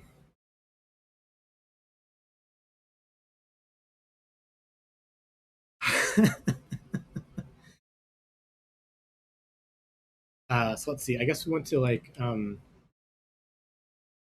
justify the values right and the labels left. Um, I guess that means making a paragraph style. Uh, Justify NS suitable paragraph style of justify dot alignment equals left. We'll do the same thing for like a right justify.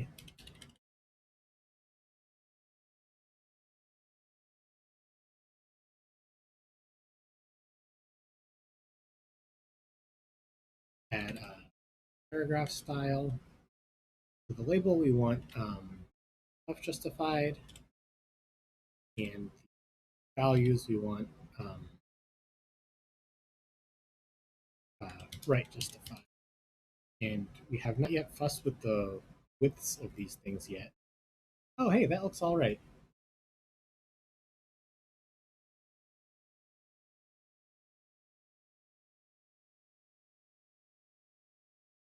Isn't Swift UI great?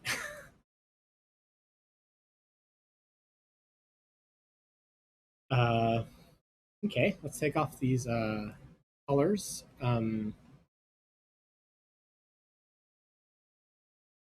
We have a primary color here, or hopefully it'll work correct. I guess we could try by switching to dark mode. Yeah, it looks like the colors, changing. They are coming from somewhere outside.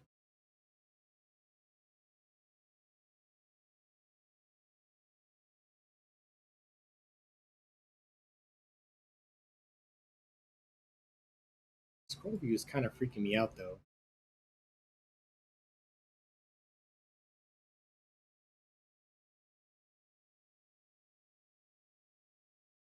Wow. um, okay.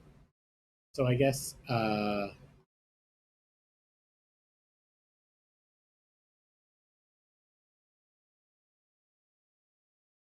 yeah, we can delete this title for row business. Um, I'm just kind of recalling this method. They're both here. I don't think it's calling this one directly. In iOS 16 simulator, the dark mode switches broken. Um, yeah, I noticed that too, and it was based on if my dark mode at the system level. Um, and I don't know why it's fixed actually, because it was broken for me too. Um, you tried restarting your computer. Someone earlier in the stream had to restart their computer to get a font to work. Um,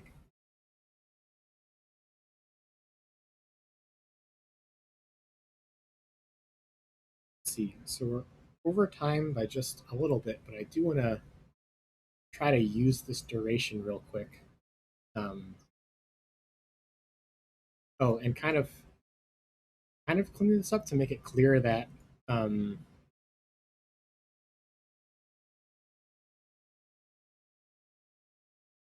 this isn't being called at all. That this one's being called. Um,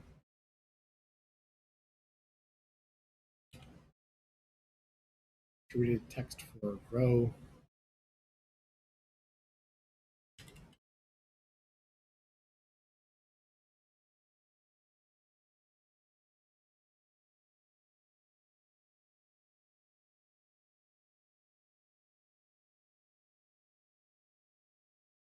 Distributed title for row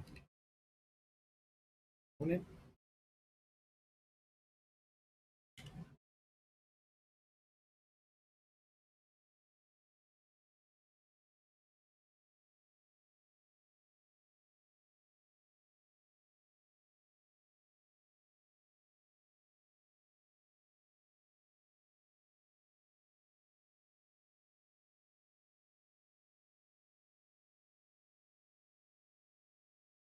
Uh, see. Yeah, so let's commit this. Styling the duration picker.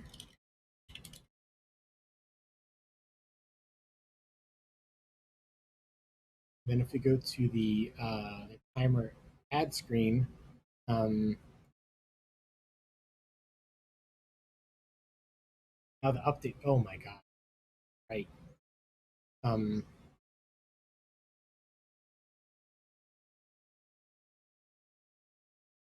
I'm not sure I need to do anything. It seemed to be working fine. Um, I guess if there was a binding, we would like update, make sure the binding was updated. Um, Binding changes. So here do I say context dot coordinator dot picker dot, and this we're just going to go in a loop. If I edit the duration, because it just has a reference to the binding itself.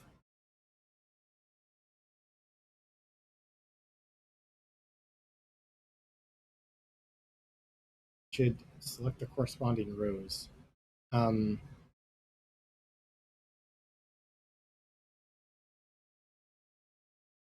oh, that's what you're saying. Um, yeah, let's see. Let's see. On change of duration, it's new value. Let's see. Let's get some prints going on.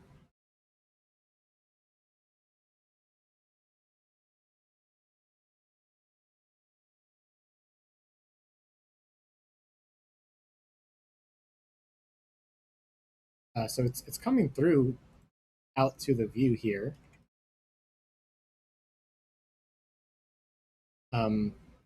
But I guess it did not start at 30 seconds.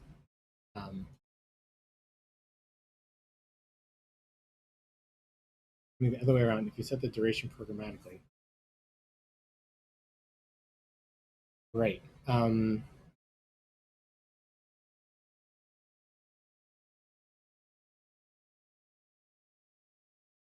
kind of a little lost, honestly, because this says like the back reference. I guess if the binding changed, context.coordinator. This the coordinator doesn't. Hmm.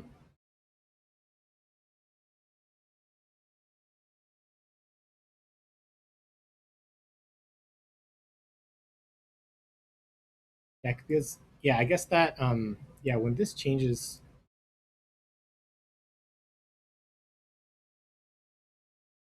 Oh, we need to maybe reload the components or something.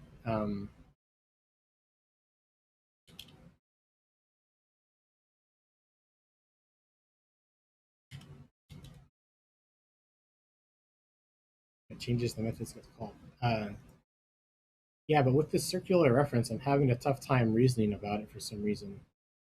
Yeah, it's not initializing to 30 seconds. Um,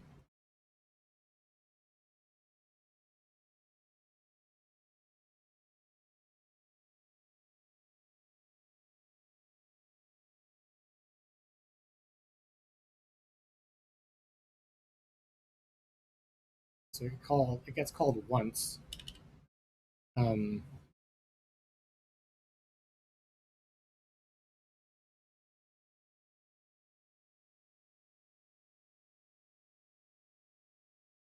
you change the selection somehow on the picker. Yeah, it should be starting at 30 seconds, but it always initializes to 0.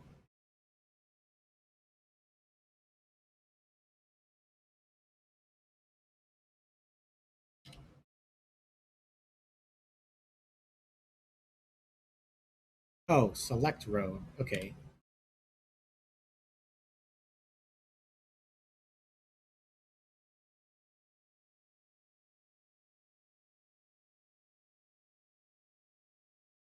So I guess for each component,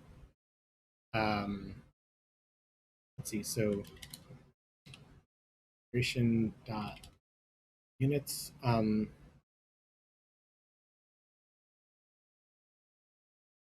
Select row. I guess this will be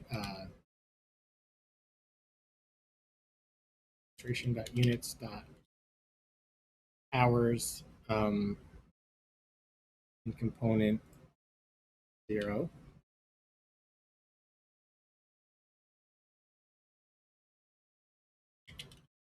Minutes in component 2.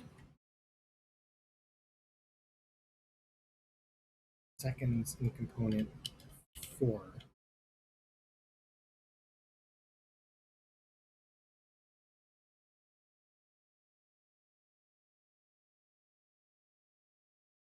Convert these ints to regular ints.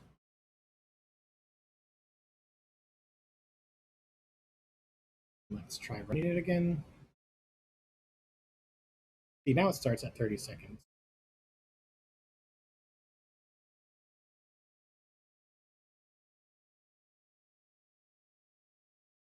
Okay, thanks for your help thinking through that. I was having a tough time.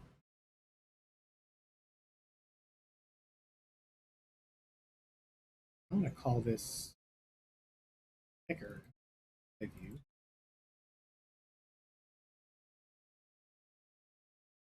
It's so weird to have this back reference. It really weirds me out. Um,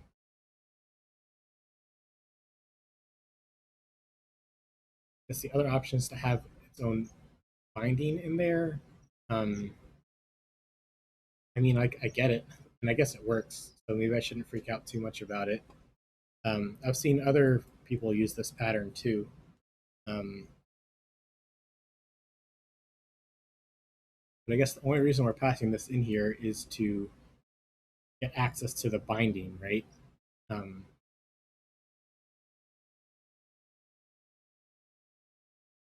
yeah, it's just right here.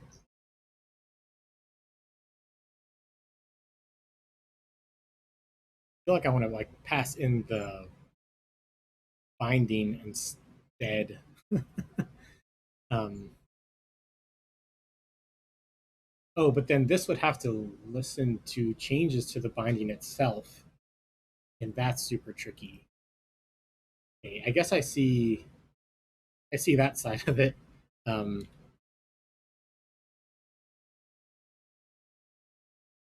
like if we pass in the whole structure, this can just set stuff onto the binding when it needs to. It doesn't have to listen to it.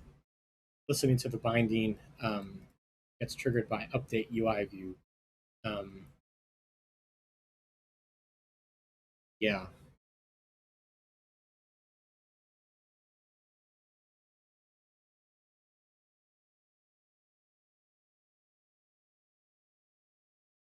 Okay, so if we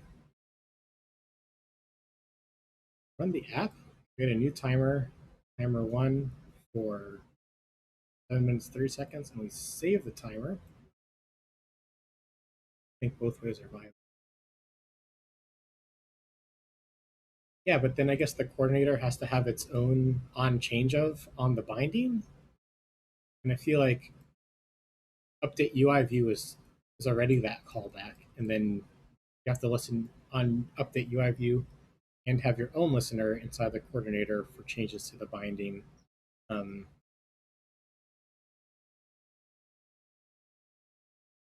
does it have to know changes? Oh, that's a fair point. That's a fair point. This doesn't change either way. That's a fair point.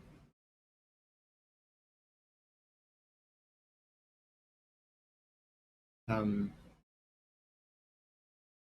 Kind of curious to try by passing in the binding then.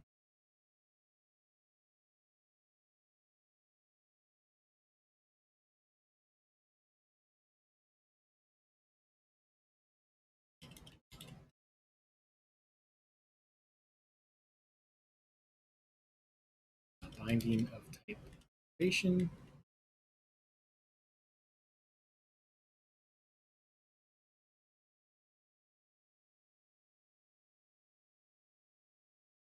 Mutable, so is this an underscore?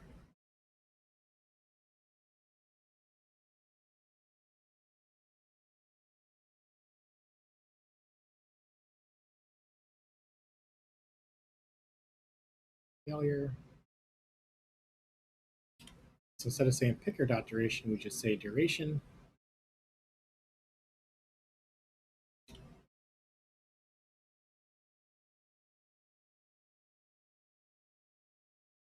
Of underscore duration. Yeah. We want to start out at 30 seconds instead of defaulting to 0, which is good. And then, right, the save button isn't actually hooked up. That's this business here.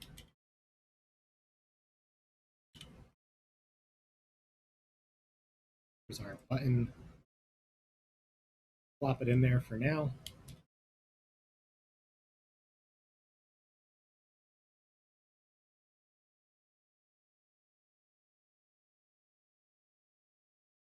Our timer. Nice.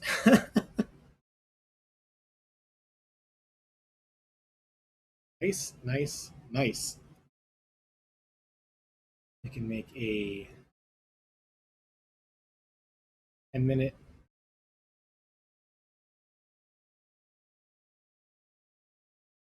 Looks kind of truncated on the preview though. Yeah, I'm not sure when the last time this has refreshed itself. Let's do a refresh. There we go. You set a minimum font size. Um, yeah, let's see what it looks like when we have a massive uh, font. Where is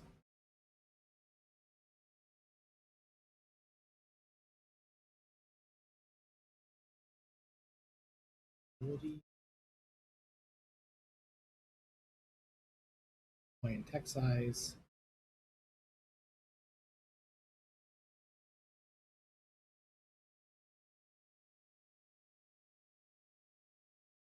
Big and juicy. Oh, that's so funny. The picker did not change text size. Oh yeah, that's true. Yeah, I could have said it on the preview. Um, I was kind of curious to see what the other screens look like too. But yeah, let's set this back to regular. Uh, Accessibility. Oh no, there's this thing here, dynamic type variants.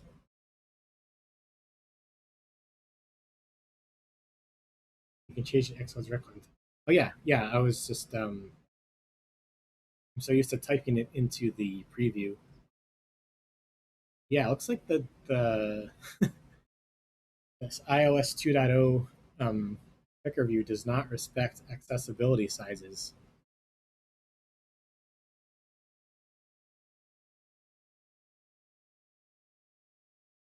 Save timer.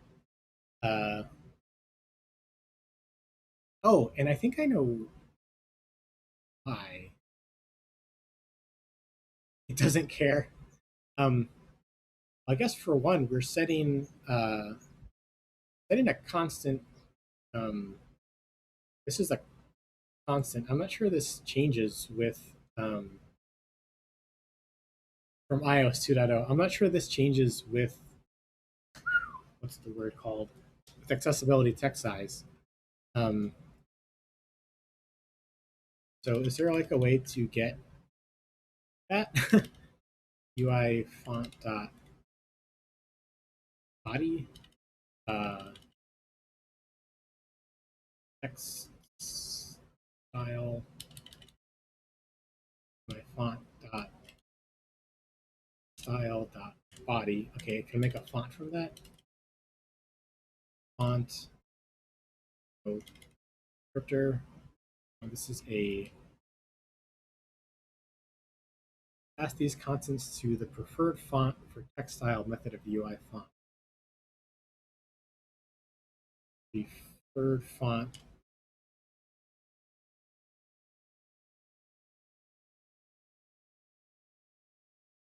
And how do we get bold?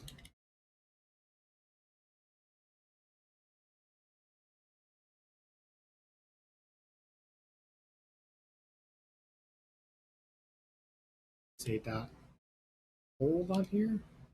No.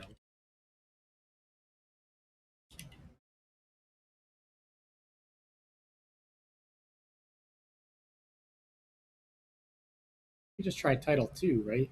Um,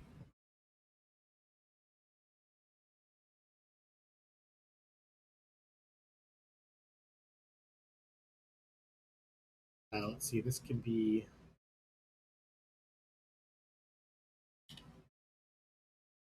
preferred font descriptor with text style, point size. Ooh.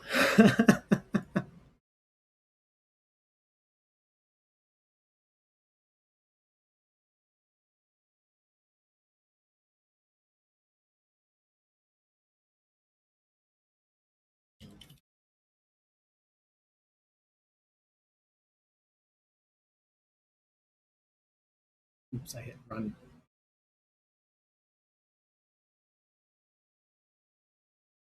This looks so out of whack. Yeah, it's not title 2. Um, how do I pass in bold to this thing? I'm not really looking for a custom font right now. Um, I guess that gets the point size, I guess. So yeah, let's try getting the point size. Yeah, just made the same realization. Yeah.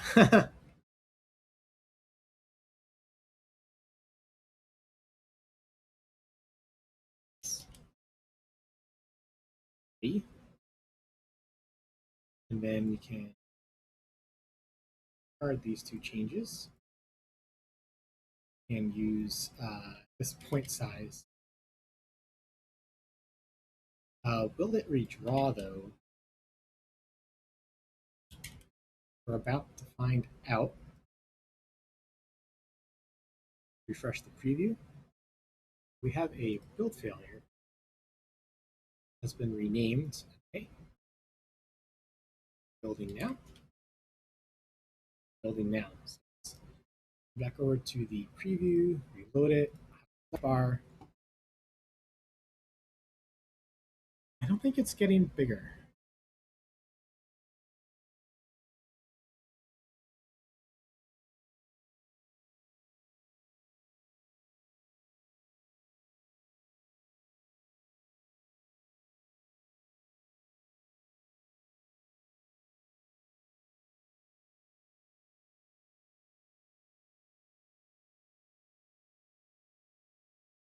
This zero looks like the same size as this zero, as this duration is clearly bigger than this duration. Ah. um, use the font sizes at all. Yeah, we're setting point size here, which is what we just computed uh, using the copy paste that you provided. Um,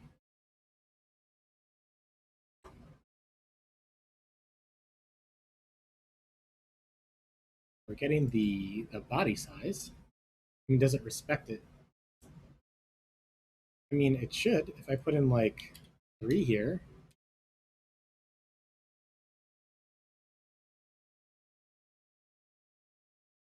super tiny all over the place.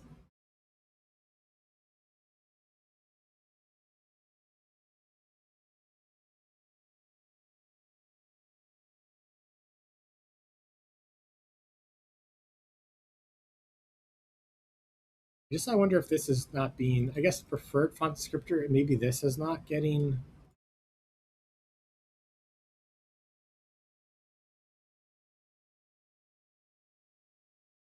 This doesn't. Hmm.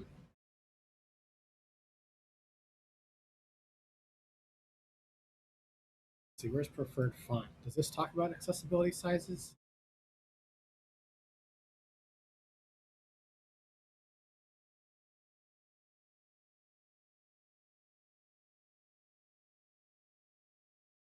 None of these really talk about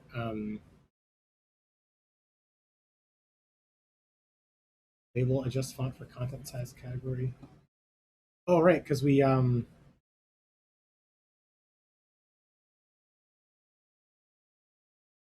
have our own label. Um,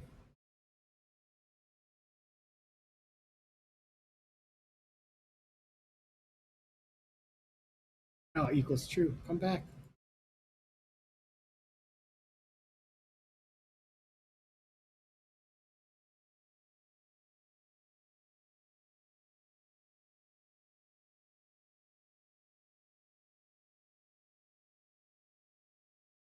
See it really getting bigger.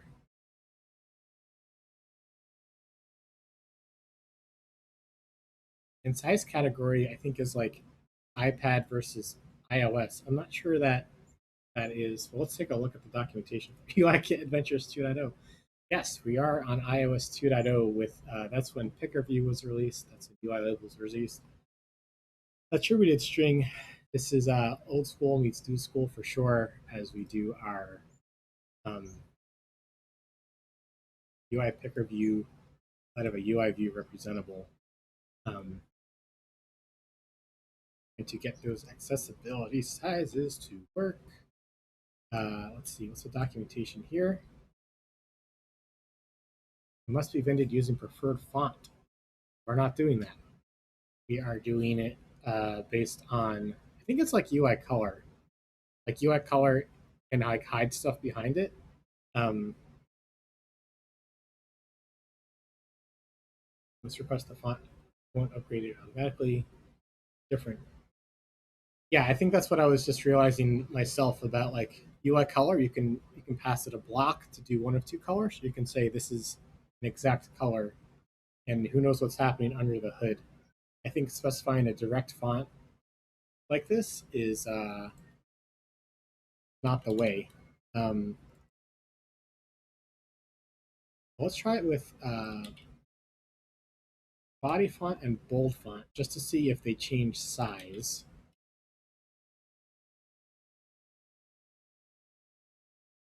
Refreshing.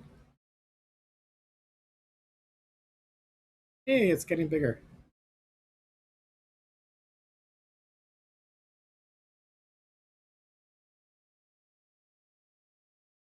It's getting super squished at bigger sizes, so that'll be something to tweak. um, but it won't be that hard to tweak because we have we have ways to tweak it with pitch for a component and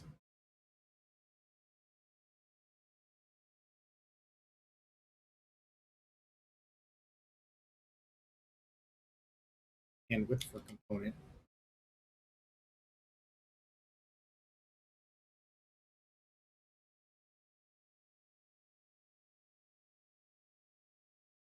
So if we do this, let's see what we get. The delegate has a callback for height. It's a little squished, but we can see that. Oh, oh no.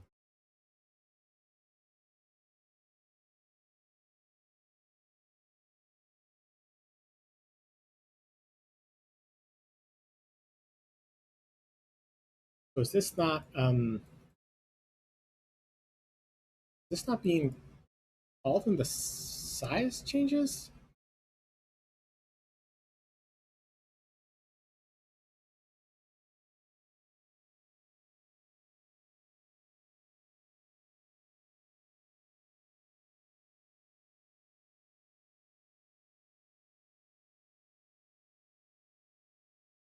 It's looking a lot better now, except for the super large sizes.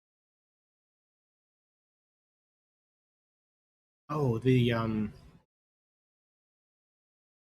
main picker view is like constant size. So we're gonna have to do some spelunking in UI Kit Adventures 3 to get our hands on that view and adjust it.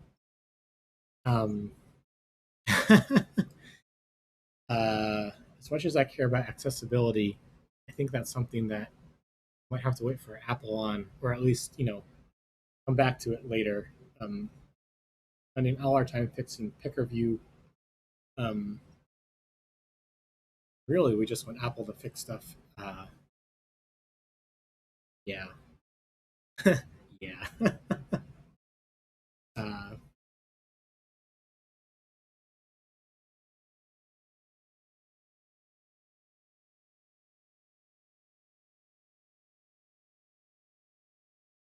Whew. I guess we did are saving some timers now. Save timer and just font size. Save new timer.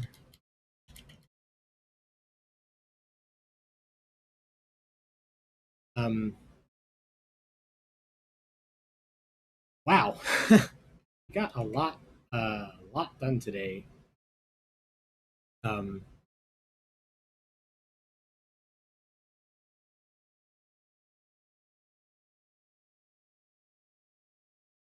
we started by redoing our navigation destinations using an app route now. Um, we are marking a timer complete by tapping on it. We fixed some UI tests and deleted some UI code, uh, some unused code. We're showing notifications, and we ended up using uh, a UI picker view from iOS 2.0 as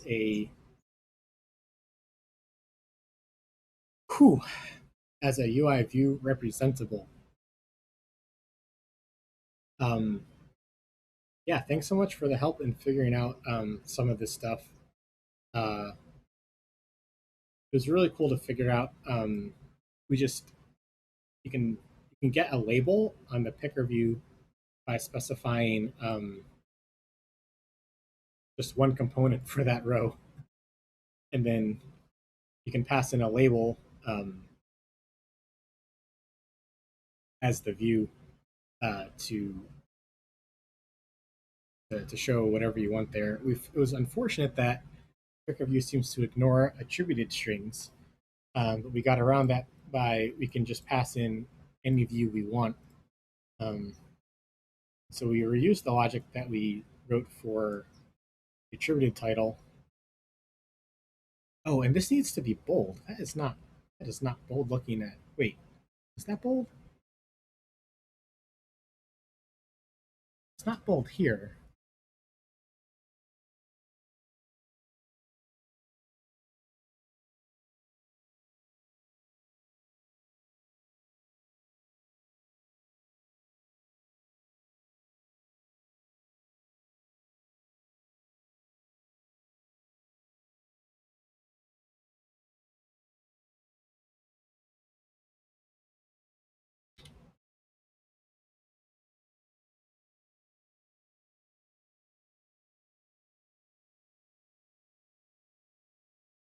How do I get a oh,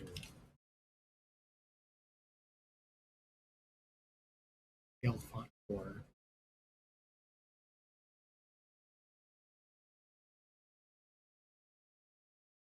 version of the specified font, appropriate style information applied to it, scaled to the current dynamic type? Wow.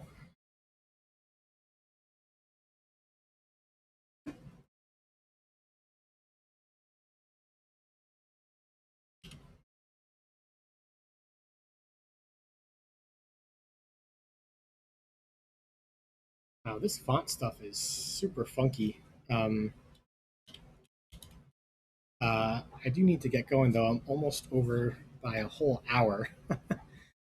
Thank you so much for joining me. Got a lot done today. We just need our fix our bold font and a little bit more of scaling there, and we'll be golden. Um, I will not be streaming tomorrow, as far as I know. I usually stream Fridays, but I'll be back on uh, Monday um, with more Swift UI uh, live streaming. You can follow my Twitter below for stream updates, and my website has links to my current apps on the App Store as well as my YouTube. Um, Thanks so much for spending time with me. Follow, like, and subscribe, blah, blah, blah, for more, and I'll see you next time.